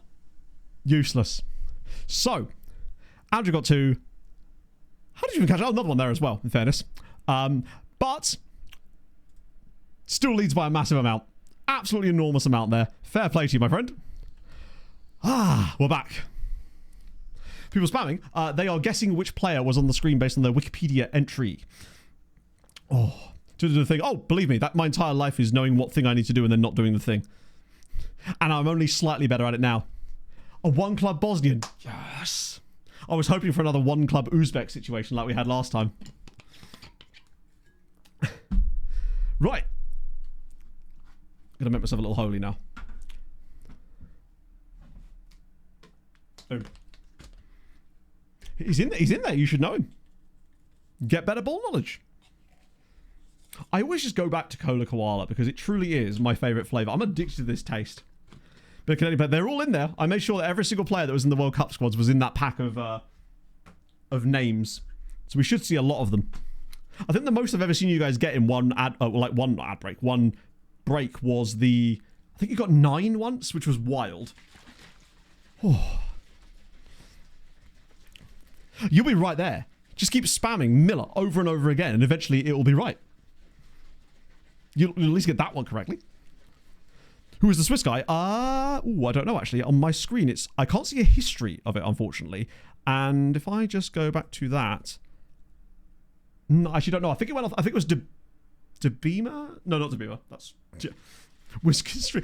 I wouldn't even need to be in the room. On the plus side, though, chat, this does mean that maybe Christmas Quiz could return in a slightly different format if I was to repurpose some of the underlying code from this to maybe bring that into a Christmas Quiz style thing like we did before, except better, because I'd be able to control it a bit more. A pass option. I think it's more fun without that, honestly, because I think it means that if you just randomly get a hard one, then you get one, right? And then you don't stand up. But look out. He's on it. Algerian, yeah. I think it was Algerian. Football fans. Oh no, I can't play that. I just like seeing football fans as groups and just all wearing the same colours, bouncing around and singing. It's nice. I just love the World Cup. Actually, that's cool. But yeah, I think there's nothing cooler than when you're watching football, say that, in this case it's football, and then a person that you know, they don't really have much interest in it, but then they take an interest in it, but not in a way that's like, you know, they're just doing it because they like you. It's more of like they're actually interested in it, and it's just cool, isn't it? It's completely understandable. There are appeals for it and everything. An area where there's a Waitrose, Sainsbury's, and a Lidl very close together. Christ, they must have like turf wars at that point. Best we can do. We got a Sainsbury's and an Aldi that are basically opposite each other, but then Tesco's is too far away, so they don't really get involved as much. In the violence, that is, you know. They tend to keep themselves more on the sidelines for that. He's £27 million centre back. Hi. Arne von Kemsiker. If he just had 16 tackling and 16 jumping reach as well, I would have genuinely been tempted. Oh yeah, Market Harbour. I used to drive through there sometimes back in the day. Oh, I see.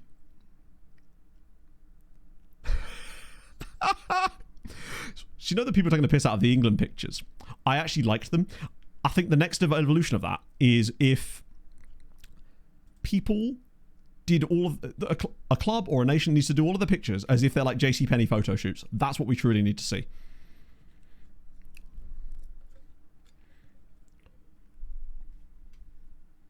I was interested. Yeah, it's just something. There's always just good vibes aplenty. I might actually shortlist this fella just in case we find ourselves in a bit of a desperate situation. Not that I'll be able to register for the next phase anyway yet, but just in case. It's an overpriced Belgian too, which you know I like. Right, so you're all minimal still. I've got to be careful that I don't just like get bogged down in these. I've used my bogged down time today in yapping instead, which I think is actually personally a good use of that time.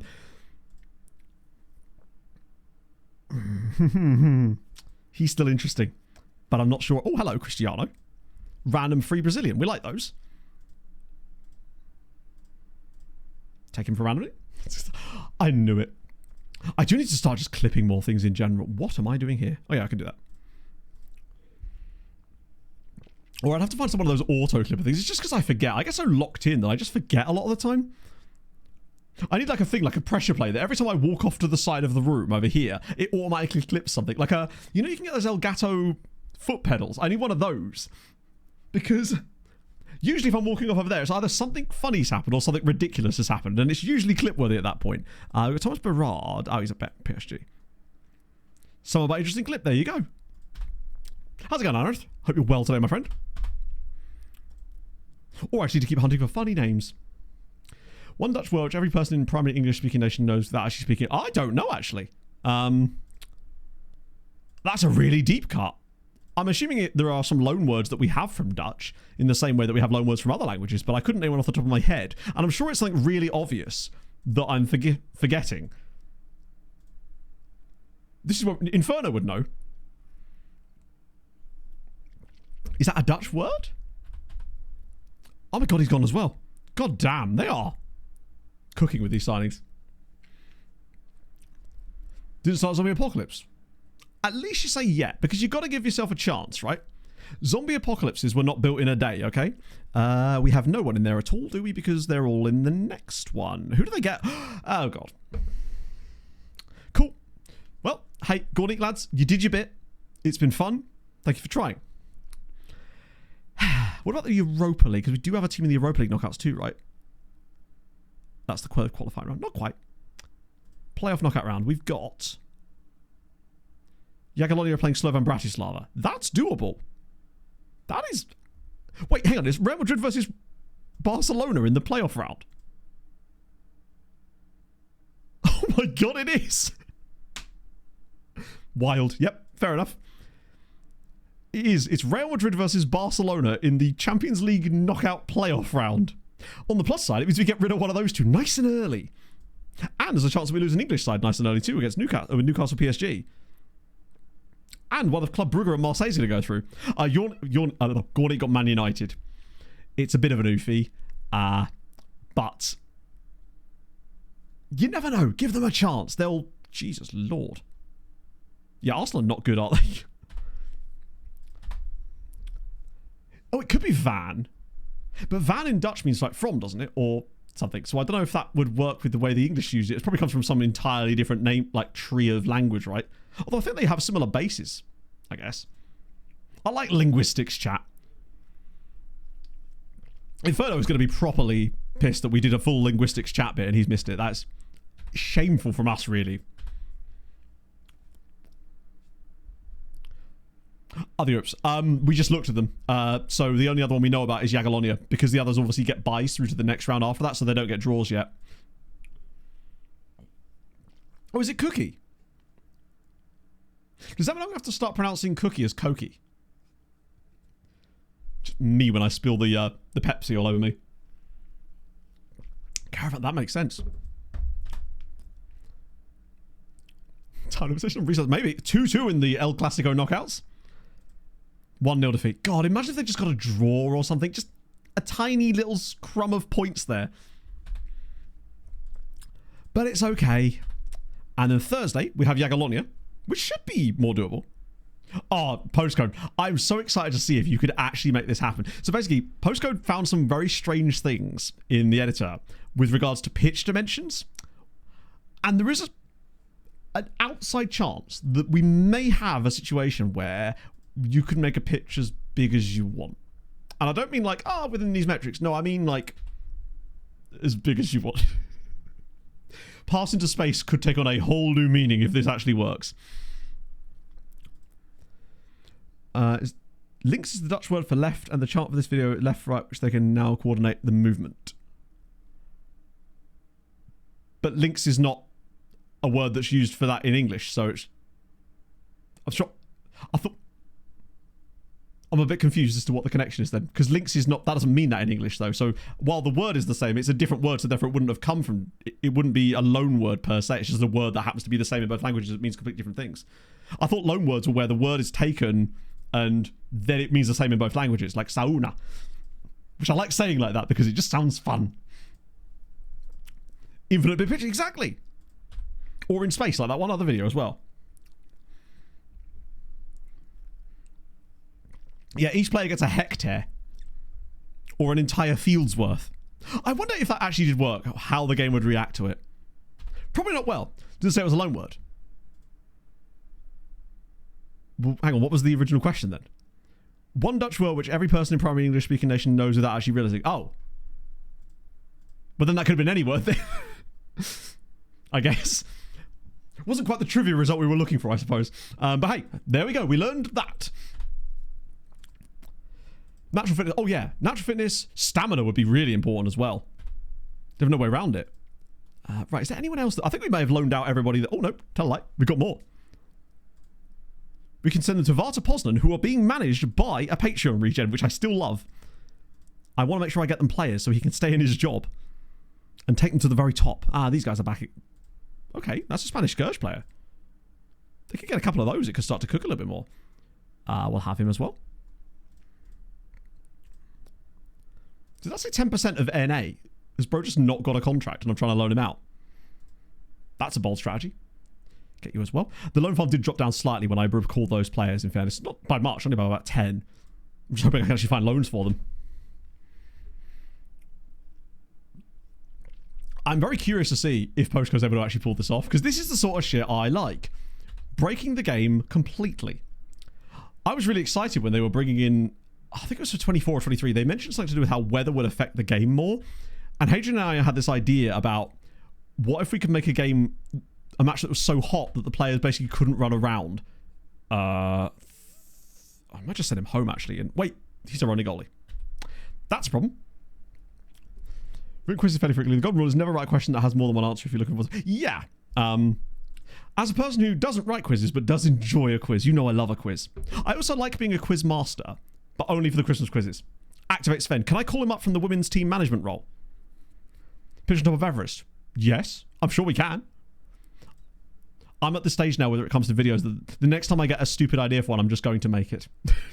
I'm over caring about that anymore. I'm just going to be like, hey, I'm doing silly bollocks. Join me if you will. On the plus side though, at least with the calf thing, I should be able to get the other thing started next week, hopefully. Pitch on an angle. Ooh. I know you can do altitude, but obviously the altitude is just... I suspect not, but this is Unity, so you never know.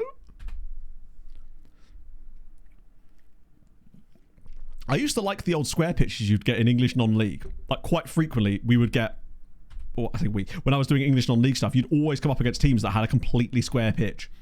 And I think it used to happen as well in, like, Journeyman stuff. And there was that other one, the clay pitch and the sand pitch as well. Pitch the ball of the Mariana Stretch. See, that's the thing. We did actually try to see if there was a way that you could have negative altitude for the pitches. And you can, but it doesn't actually have any effect, unfortunately, because the way the game is programmed, it only takes into account negative effects caused by altitude and not positive altitudes as opposed to negative altitude. Yeah, SpongeBob Square Pitch, our favourite. Look what's happening in FM. In fairness, that's because when I went for a wee, I was like, right, you actually have put yourself in a bit of a corner there, Matto. You've got an hour to get the Champions League knockout stages for our first round done and get up to the youth intake because I've spent so much time yapping. So what I'm doing right now is what I like to call locked in Matto, who's still yapping, reading chat, but he's spacebar spamming. You know, when they do... Yes, there was, wasn't there? Was it Drogheda United? Or am I just forgetting? I might just be remembering it was Drogheda because there was the one with the stadium that always flooded. One moment. Who is actually going to go in goal here? It might... Do I have no other goalkeepers at the club? Bro's actually going to have to play in goal. He's going to not know... He's not going to know what hit him. Watch him now be the best goalie in the world. That is a bit of a problem, actually. Fuck it, Jens. Get rid of you. Which does mean that I've obviously... All my years ago, we got too many goalies. I've now accidentally bought myself out of a situation where there are any goalies available. Which means yours to the bench. And Alvarez is back again, nice too, which is good. He's so sweepy. Uneven square. True, they are rectangular. In fact, it's a cube, I guess, right? Yeah, I can't remember which pitch it was in Ireland, but it was actually comically difficult to play against every time we did it. Okay. Keeping out of position, strike. Yeah. Wait a fucking... No, you can't do that, can you? Wait, can you do that? Not being funny, but can you do that? You've said something, you've put that out there in the world, and I've gone, is that possible that you can play the goalkeeper out in possession?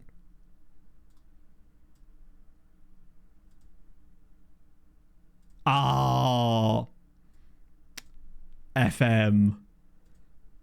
See, they've thought about that, but not other things. I wanted to play the goalie out of possession as a striker, and then he comes back into goal when we lose the ball. It's basically just him doing the bleep test for the entire game.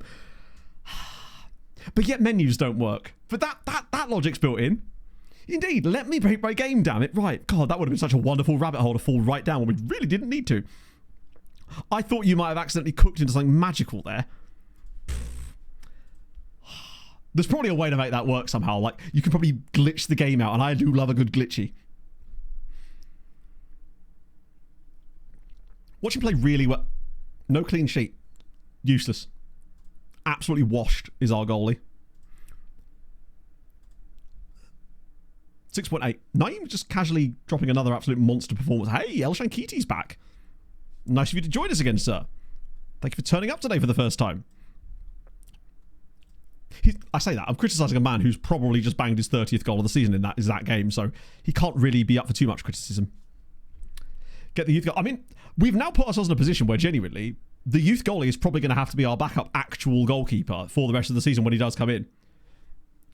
Oh, do you want me to be meta? No way! That's awesome, man. Congrats. What's the role? Not that you have to tell us, of course, but if you feel like sharing, that's incredible, friend. Well done. Genuinely, that's amazing. That must be a massive, just a huge moment in general, isn't it, right? Anyone getting a job interview is awesome, but that's cool, particularly football related. No clean sheet. Man of the match award. Love to see it. A tendency to rush out all the way to the other box. Box-to-box goalie. See, we're treading new ground. And unfortunately, that ground is quicksand. He's out. God, you're going to see so much spacebar bashery now. You're not going to know what's hit you. It's me. Obviously. Speaking of meta, it's meter. And off he goes. So obviously we've got to put the money in it. None of that. Cool. His last name is Esty. That's true. I was hoping to upgrade to the RS version, but unfortunately it's the best we can do right now. Tendency to not sign goalkeepers. Does make you wonder, Viva, if we could actually pull something like that off, the amount of ground he would cover in a game, because he's basically running the entire length of the pitch on pretty much every single attack and defensive phase. Actually, that's a question for you, chat. What is the largest amount of ground you've seen in terms of KM covered by a player in a game that you're watching in FM or something? You can include like extra time sessions because that's usually where it goes over the edge. Has anyone seen them get like 25k? Or something dumb like that? Or would there not just be time for that? Because that's like a half marathon. 25k is like, what, 15 miles, roughly? Maybe not as high as that. Foreshadowing, of course, when that happens in the yearly city save and I end up actually dying because I have to then run that. Right. Bit of view. Nice. 40k. Oh, I've seen higher than that. I've definitely seen higher than 14. I've seen 17 once, I think. On a moped. He's just door dashing his way up and down the pitch. 15.5 miles. Hey, I wasn't far off. I think of everything in kilometers these days, just because of everything in running is weirdly done like that, or at least for me. Plus, if you put everything in kilometers, it always just seems further. You'd be like, I ran really far, but you didn't really. I think today, technically, what was it? 7Ks, about 4.5 miles.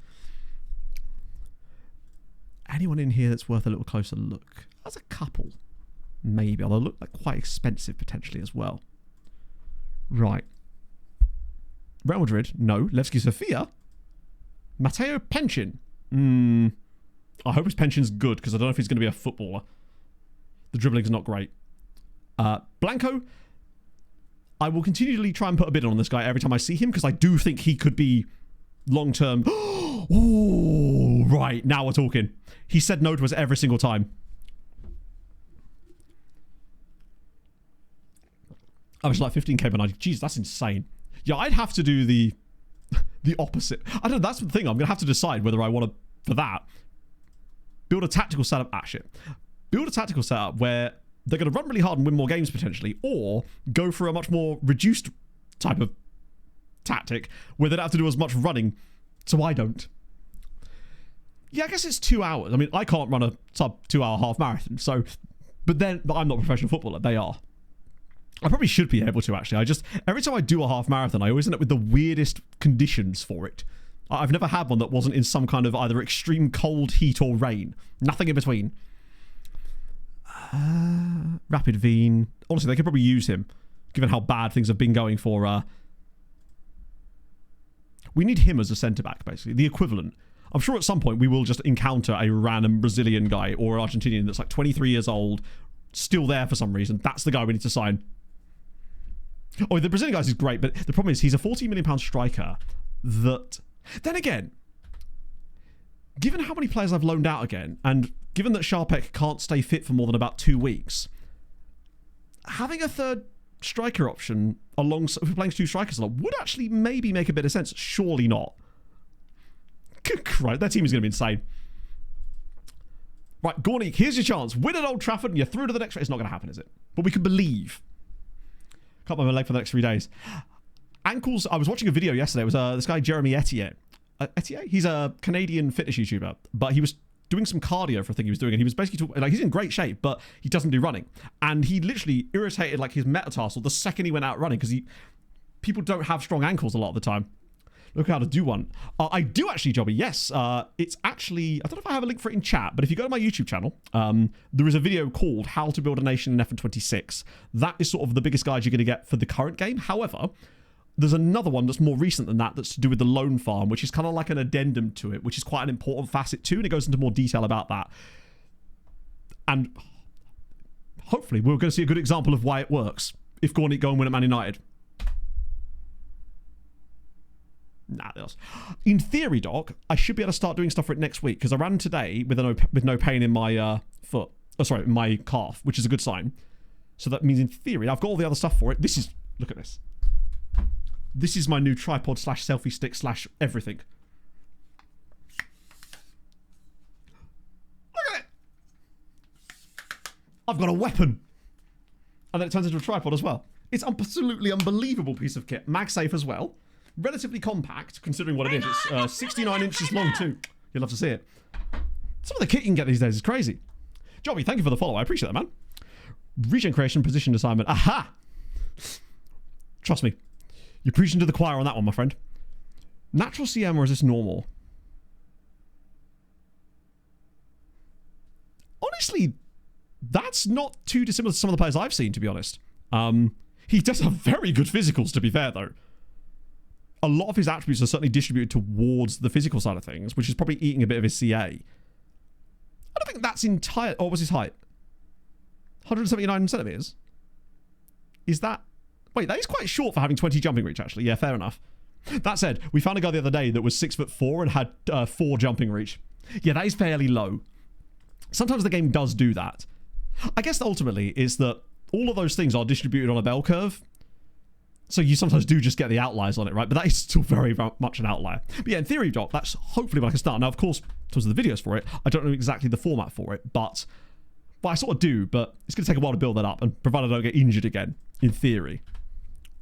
I'm not even sure what to call it. That's the other problem, is trying to figure out how you actually title something like that in a way that gets across what it actually is, particularly in the market that we're in right now. Ooh, I mean, if they take him, that would be very good. I'm just surprised. We're getting a lot of big-ticket loan players out on loan at the moment, which is exciting. Still playing the window left too, actually. Might be able to do one more of those. Generash on foot. I guess there would just be nowhere to go with it, would there? I need a team that's simply called Running Club. I'm actually surprised that doesn't exist. It probably does. We have horse owners, after all. Wednesday's games. There's nothing in that side, but we do have Jagiellonia. I was kind of hoping that Gornik would at least nab a draw off Man United in one leg. Just, you know, take a little bit on the way down. Oh, what a comeback from Arsenal. Arsenal lost the first leg 3-0 or 3-1. Nope. 3-0. And have just hammered Villarreal 7-1 in the second leg. Help managing a national team? No. Well, because the national team is not going to have any effect on the quality of the league. It will only... I mean, if you want to, you can. But it will mostly just slow the save down predominantly. Fucking hell. So Atletico are through. Chelsea through against Stuttgart. Napoli are very much through against Nice. In sprint, true. And start. That counts, right? Just Andrew. Oh, Andrew. Yeah, so his name is Andrew Da Silva, I believe. Because is that the Arsenal guy? We've come up against him a few times. I think his name's Andrew Da Silva. Take those guys back in again. Probably time they actually sign them up, but I think they're still in that bit where they refuse to sign contracts. But at least now, even the ones that were holding out on me are still coming in on trials now. The ones that were saying no before. I like Blanco. I think I'm a bit worried about that because I think he's got the raw attributes that I really like out of a striker, and he's young for the future. He's that kind of player I really enjoy, but I liked him more when he had that extra little bit in his stars. He didn't ever have the extra half star, though, did he? He was always just straight up 5 stars, which is fine. Because I can only give him a 3-year deal as well. But that's okay. Because, like, pace is a little on the low side, and he's a little bit injury prone too, but it's the rest of him just feels, for the age profile, if we had a striker like a Sharpak, he's kind of like Sharpak again, basically. Bring up the youth rating. You'd think so. And technically, I believe it does, but it does it at such a slow and glacial rate that you might as well not bother. In fact, if I remember correctly, a lot of the things that you'd expect to improve the youth rating in FM when they brought in dynamic youth rating didn't actually do that, and a lot of the things that you wouldn't expect to help it did. And certain nations basically saw no changes no matter what. It would take you like 30 to 40 seasons to see any meaningful changes, which kind of sucks. We're Nation's world-class left-back out of Omar. Oh, no way, you got an Omani guy as well. I'll have to show you my own. I love showing... Oh, actually, while we're on the topic, this was a Vietnamese keeper that I found that I just think has quite nice attributes.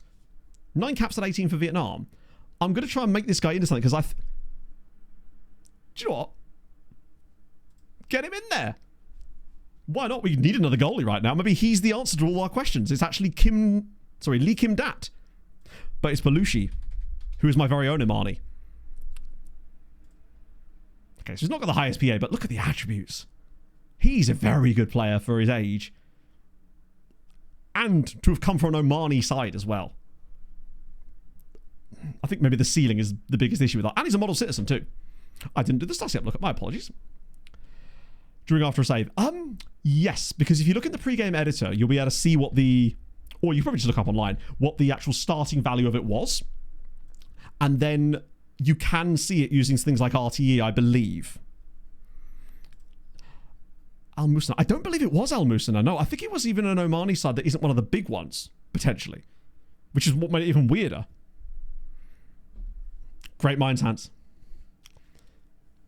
Leaking bat. Wrong sport. He'd hit a 6 every week. So yeah, this is Carroll. I like that he's had 2 extensively long loan spells and just continues to try. He's got 235 games under his belt now, still only 26. He's what I hope a lot of our sort of less useful players could potentially be. What was I going to check? Oh no. I can't know. I'm curious now where I signed him from. I think maybe it was that team. It was... no, it was from Dhofar. Although, actually, that is one of the big sides, isn't it? I believe. As far as Omani football goes, I think Dhofar are one of the big ones. They are literally the biggest side, reputation-wise. There was me trying to be all hipster about, nah, he's from a team you've never heard of, right? They're far too cool for you. Right, cool. Get Jlin in. And now we'll switch over to the Europa League because there would have been actions happening. In fact, I'm trying to... Are they staggered, weirdly? Or are they off-kilter? Nothing I just said makes any sense. I want to see if Jagiellonia did a thing. Oh my god. Yeah, they did a little bit.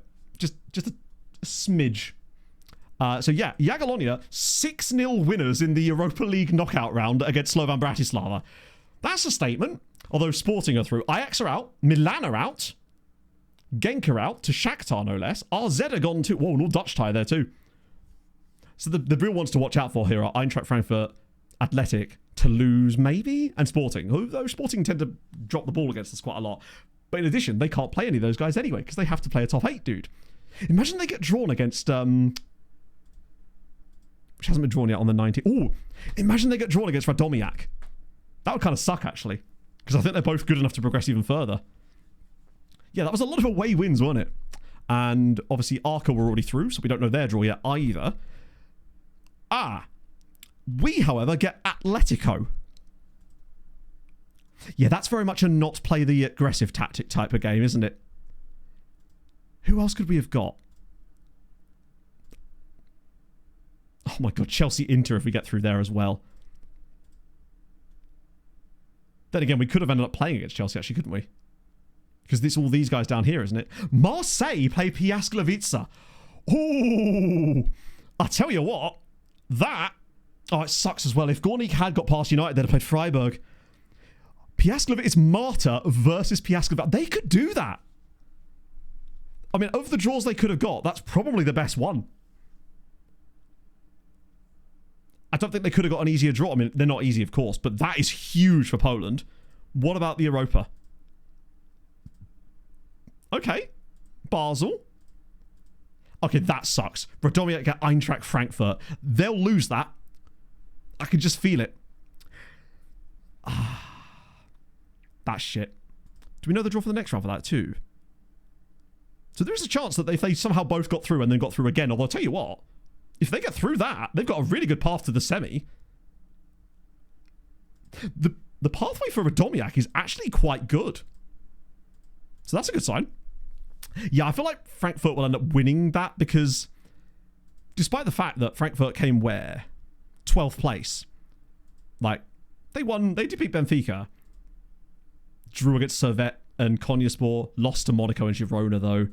Despite the fact that Radomiak are clearly better than that, they always just seem to drop the ball in the knockouts. But maybe this is the year where things change. Who knows? And the last one we now need to know about is the Conference League, because Arca haven't had their round played yet, or have they? Oh, later today. All Polish semi would be very cool. I think even if they don't get the All Polish semi, the chance of getting... God, there's another one to Radomiak. If they can register these guys, they're going to cook for the rest of the year, if nothing else. Their backline, striker, and new central midfielders just got absolutely solid.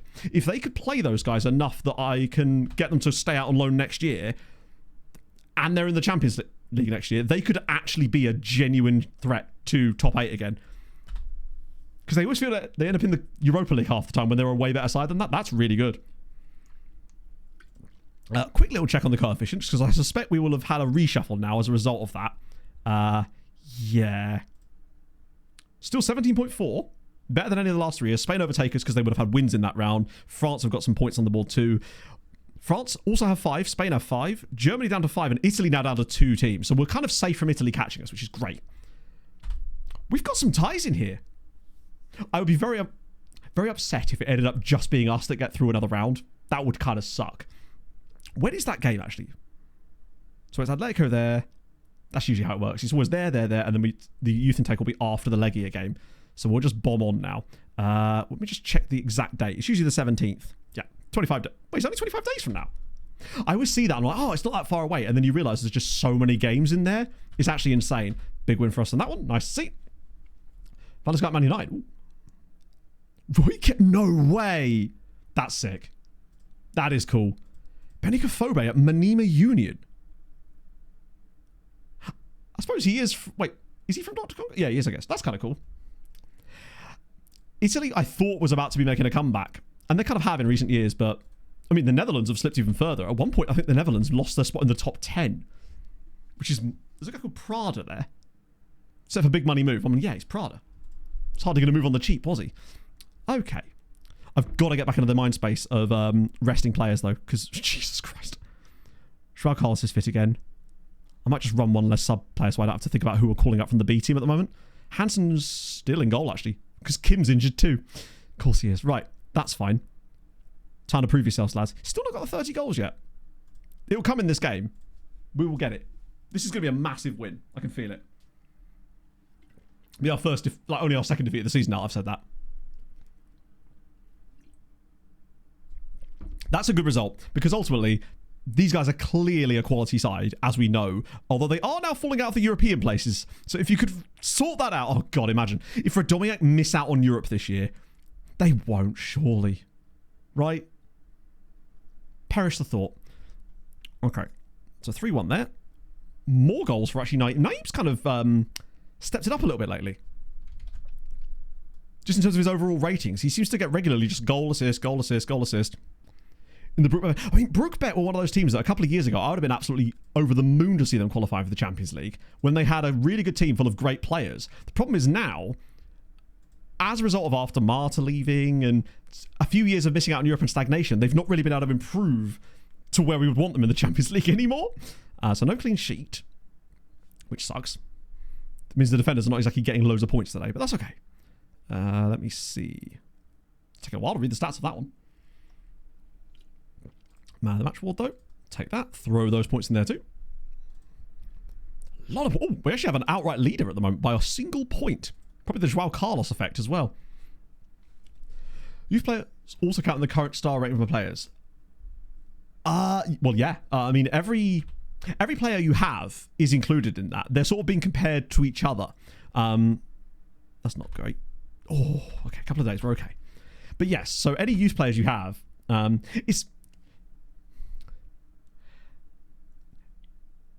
they count, but ultimately it's not going to like make your better players seem better. It's more likely just going to make some of your youth players seem worse than they are, perhaps, because they'll be being judged against some of the best players that your club has to offer. So all of our youth players, when they come through, are essentially being judged against Naeem and Montparnasse, who are...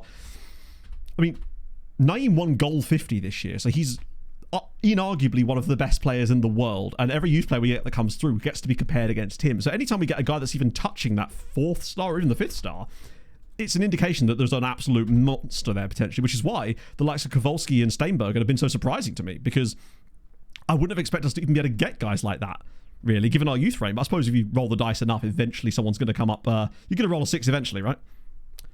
Naeem, I think, won Ballon d'Or, and Montparnasse came second in a Ballon d'Or to Naeem. Although, as it happens, the Ballon d'Or this year, neither of them were even in the list, which was really weird. This guy here is a Spanish Scourge player, but obviously we're signing them now, aren't we, for the reason of bringing them in for the loan farm. So it would make sense to pick him up since he's got that 5-star PA. Then we've also got... Some of these guys might be from the transfer room in as well. Another Geisler has entered the chat. An Icelander, but he's at Ajax. Very expensive Chelsea man. That was a guy we looked at a few years ago who's quite good. Newcastle dude. That's that really expensive Canadian right back who I liked, but he's a bit expensive. Yeah, we had no players on the Ballon d'Or list at all last season. The top 3 was... It was a weird year with us regarding tactics, so no player was able to like extend themselves enough. That being said, if El Shankiti carries on playing the way that he has been lately... What about you? It's quite young, though. Then maybe next year could be the year that he just comes out of nowhere and does it. What am I doing? I'll sign the other guy, though. We'll play Inter Milan for the 3rd final... Really? At least I guess that it's not just Real Madrid, because I feel like... I think in my saves, I tend to get some of the most... Oh. Just realised I didn't actually give him a choice. I never actually asked his agent or anything. I just tried to put a bid on him straight away. It's very unlike me, actually. I feel like I get quite boring Champions League finals in my saves, for the most part, in terms of the teams we're up against. I rarely find us playing against someone that you'd be more surprised by. Right, transfer him in. How many do we have? 265. Okay, that's fine. See if we get any fun ones that were from some of the more... eclectic options. Oh yeah, that's fine. I'll leave that filter on. So, any that stand out? I want to just check that wing back one we made. So it was these ones. So we've got a few youngsters, but guys like breakthrough prospects here, like this guy here, Victor Jimeno, with 1 tackling. Probably worth a scout. Don't know if I'd want him actually playing as a wing back. That seems a little excessive. Future prospect guy? Extra Berea, but he's a bit worse. And then the youngsters have been loads of those. Okay. Ooh, Andres Munoz, though. Technically, he can play winger. And he plays for Socrates Valencia. He's 20, though. Why not? Wages a little high. Well, is what it is. The club name has won him over for me. Oh, dear. Finalised promises. Get him as well. Here I am getting bogged down in signing people when I should be pressing spacebar more. But I do want to see if there is anyone crazy in the transfer room in... Just so we've got a bit of cash to spend. I might just, instead of looking at it like that, just look at the overall report. Because there's so many different ones of these we made earlier. Right. Anyone crazy good at the top other than players I can't afford? And Spanish Scourge guys. An English dude at Chelsea. Simon Cutbush. Why is he so cheap? Excuse me. Heading, marking, tackling. Jumping reach is very low. Aggression? I quite like him. I know I could approach the signing, but because he's English, we'd have to pay compensation. 100k? Jesus. Fine. That's a weird... Well, sure, why not? I mean, he's not Spanish Scourge for once, which is something new. Anyone else? Basque dude, Dominican Spanish, Colombian guy at a Colombian club. Juan Ramirez. He's quite cheap. He'd be good for the loan farm, if nothing else. Because he is slightly on the higher end of his age profile. I'm hoping we see a goalkeeper in here. That'd be kind of good. £1 million? Get rid of that. There you go. That's all right. We can do that. Anyone else that isn't? I think next year will be the first year we don't get it. There's a guy at Inter. Very expensive. Argentinian dude at... Ooh. He's a bit expensive. I want to scout him, though. I swear they're always number 10s. Cameroonian French. Wait, that's the Spanish side, isn't it? I think. Yeah. Not that I'm opposed to it. That might be a thing I can literally do off stream, though, because those are just players I'll hoover up for the loan farm. Is there anyone that stands out as being genuine? Ah! Jean-Paul Correa, another of these players. But he's at the Catholic Daddies. I feel like we haven't had a standout player from the Catholic Daddies in this entire save yet. That used to be my go-to in Chile for finding these types of players. And Reynoso came from them. We'll have a bit of you. And, God, the sooner they sort that, the better. Spain again, Spain again. Scotland! Oh, he's at Manchester City. Guy Ferguson. He's intriguing, actually, but I will scout him further, because Manchester City. Polish? Wait, who is this? Bartosz Swiaczek. Hey. 20, though. God, if he was like 17, 18 and coming through Poland, that would be really interesting. A Nigerian dude at Aqua United? There's also Marley said, or not, is that Marl? That might be Marl, actually. I'm not really convinced by these dudes, to be fair. Turkish guy at who? Still fairly... Mirachan Sagat, who plays for Gebzespor. I actually have never heard of Gebzespor. Very low wage. Fuck it, why not? To League One, but in League Two I'm somehow in the FA Cup final. Hang on. September to League One. I assume that means you've been like promoted from, you've like won League Two and you're going to be in League One next season, but you're still in the season where you're in League Two, right? How did you manage that? That sounds insane. Which season is this? I'll give you £6,000. That's incredible. Which team? That's awesome. Fair play. Another Polish dude there at Wichita, but they are top flight. Wanted by Polonia Warszawa. Okay. Oh, yeah, sure. I mean, crack on. Do you see, I don't know why I said that as if I was going to be like, oh, yes, I know them well. As if I know most tier 10 sides at all. There's quite a few Polish guys in this list as well, which is nice to see. Right, okay, I'm going to have to draw myself away from that for the time being, otherwise I'll just get bogged down in signing too many people. Words are hard. So Cutbush is going to come in, hopefully. Youngster. Maybe he's just terrible, and that's why Chelsea are letting him go, but their loss could still be our gain for 7 years. It's quite a long time. I suppose he should be used to a long-term contract, though. He has come from Chelsea, after all. Right, bit of that, bit of that. 2 years for you. Ooh, he's quite expensive. What about just straight up that? Okay, never mind. Higher base wage? There we go. Just so we can get a little taste. They're 9th tier, Chris, I believe. So I need to make sure I can get a database. I have found one that goes down to, I think, the 11th tier as it happens. Won't need to go quite as deep as that. Thankfully, the computer should be able to handle that. I'm just hoping it's got enough detail where, you know, as you get to that sort of level, the players that the clubs have tend to be, you'll get a couple of guys, but very often it's missing a lot of their actual players, because obviously, understandable, the research level of detail down at that stage is going to be quite low, particularly with us moving into the new season as well, where a lot of our main squad players have left the club this summer, I think. There's a lot of churn in non-league football. Bit of that. 4 years for you as well. Nice. Get those guys locked up as well. Tackle those, and then we've got Atletico. Unless you want to be really specific about the question, Chris, and in this case, the answer is they're in Ely. I've covered both boundaries there. All the new games, I bet. Yeah, I've never had that. I don't think I've ever been in a cup final when I wasn't already a top flight side. Like, ever. Squad reg window. I don't think I actually need to register anyone, do I? Because they're all of the right age profile as it is. Unless there's anyone crazy good from the second team that could come in. Maybe. No, because they're all... Oh, wait, hang on. Wrong button. Dostal. Pretty much anyone who's good enough. He's already registered as an under 21 player anyway, and there's some Scourge guys in there too. Vert, now he's under 21. Yeah, we can pretty much put whoever we want in. So I think I'll just leave that as it is. It's a good thing about having a younger squad. You can just play whoever you like. No, but I guess I know. The things you find out, I probably should actually check in on the... God's sake. Ooh. Might make that my next task actually for either after stream or tomorrow is to go through and update the not transfer room, the team report list, because it has been dwindling slightly. I can't imagine there's anyone great in here. Man United player, probably not going to be for us. Mallorca guy, oh, sorry, still the first one of the day. No bits for you that are worthy of us. That's fine.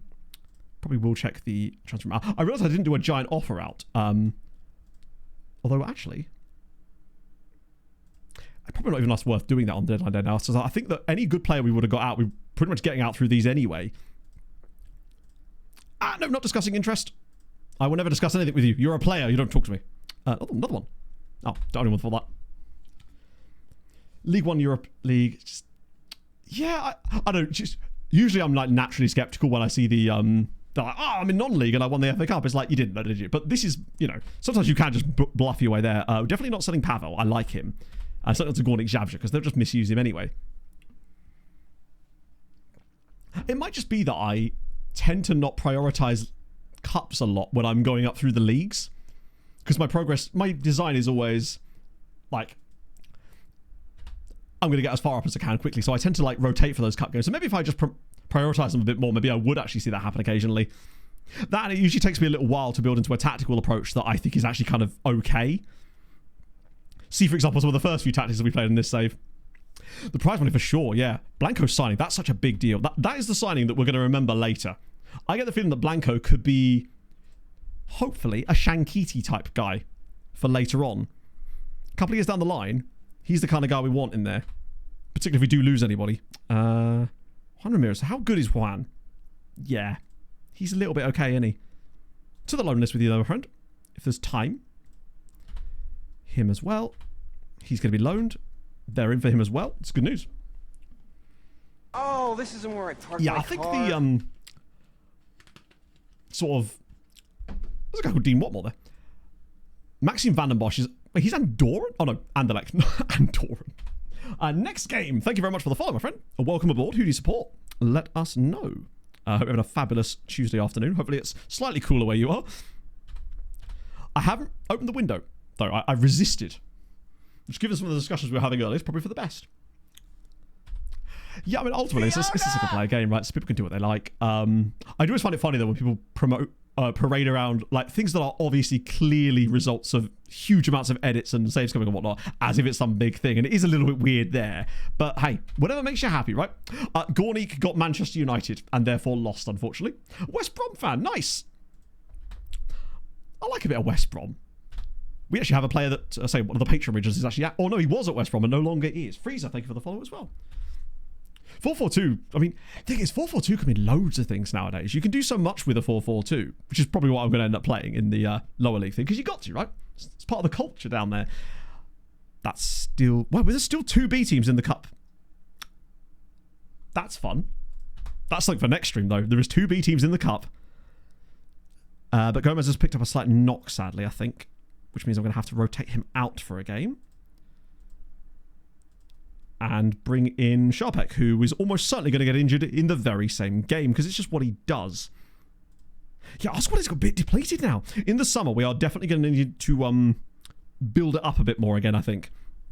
It will be the transfer window in the summer is very much going to be us actually going out and signing players, occasionally for the first team as well. But I would love that. If I could find some way to throw it for them, even though it's their team, I would make it happen. Naeem's now 13 and 13 on that. Crazy good. Right, off we go. Are we at the Champions League? No, we're still in it. We've got Atletico in the round of 16. Gornik, sadly, now are out of the Champions League. They got Manchester United in the playoff round, got beat 3-0. Legia decided to shit the bed and came 25th. So they're no longer, they didn't even get through at all. However, in better news, in really bad news, Naeem's just hurt himself in that in that game. And Sharpek scored. Jagiellonia are through to the round of 16 of the Europa League, and Radomiak are also in the round of 16 of the Europa League, which is good news. And I forgot I was still playing Manuel Hansen in goal.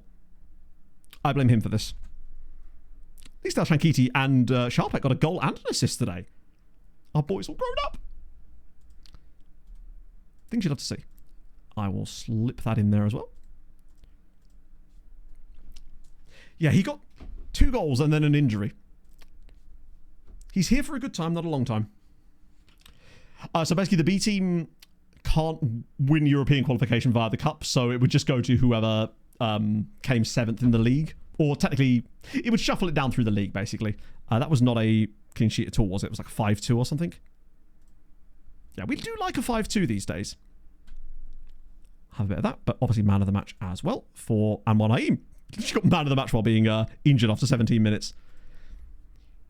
That 2-month injury, though, is actually kind of catastrophic. That's the sort of thing that could actually really harm us Champions League-wise, unfortunately. Because being able to switch those 2 in every game is so useful to be able to just drop him out whenever we need to and have Alvarez and Coffee come off the bench. Now it certainly gives us less options there, unfortunately. Anybody else want to go out? Nah, not quite. Tried to learn everything that couldn't be said is coming if you want to. Really? Wow. And sad news, the B teams are both out. But, okay, we do kind of need to win the cup. Because it's Korona Kielce, Pushtin Mitsa, and Ruk Herzhov. We've got to make sure we win the cup this season. But yeah, that injury to Naeem is not ideal. Not ideal at all. Right. Pinto rejected. Oh, that sucks. I was kind of hoping he would go there. Cutbush is coming in.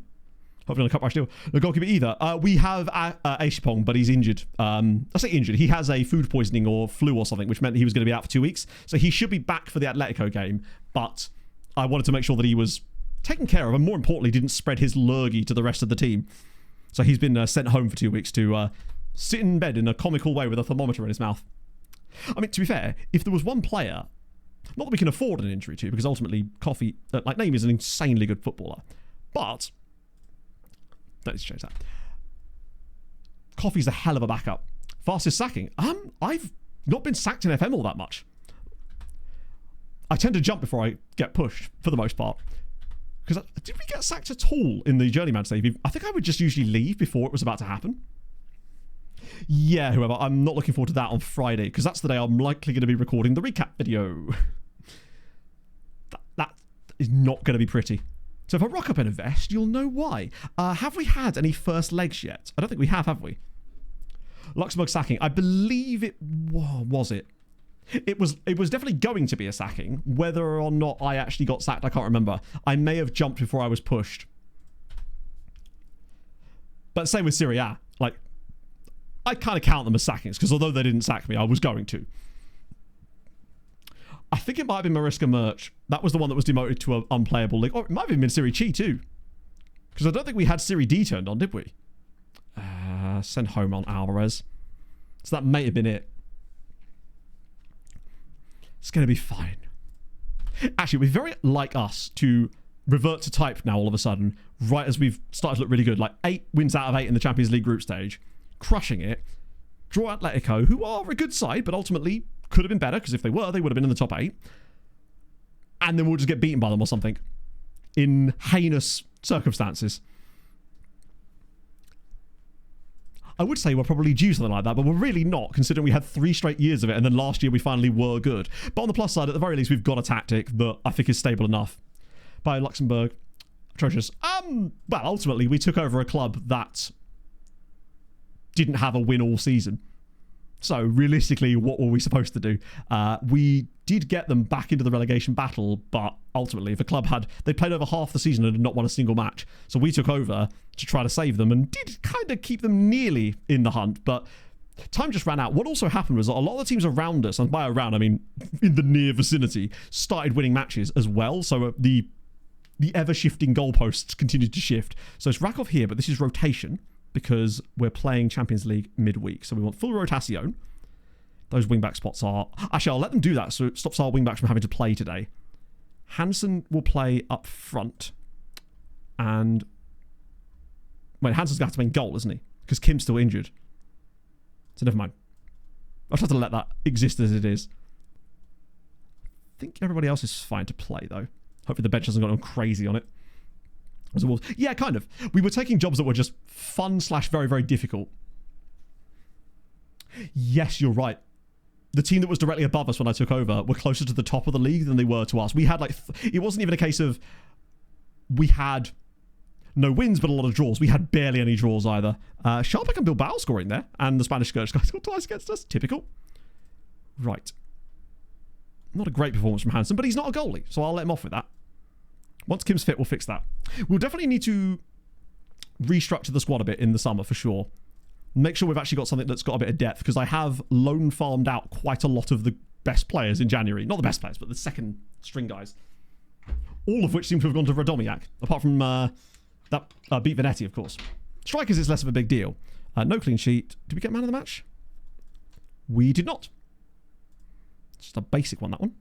Basically, just guys that are sharp at getting points. Hello, Biff. Wait, oh my... I didn't even get a chance to read the fucking message. Oh my god. Right, hang on. That's incredibly kind of you. I must read the message first, though. Fucking hell. Because that didn't sound good. Right, here we go. Maybe 6 weeks earlier than expected. Oh my god. Hard as... Yeah, I can imagine finding a place where they're both okay. That... Oh, fucking hell. So I wonder where that was going. That, I'm firstly incredibly relieved to hear that, man. So, also, congratulations to you and your wife. I imagine now it's a case of...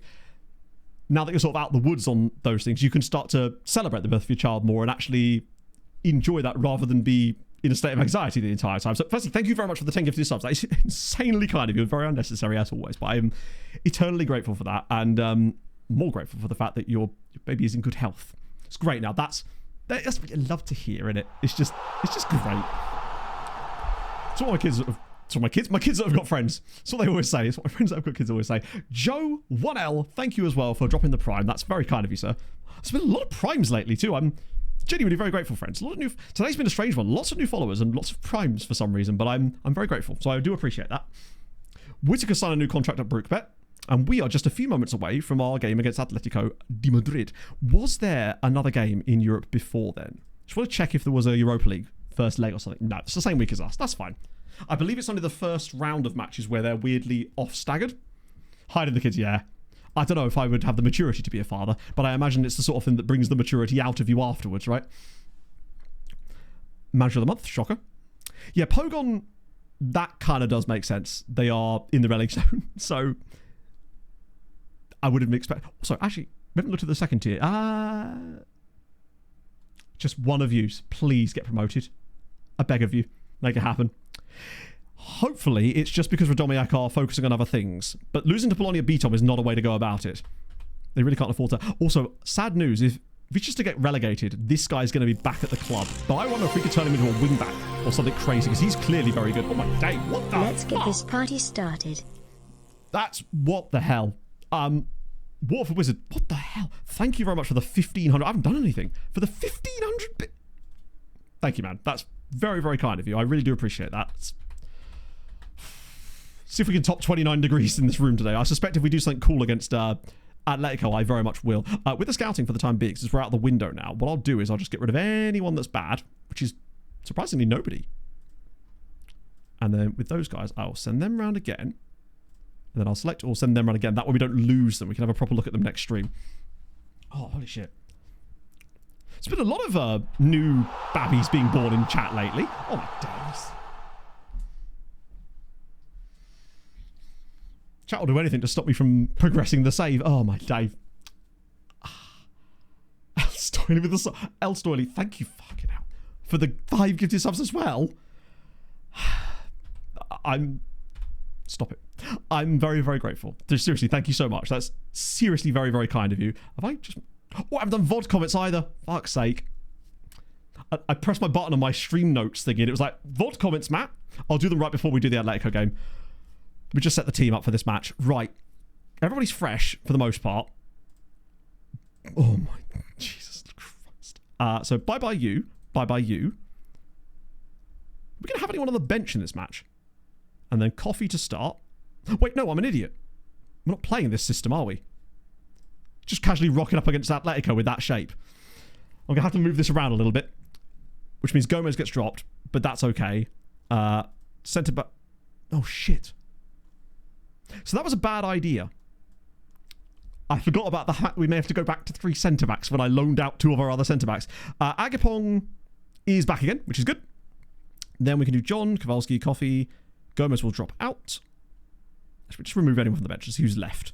That'll make this much easier to see. Right. Jesus Christ. I might do unpick positions pick thing automatically.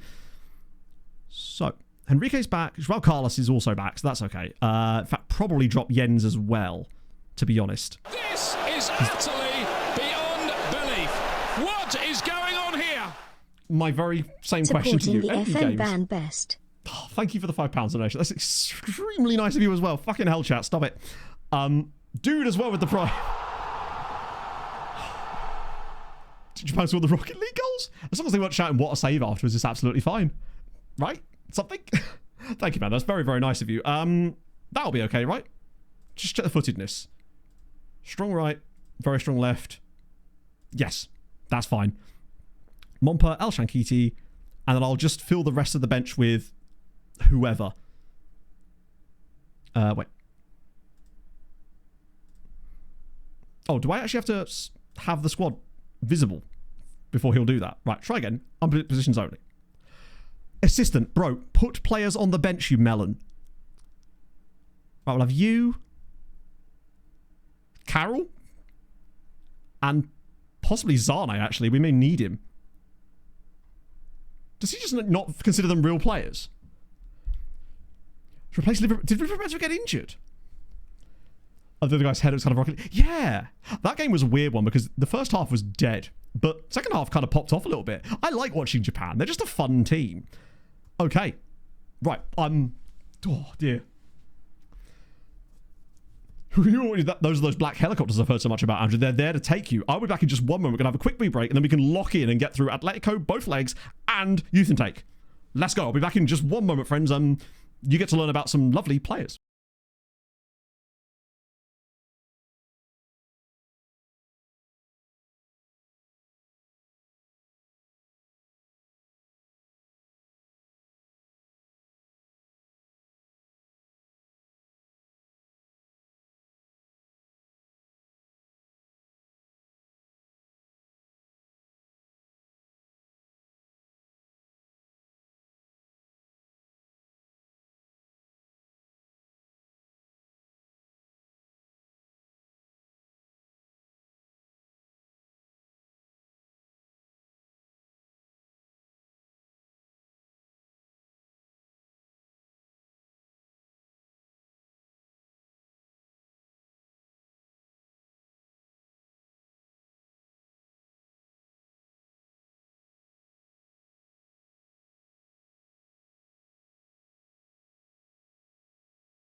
Okay.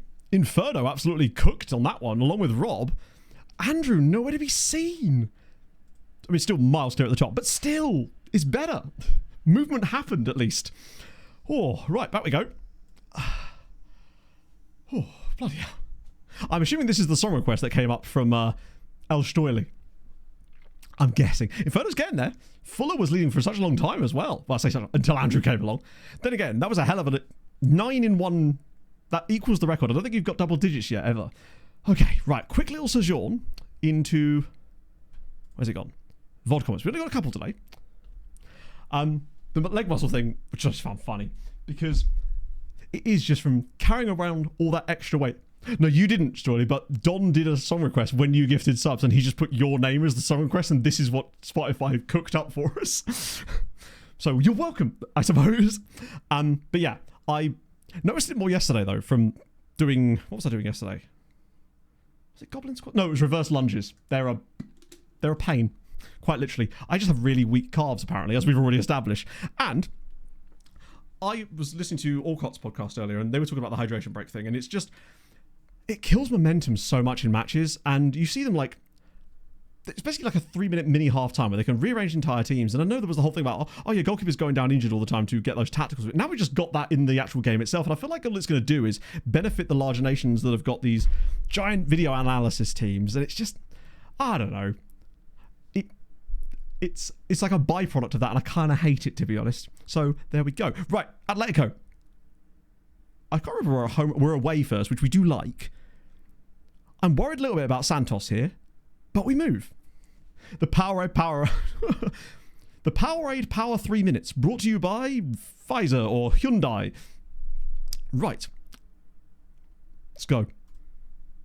Lick the stamp, send it. I trust these boys. Hello, Jack.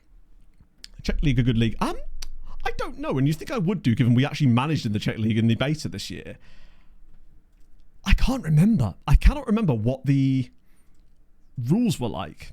But ultimately, if you're willing to manipulate them anyway, it doesn't matter so much. But I don't know. If anyone in chat knows what the sort of squad reg rules are like in the Czech Republic, then I'd be curious to know about that myself, honestly, just because we didn't get far enough into the save for it to mean too much to us at the time, because we mostly had Czech players in our squad anyway, and a few sort of players that we'd signed. But I think it certainly feels doable. I wouldn't imagine it being completely prohibitively difficult. More than 6 non-EU in the starting 11. Okay. And presumably if players stay in the country for long enough, they can sort of become European citizens and therefore count towards that, I guess. Oh shit, that's an annoyingly nice piece of play. Inside a minute, we already are losing to a processor manufacturer, and I think that's going to get given to... Yep. Shit. Opening minute of the game. We barely conceded a goal away from home in the entire Champions League last season. And we haven't actually conceded anything in the Champions League since the Freiburg game. Fuck. It's fine. Not the end of the world. We go again. Hopefully the lack of Naeem doesn't completely cook us here. He's not going to shoot from this distance, is he? No? Okay, that's nice. Oh, man. Time to naturalise. I don't know if you actually can. I think it's 5 years because of FIFA rules rather than anything individual there. Hold the whiteboard up. Yeah, that was one of the things they pointed out as well. Didn't it just have like numbers on it, like 43 or something? Decent UCL team. Weirdly, quite quickly. But that was because there was something going on in the game database that meant that there was massively overinflated quality players coming through at really low leagues. And we hadn't realised it at the time because we were just signing players who looked good. So we actually won the Champions League in Season 7. But we've managed to not win it since then.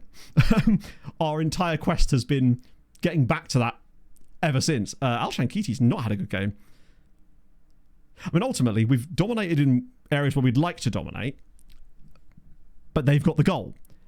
At the bottom half of the pitch, yeah. Pretty much. I mean, this has a lot of forward momentum if you look at the advanced wingbacks and stuff, but I'm obviously not going to switch to the other tactic to chase this game because it's only the first leg, and ultimately, if we're only a goal down here, then I think he is offside. Surely. He looked offside, but if we go to a second goal down on a marginal offside, that could cook us. Oh my god, it's given. This better be actually offside. Sorry, better be onside then. Yeah, they're a bit too deep there, aren't they? Oh, he's miles onside. Never mind. There's 2 of them playing him onside. Right, that's a bit frustrating because... Oh, for God's sake. We still don't want to switch, though, because if we do and end up conceding more goals in the process, that will be much worse. Oh, I forgot they've got Lucinho, too. This would be so us going out here. Okay, Pieskovitz is still 0-0 with Marseille. Right. Get it together, friends. John's now taking a knock as well, but... Hopefully he can recover a little bit at half-time. So, I didn't see their pass map, and now I can't get back to it, I don't think. No, because of course not. Why would you want to see that information, FM? I think... I mean, since we're not marking either of these two, it would make sense if we did. Since they're clearly doing so. And we are already marking Ovidio Morales. So if we can take those two out of the game a little bit, that might help us. But 2-0 down and not creating a great deal is not a good position to be in here. Fuck. Wow. Sure, wait. That's surely drawn on, right? That looks too, like, superimposed almost. Either that or bro has the most insane handwriting. Is that still a red tick? It could be. Oh, Johnny's actually hurt. Okay, this gets worse and worse for us now because now John's hurt. Al Shankiti's had an absolute nightmare as well. They did start to dominate a bit more towards the end of the first half, annoyingly. That second goal. I think if we can get back into the game at 2-1, it's very much on in the second leg. But we can't risk conceding a third goal by pushing it too far. Because we can still come back from 2-0 down as well, actually. But we just don't want it to get too much worse. It's how these things go for us. Oh, this is nice. No! Oh, please not another game like this. No! Oh, never mind. This is the round of 16. Our cursed round where we just always seem to go out no matter what happens, other than last year where we got to the final. The last 5 seasons, oh sorry, if you include this, yeah. So 4 years in a row, we had round of 16 exit, round of 16 exit, round of 16 exit, got to the final. And now we're staring down the barrel of another round of 16 exit. We won every game in the group stage. We beat Man United, we beat Real Madrid. This is season 13. Oh, that's it, slip it through. He's offside, isn't he? He's 100% going to be offside. Distracting the goalkeeper? Nah, no one would reasonably argue that, unfortunately. There's no way we could argue that ourselves. This is definitely be offside, isn't it? Yes, it's given! Come on. Al Shankiti steps up in Europe again. Right, we're back in it, baby. Let's go. Whew. In 48 minutes, damn, that's like half the time. On the plus side, though, if we do get past Atletico, that means we're going to make the final, because that's all we ever do. We've never been knocked out of the quarterfinals, never been knocked out of the playoff round, and never been knocked out of the semi-finals. It's either get to the final or be knocked out of the round of 16 and nothing in between. For every year of the last 7 years? 8 years? Because it was... Or did we get knocked out of the playoff round once? No, I think we did, actually. I think our first ever knockout season, maybe. I can't remember, actually. Oh, here we go.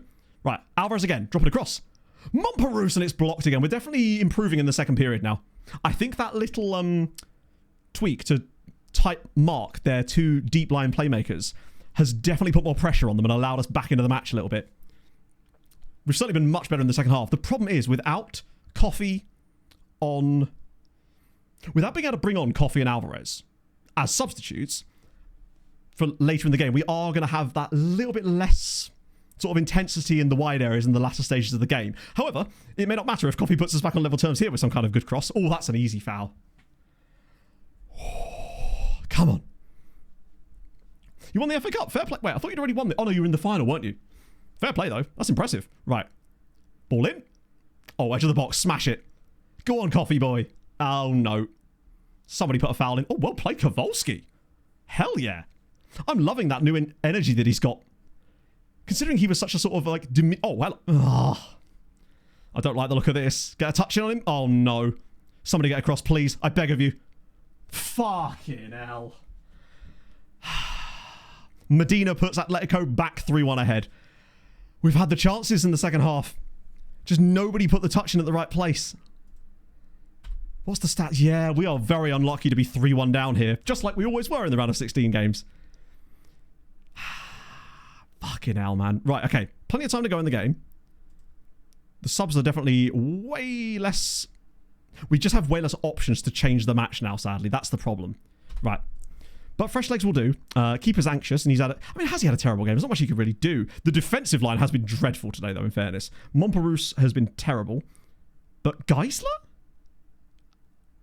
Kowalski's been good. Oh, it's a tough one. There's Gomez on for Al Shankiti, but I don't know if I really want to do that either, because he's at least scored a goal. Zygmundo! Thank you for the 17 months, friend. I hope you're well. Yeah, there's nobody else on here that I don't want to weaken what we're like on the pitch too much. Because anyone I bring on of these guys, with the exception of Julio Cesar probably, makes us worse. Generally speaking. Let's try Carlos maybe for either Jens or maybe Julio Cesar. Would he be able to do that? He probably could, actually. I'll save a sub. No, we don't want to push for that too much, although we may have to at some point. I'm going to save it with those 3 subs right now. It's just we usually make the double wingback change around about now, and we simply do not have access to it currently. Oh, please no. Not a set piece goal on top of this game. This is such a round of 16 us performance. It's actually unreal. Oh, although, can we catch them in the transitions, though? 20 minutes to go. We make it 3-2. That would be much more like it. Like a 3-2 lead is nothing. Oh. Oh, my God. Now that is what I'm talking about. Atletico 3, Wisła 2. All the way from their corner. Hans Geisler. This man. It sucks that he came back from his loan, but the important goals that he's scored this season. Good Christ. 3-all? 4-3? Let's go. We'd be very good value for a draw here if we could get it. And this would be different for us too. They give him a bit too much space, but even they're not expecting him to bend that one over the goalkeeper. Come on. 3-2 is... We can deal with that in the second leg. Surely we won't get the bad luck again there, right? Massive. Huge goal. And deserved. Come on, have they made any changes? No, they haven't. The only changes they've made, actually, are those two players there. Right, please don't be 4-2. We've still got 15 minutes. We're in the ascendancy in the game, generally speaking, even though they have scored. We've won the second half at the moment. Yeah. I mean, that's how we set up the corners. Oh, sorry, not the corners. The defensive corners, because I want to be able to create those counterattacks. So I have them stand out wide to get those passes when they are inevitably, eventually cleared there. Coffee. Oh, he's got space. It's 3! We are back, baby! Atletico 3, Wisła 3. Al Shankiti again. Come on! Let's... What?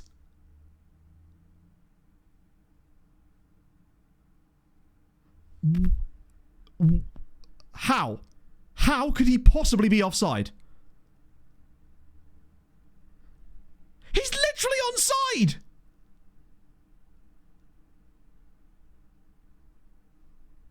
Surely he's onside. Is it his shoulder? That line just looked like it was not... He's literally behind the ball. Oh my God.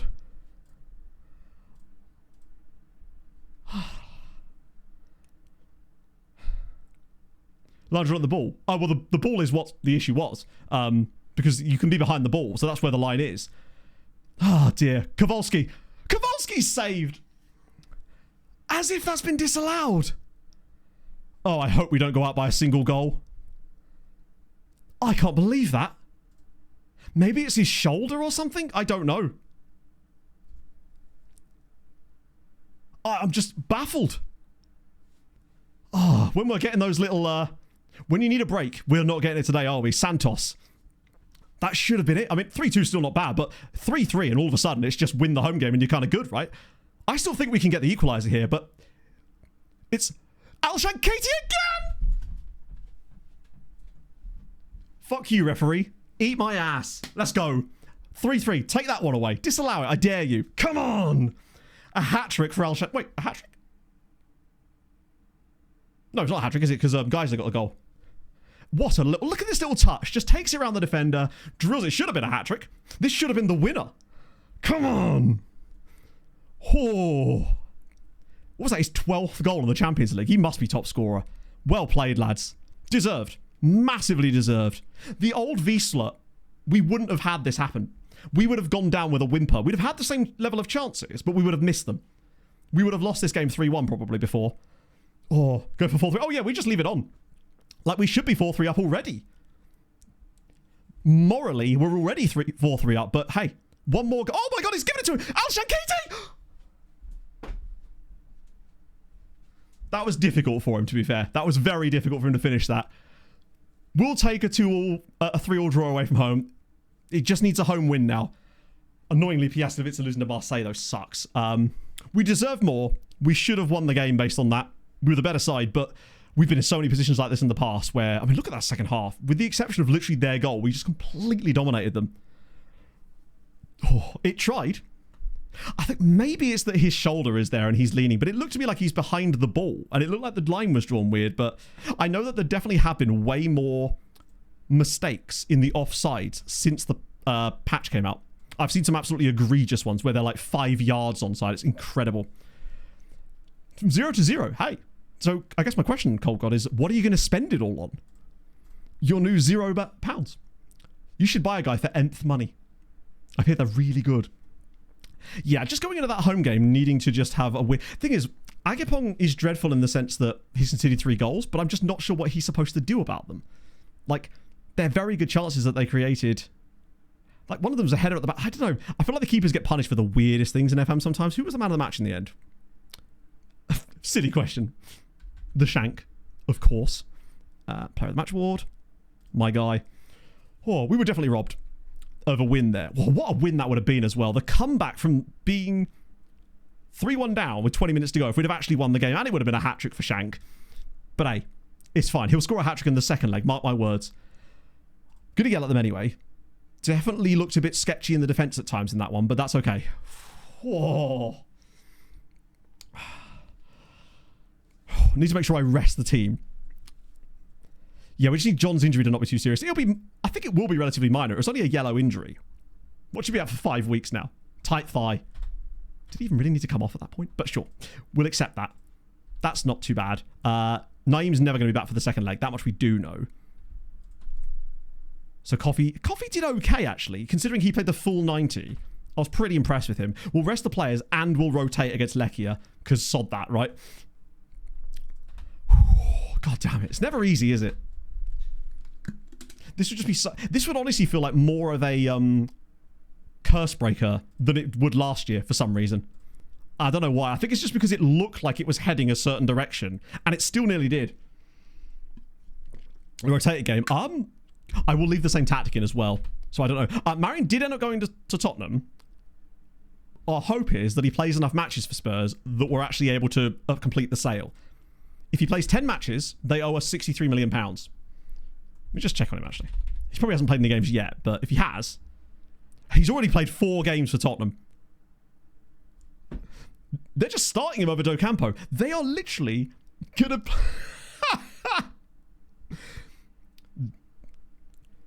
No, Naeem's not going to be fit. He's not going to be fit. He would honestly be a bit of a doubt for the next tie if we were to even qualify for it. That's how bad that injury was. It was like 2 months.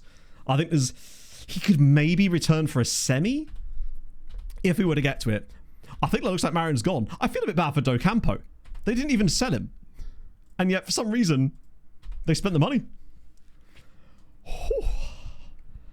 That's good money, because that'll allow us to sort of rebuild things a little bit in the summer. And freshen up a little bit more. Which we're very much going to need to do, no matter what happens here, because we are very depleted at the centre-back spots for the first team guys. Now, no doubt we'll obviously get a centre-back or two that will come back from various loans that will end up filling those spots, because there's so many of them. Even if it's that Stajic guy, that giant Serbian dude with the 20 jumping reach, he could very much be one of those dudes. Yeah, I was going to say, when are Spurs going to sign Diakite? They'd have to sign him off as Saints. Hopefully he's at least been playing there. Right, so this is full rotación. Jesus, John is... Even with the rest, because of the injury, he's still absolutely gone. So, rotated squad. Full rotación. I will start Gomez for this game, though, because he's not going to play the next game. Geisler isn't going to start. Alvarez, Coffee can't start. It's going to have to be Calazzo. Okay, that's okay. I quite like Bruno. He's just very tall. Cutbush is in. And Santos is starting, which he can't do because I need someone else to play there. Jesus. Okay, Dominic. How do you feel about playing centre-back today? Good. Glad. I thought you'd agree. I probably should rest Alvarez too, honestly, just in case. Last minute is John to get another injury midweek and all of a sudden we're cooked.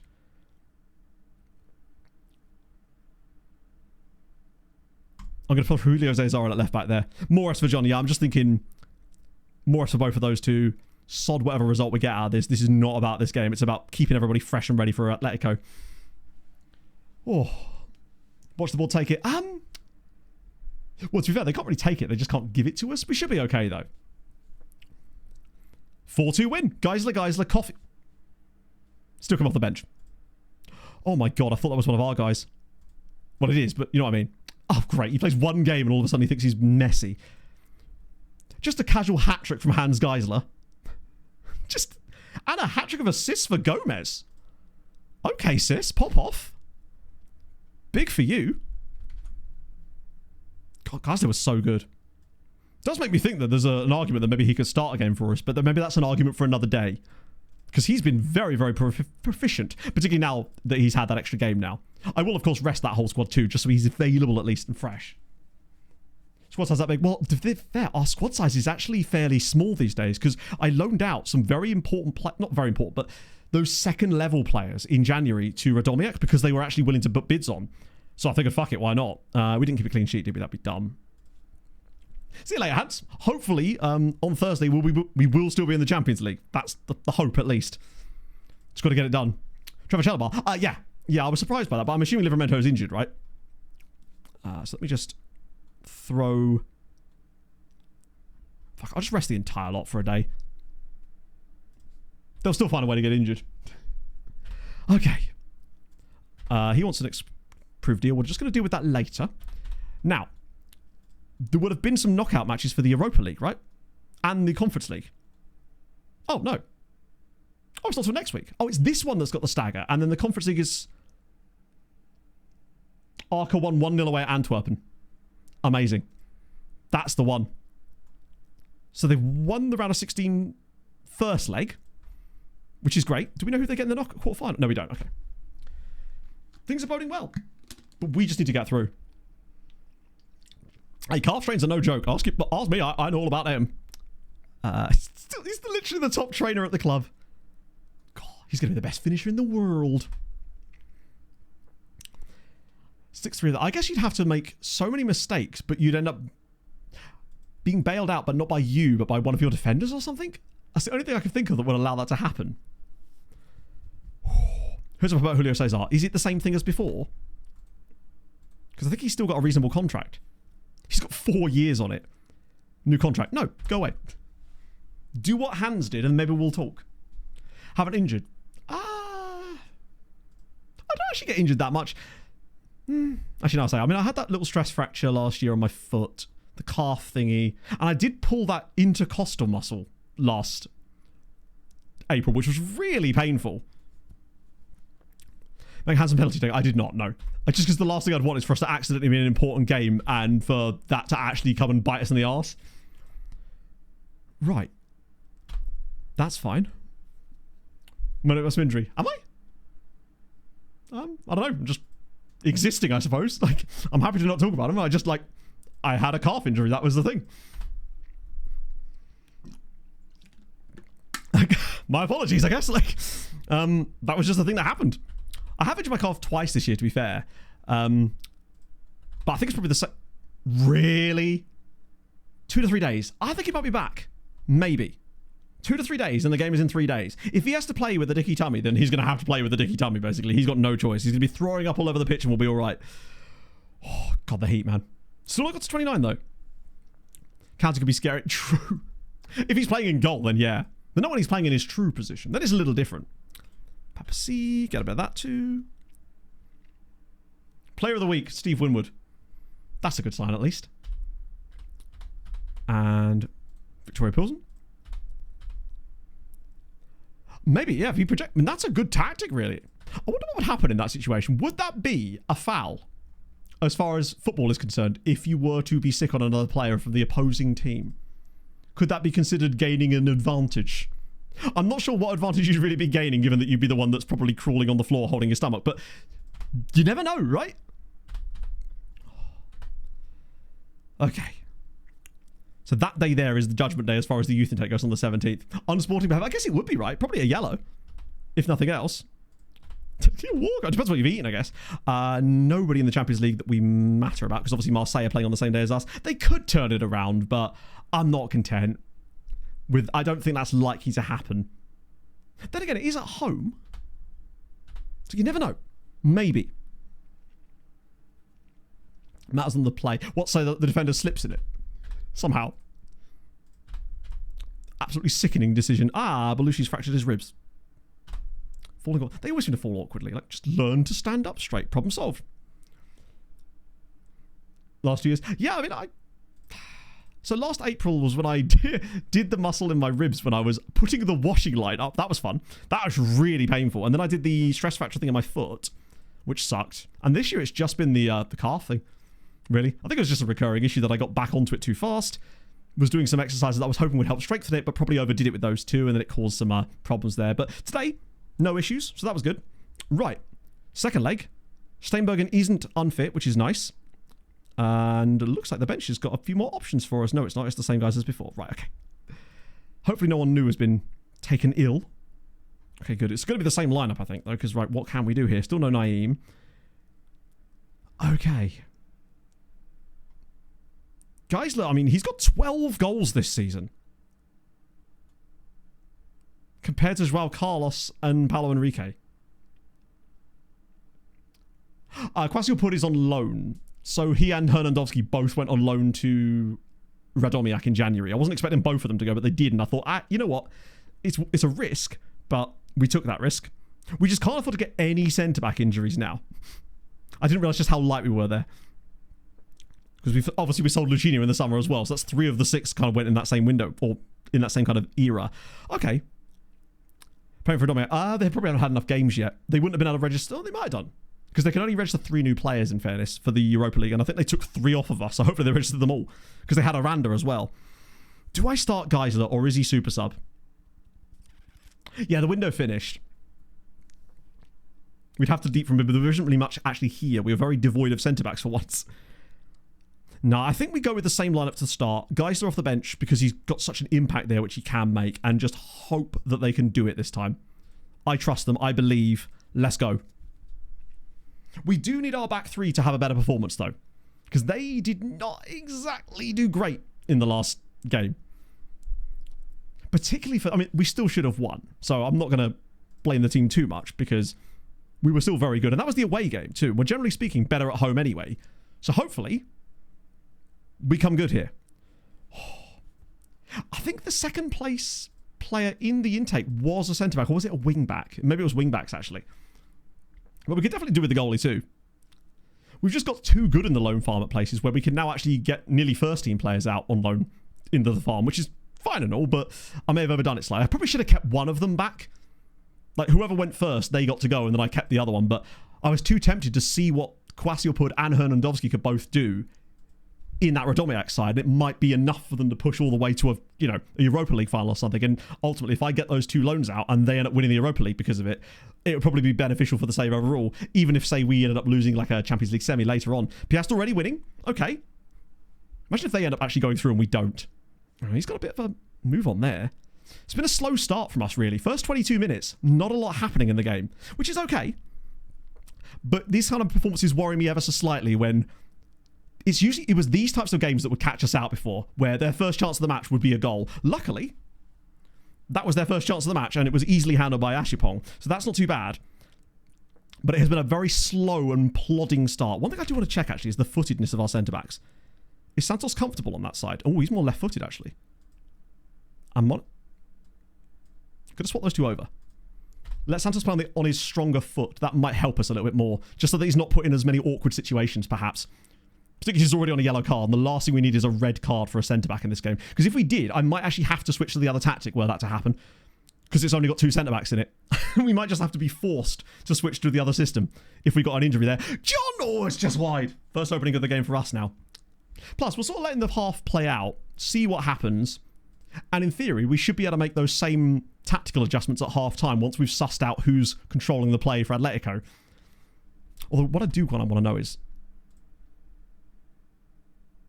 I mean, it's the same too, isn't it? I do wonder if maybe just going for it now and then reassess at half-time.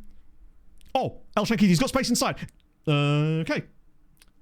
I mean, that's one way of doing it. Coffee's through. Coffee's through and it's saved over the crossbar. Montperou's probably should have, driven into the box there and had a shot, but sure. So Zoiverloon has already done well in this game. So if we can see his rating going down, that would be lovely. Specifically strong on his left foot. I think there is. I'm not sure, actually. You think they would be able to, but this is FM, so sometimes the things you think could be obvious aren't actually that obvious. Isn't this still the wingbacks are the striker tactic? It kind of is, yeah. Well, it's the tactic that got us to the Champions League final last season, basically. So I'm fairly confident in it. Oh, that's nice from Coffee. Come on. I'm fine with him.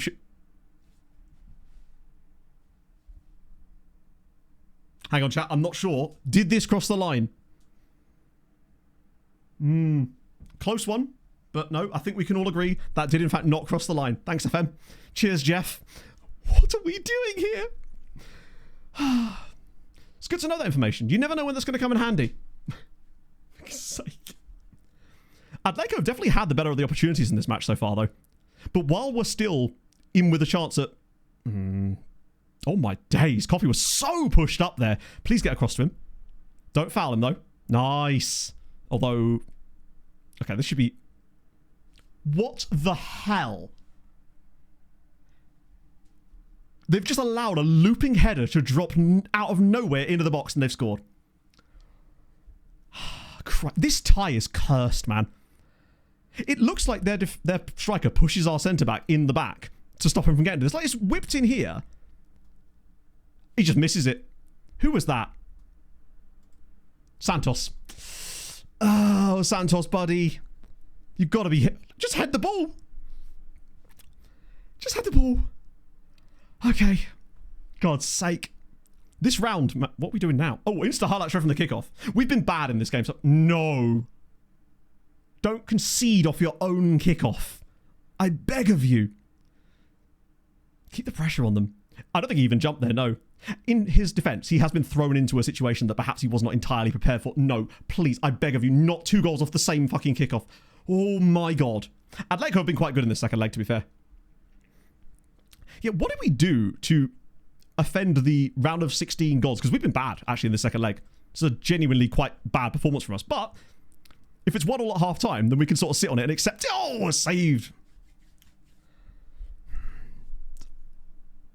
It sounds like he actually didn't get a negative effect for that. Right, ball down long field again. That should be... Oh, God. Good save from Archipong. He has bailed us out there. Santos is not up to it. He's not winning anything in the air up against their striker, despite being 6'3" and having 16 jumping reach. He's just losing every challenge. That's what's happening. Atletico are actually able to get really good long balls forward, and we need somebody like a Geisler at half-time, but we also need to figure out what Santos is going to do in the second half, because he has been dreadful. Look at the momentum. Actually, that was around about the time that I made that tweak, so maybe I actually made us worse doing that. Because their pass map is very wide. But it is still these two that are doing the business, so I think I'm okay with that. Oh, yeah, they should be fine. Santos, yeah. I usually try to leave it on the combined screen just so that when that does happen, I can fix it. But, right, the bench. I mean, he's going to have to stay on because Zane's not going to be any better than him. He's an object. Yeah, let me bring on the 5 jumping reach. The guy with 7 jumping reach. Other tactic deployed. It's certainly a thing I'm going to do, but not at half-time. I still feel like we can get back into this without doing that. Because that will bust our chances if we do anything. But I want to wait until maybe 55 minutes. Give them the first 15 minutes or like 10 minutes of the second period and go from there. But Geisler's definitely going to come on at some point. In fact, I'm wondering if half-time might be the time for Geisler instead of Joao Carlos. To be honest. Do I want to make half-time subs, though? Everyone's kind of been bad. Coffee's been bad, but we can't replace him. At least we can replace... Or can Alvarez play right side? I think technically he can, can't he? Technically he can. I'd rather he didn't. Wait till the hydration break. Good point. Yes. Yeah, we'll do 10 minutes of the second period, or do we just send it? No, I'm going to be sensible. Because that will probably just give us a guaranteed defeat. Yell at them, try and G them up a little bit, give them 10 minutes to see if we can get any kind of foothold on the game now. Shankiti's been kind of poor as well. And then try and go for it. We'll give them till 55 minutes. If we don't see anything noteworthy, like a chance or two, or any kind of real change to the balance of the game, then I will throw on the subs. A few subs, at least. And, oh, that's a lovely par. I like the idea. I think this is where we miss Naeem in moments like that. God, that striker of theirs is so good in the air. Just don't know what we can do about that. Other than, like, even tight marking it would be tough, right? Because, what a pass. Good save again. Ajipong is actually saving our asses here. It's almost the opposite of how he played in the last game. They're actually catching us. I mean, they'll keep doing that, I suppose, if we do bring on this other system. But this is an absolutely generationally awful performance from us too. Right. If we don't score on this play, I'm going to throw the other tactic on. And we'll take off Santos because we won't need 3 centre-backs anymore. So it'll actually make us weirdly worse there. Yeah, he's very good. I think we might have to have a little look at him as well. God, Coffee's getting caught so high up the pitch and isn't really getting back anywhere near the same way that Naeem does. He'll give away a penalty now or something. What a block. What a block. Holy shit. This keeper. He's the only reason we're still in this match. If we do somehow pull this out of the bag and get through, it's going to be because of Ayapong in the first half. Right, change. Other tactic. So. Steinbergen comes back in there. I'm going to essentially, for the time being, move Santos to striker, but obviously he's not striker, because that's where the substitution will come in. On comes the other striker. So John, Coffey, Joao Carlos, Kowalski, Montparus. But with that, I'm also going to get on Alvarez for John for fresh legs more than anything else. And Alvarez is a good player. Coffey's just going to have to accept that he's not very good. My God, the others as well. It's time for Geisler, isn't it? Geisler and Julio Cesar, perhaps? Maybe switch both of them out. God. Where did I bring on Geisler last game? I can't remember if it was as the number 10 or the other one. Get both. Gomez is very good. He sort of picked things up a little bit lately. Was it number 10? Oh, interesting. In that case, I'm tempted to just move Mompa out wide. Save our last sub just in case of injuries. Can play left mid. Yeah, but he can't play left back. So he will get absolutely cooked defensively if Molsky comes on at left back. And I also just don't think he offers enough pace in that position. Actually, he's got a decent amount of pace, but he has no tackling ability. He would get absolutely rinsed. He's great there for a game in the league against someone poor, but in this kind of match where it matters more, I feel like that's probably not the best idea. However, it's Castro, isn't it? Their striker that's doing all the big heading and stuff. I'm assuming he's a tall boy. 6 foot. 30 jumping, which if the game will actually show us. And then we've got Medina, who's... Hang on, did I say 6'8"? Oh no, it's this guy. It's Medina. 6'6", 18 jumping reach, and he's got 16 pace. Bro is fast as well. I think I'm just kind of getting on both of them. Time mark them as much as we can, and the hope that pressing them and showing them their weaker feet is going to help. Jesus. And Zovilan and Barrios, they haven't many more changes there. I suppose it's quite early in the second half yet. This is our, like, roll of the dice, basically. We have to hope that this is going to work for us. Because where has been the performance? Compared to the first leg, where we were fantastic, and it's still frustrating considering we should have won the first leg. Yeah, it's technically AML because they get really far forward as the playmaking wingbacks, which works when we can... God, he's done it again. That Medina dude is just winning everything. Piaz 3-2 up. Still not enough, but it's something. They need another goal, unfortunately. Just be nice if someone went through, even if it isn't us. Part of me is actually tempted to throw on Sharpek later in this game, since he has proven to us in Europe that he can do stuff. We are beyond lucky that this is only 1-0, because it does give us a chance to dig ourselves out of a hole if we were to find an equaliser. Now, the problem is we can't really revert back to another style of play if we were to actually do that. Oh, here we go. Few more bodies in good positions now. Just need the right interchanges. That's nice. It's Al Shankiti.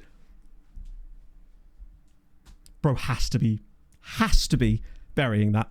Right, so Barrios has now been substituted as well. Oh, we're just not getting through, are we? Oh no, they kept Barrios on. Oh no, they haven't. I have to wait until the end of the highlight to switch it because the game doesn't tell you. Right, that was the moment. I think that's the chance. Well, not the chance. We should hopefully create another chance later, but... So Zoiveloon's moved over and they've brought on... Zibast. Oh, we can foot him as well. And they've also brought on Bravo. Who have they taken off? They haven't taken off Medina, though. I was kind of hoping they'd take off Medina. But they've taken off... In fairness, they have taken off the guy that was doing well alongside Medina. So Medina was winning the headers, but it was Castro that was actually getting on the end of them. So hopefully their new striker that they brought on isn't as good. Oh, those are the normal chances that El Shankiti eats for breakfast. Those are his moments. Right, long ball downfield. He's just winning it every time now. Unfortunately. That wasn't even Medina that time. Good save again from Ayapong. It's going to go out for another corner. Then again, we did score a goal from their corner last game when Geisler got the run on them. So we just need the biggest clearance in the world here. Get on the breakaway and get Geisler down the other end. Wait a minute. Hello. Who is that on the ball? It's Hans Geisler. Here he comes. Go on, Hans. Do him again. You've got support this time. Keep driving. Keep driving. Hans Geisler. Okay, that's a decision. Oh, no. Oh, my God. I thought that was in. I thought that had deflected in. Oh. We've had moments. That's what sucks so much about this. We've had little moments in this second half, at least, to get the equaliser. Right. Al Shankiti, he's not even that tired. But, no, he's having a shit game, but he's not tired. But then no one else I could take off that is tired. I suppose I could bring on Jens for Kowalski. Last roll of the dice.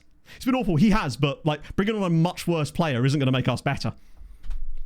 We still want him on the pitch when those chances come because he can bury them, right? Montparouse's ball in. Over the bar this time from Mana.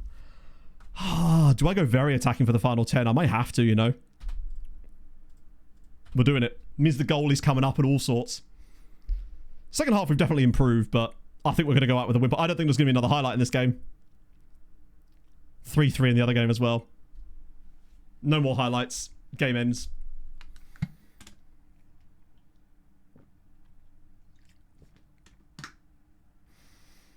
Oh, dear. I mean, we can't complain. Second leg, we were crap. They deserve the win.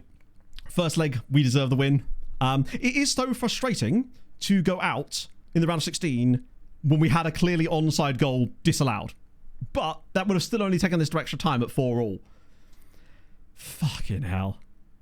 We just didn't show up in this game. The lack of Naeem, the other injuries, having to start Santos didn't help. I think we definitely lost a bit in that, and that's my fault for loaning those guys out. Piastre out anyway. But they did at least win the game. We did. That's so... We won every single game in the group, including Manchester United and Real Madrid. Something about this round of the tournament is batshit. It's just insane. But a lot of that is on... I mean, El Shankiti as well. The man who'd got 12 goals in 9 Champions League games, and then he goes and... He had the moment. It wasn't like he didn't get chances in this game. He had an opening, and he should have taken it. And he didn't. And in the end, they did score a late one. At least they won the match. Ah, dear. Right, let me get the fantasy points for that. Hopefully someone gets through. He dropped to 6.1 when we needed him not to. Maybe that's the inconsistency that we'd heard so much about, that we hadn't really seen anything from him with... wait. We didn't score. Nobody got more than a 7... Oh, only Alvarez. Who literally got that. So I will literally award... I'll just do that manually. There's no point in even putting the thing in there. I'll just give Alvarez a 1-point bump. Because he's the only player that did anything in that game. As it happens.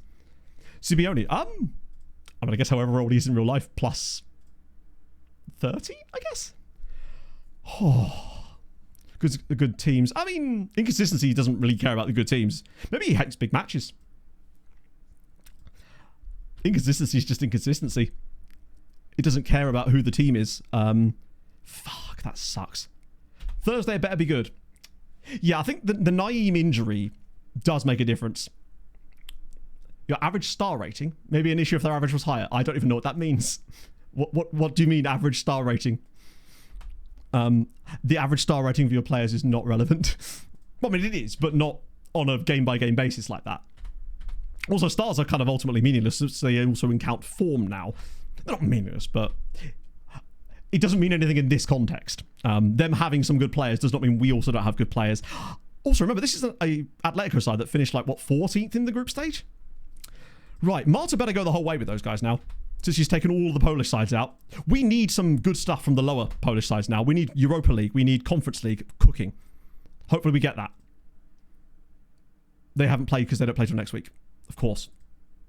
But they did win their first game at Eintracht Frankfurt. And, oh my God, Jagiellonia 4-0. Radomiak have got a great chance of getting past Eintracht Frankfurt. They won the away game. And Jagiellonia are 4-0 up.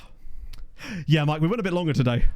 Oh, it is frustrating for us. But hey, depends if your average rating is written in the coding.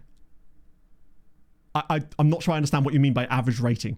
Average ratings on the pitch are a game-by-game basis. But I'm still not entirely sure what point you're trying to make is my point. But it doesn't matter.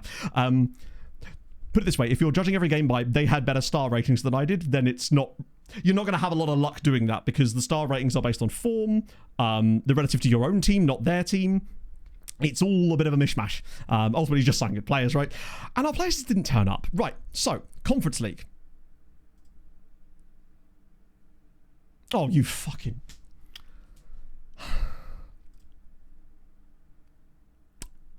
Arca lost 3-1 at home. In a game they were the better team in. 24 shots, 10 on target, and they lose 3-1. 94th minute equaliser from Antwerp to take them to extra time. And then De Graaf, or De Grief in this case. They've got a... Look at some of the names. Uiterhagen in goal, and then the guy called Op de Beek. Ah... Jesus Christ, I told you, it's the next... Then again, Europa League is chefing. So if nothing else, Europa League is cooking. And we should, in theory, at least be able to find out what happens with that. Sometimes you just get FM'd. It's just, it sucks when it happens 4 out of 5 years, though. To have it happen 4 in 5 years does suck. With the one exception being the year we just went to the final. And we did get a bit of luck in one match in that run to the final last year. The PSG first leg, I believe it was. But for the most part, we just get so little luck in those games. When you need that tiny little fraction, there's nothing there. But that second game against Atletico, we were just bad. Truly awful. Improved quite a bit in the second half, but by then, the damage wasn't even done. We were very fortunate, but it's those massive moments when you need someone like an El Shankiti to step up and score for you. He doesn't. He will still score an absolutely shitload of goals over the course of the next stream, but it sucks. Oh, that one stings so much. I'm just going to run the exact same squad for this game, just so we can get to the youth intake. Watch them all get injured now or something. Unfortunately, Darren, we went out. We were 3-1 down in the first leg against Atletico. Pulled it back to 3-3. Had a goal wrongly disallowed for offside. Then in the second leg, lost 1-0 at home. And Naeem was out for 2 months, which definitely didn't help, let's be honest. Exactly, they deserve their injuries. Ooh, bailed out a late one there against Legia. Radomiak are down to 11th in the league. They are legitimately not going to qualify for Europe next year, are they? That'd be very them-coded. Oh. Okay, so we'll grab our points there. The final one of us. Ow, the bench. God damn it, bench. Why'd you have to be slightly competent? Oh, they did actually do stuff, didn't they, as well? Geyser and Molsky. Shit. Making my life difficult. How dare they? Paste the screenshot. Get that in there. Yeah, true. And when they do go out of Europe, they will start getting points again in theory. Europa League somehow... Well, yeah. I mean, you say somehow, but we've given them the best possible chance they have to progress, I suppose. Do we get man of the match? Probably not. No, it was Ulrich. Why couldn't he do that in Europe? And that's fine. Most of those players have him, though. I mean, they didn't, right? Isn't it helping in the league? To be fair, we weren't trying to help them in the league. We were trying to help them in Europe. The league stuff is ultimately irrelevant because they're probably rotating for the league anyway. Then again, do you think they'll still be able to do better than that? Like, I couldn't care less what they do in the league. As long as they get into Europe, which apparently they're not going to, it was a risk that we had to take, really. Because a Polish side that isn't us winning the Europa League would be so much more powerful than even us winning another Champions League, to be honest. So I want to do Geisler with a goal, Molsky with an assist. Let me just grab some extra points for that. So Geisler, of course Geisler got a goal. God, he had his moments too. Geisler with a goal. Where even is Molsky? Oh, there he is. And an assist for Molsky. There we go. So that means that Fantasy today, it's a 3-way tie at the top, I think, with, 282 Choppy, Leafy, and Tome, current leader as well. So many points. I guess we're scoring a lot more goals lately. Right. Youth intake time. That's what we want. Geyser assist. Was that why I clicked? Wait, was it a Molsky goal? You're right, it was. Fuck's sake. Oh, fuck's sake. Right, give me time now. So, I hate when I have to edit this because then it just buggers it up.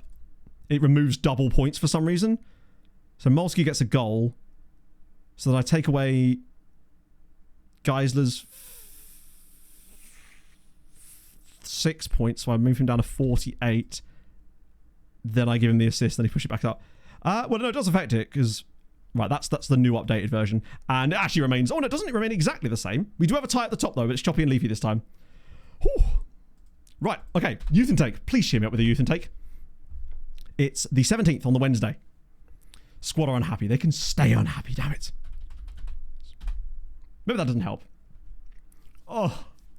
I guess at least, if nothing else, we're building some crazy narrative with the fact that we do either get all the way to the final or go out of the round of 16 every single year. This is also the second year now that we've won every group stage game and then gone out of the round of 16.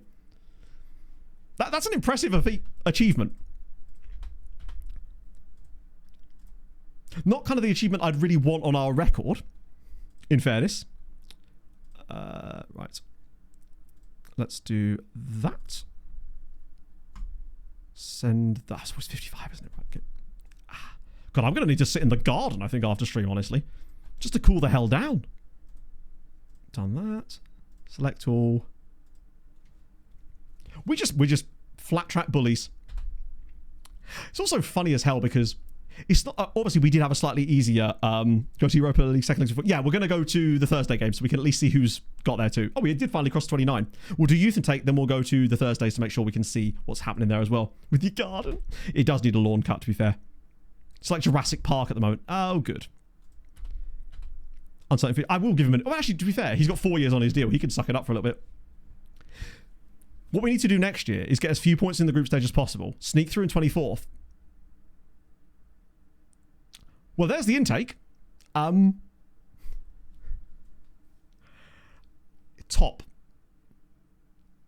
Forgive me, I accidentally hit continue and it just took us straight to the youth intake page. Top for us is what, that 3.5 star? Also, what a name.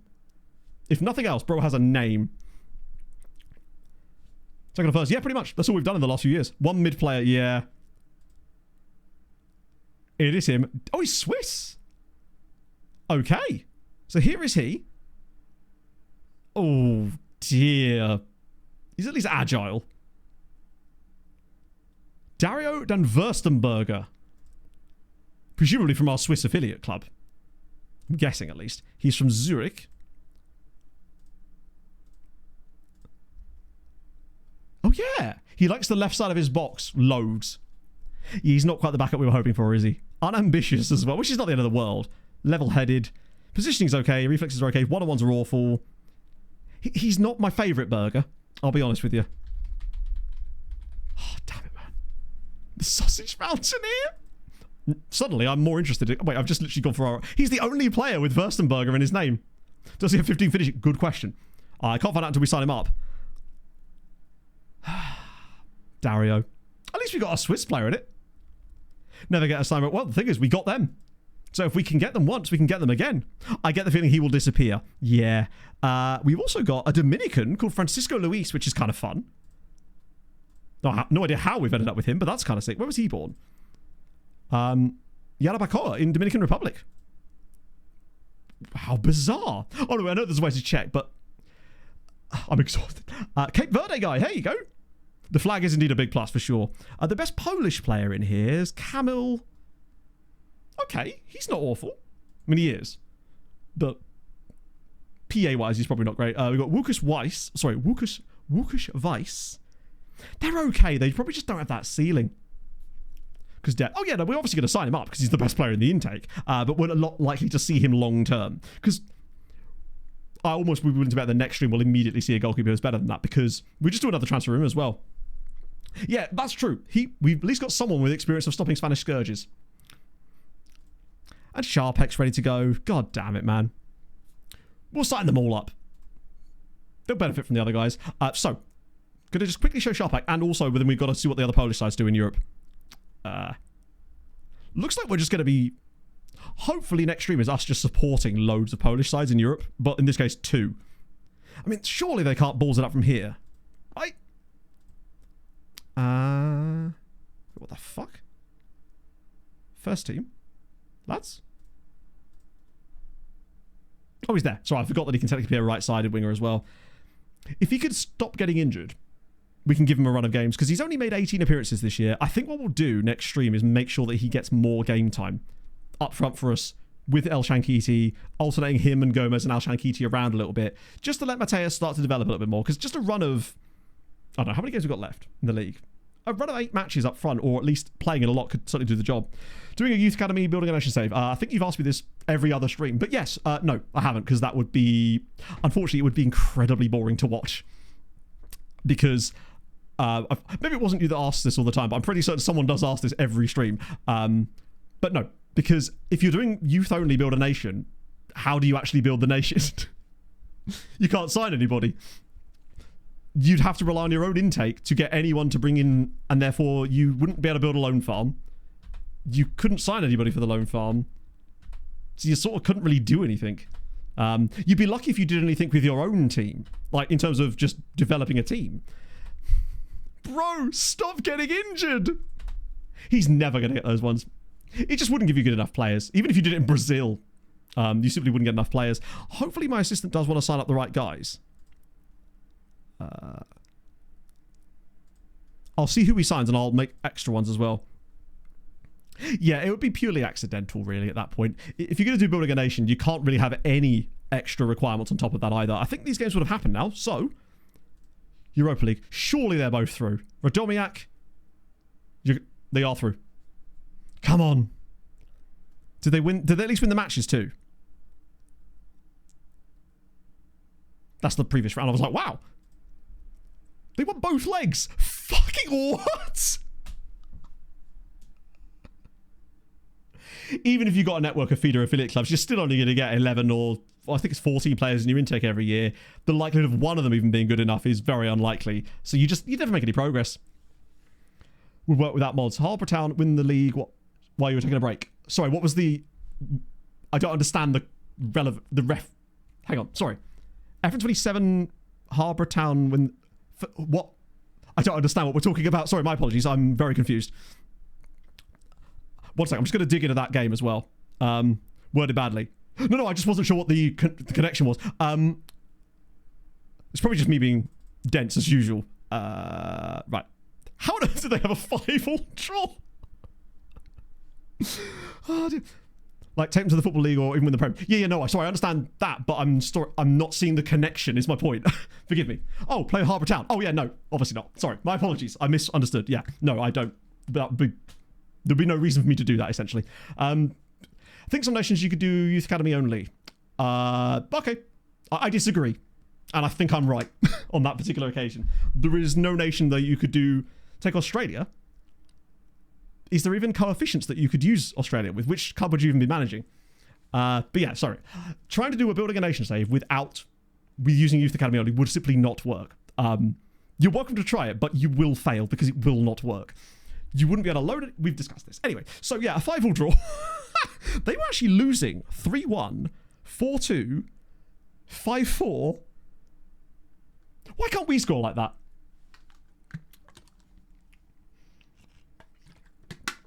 Nation isn't going to get any better. Yeah, exactly. I suppose you could do it in England. You're right. Absolutely, yes. You found the loophole. Claiming belief in self, I know. Oh, it's not even belief in me. I know very well I couldn't do it because it's not possible. The mechanics don't exist to make that work. So, by the way, this was a 9-4 aggregate victory. What a result! And, even better news, Radomiak are playing Konyaspor in the next round, which feels doable. And even better, if somehow Jagiellonia beat Girona, which is probably not going to happen, they play each other in the semi-finals. So if they do both get through, we'd have a guaranteed team in the Europa League final, where it does get more difficult, I'll be honest with you. That's crazy difficult. But, what a result. That's going to be a lot of highlights to capture for that one. If you win the Champions League every year, no, it wouldn't. Literally. 1, you wouldn't do that. 2, that wouldn't make any difference. Even if you won the Champions League every year, you still would not get to number 1 on the coefficients. It simply wouldn't happen. Because the other teams would do nothing, and so your own points would just be... watch both. Oh, yeah, 100%. They'll lose to Konyaspor. Konyaspor and Girona, where did they come in the groups? Konyaspor are actually better than I thought. I've given them less credit than they should do. 9th place is good. And Girona literally won the whole damn thing. Do you know what? You're right. I think there's a very strong chance they both don't get through.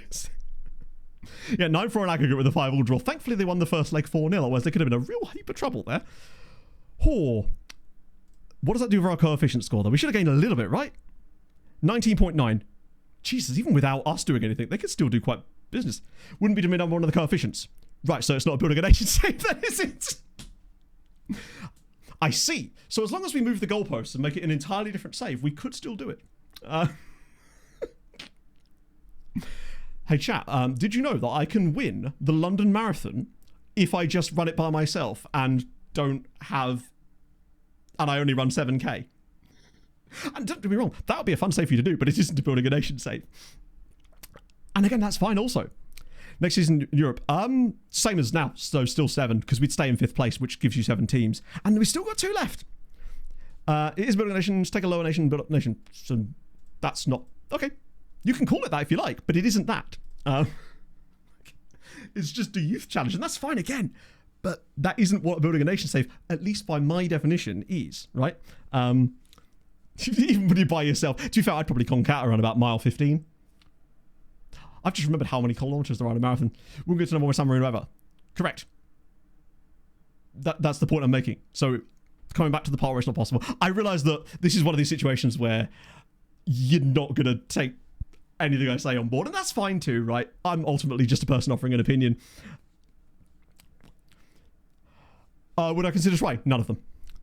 Because the ultimate interest in safes outside of Europe is basically non-existent.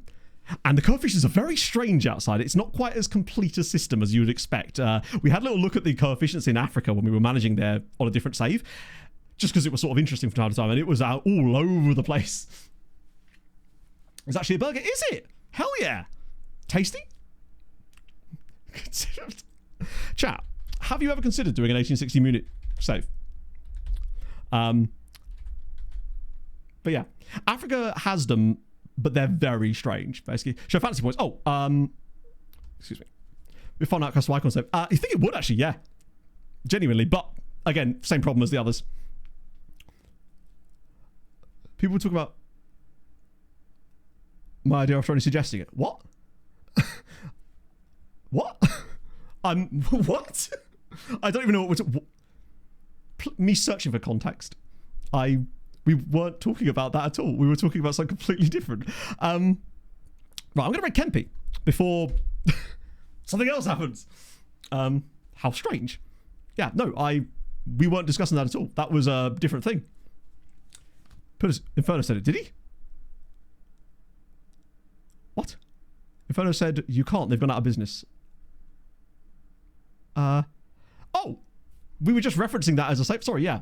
So, good lord. Oh dear, I thought I was the tetchy one sometimes, but there we go. So yeah, I'm going to send you lovely folks over to Kempi, which I did push the button for. Oh, it's hot. I'm tired. Oh dear, it's been a very strange fever dream, yeah. But it's my, yes, he was making, and this is going to come as the biggest shock of all, a joke. So, I'm going to send you lovely folks over to Kempi. I'm going to go look up the different dictionary definition of what a joke is, and I'll see you lovely folks on Thursday, where I find the definition of a joke, and it's actually just our first team squad for the absolute monstrosity they put up against Atletico. What's going on now? Nothing's going on, my friend. You were the one that said that. Anyway, I'll see you guys very soon.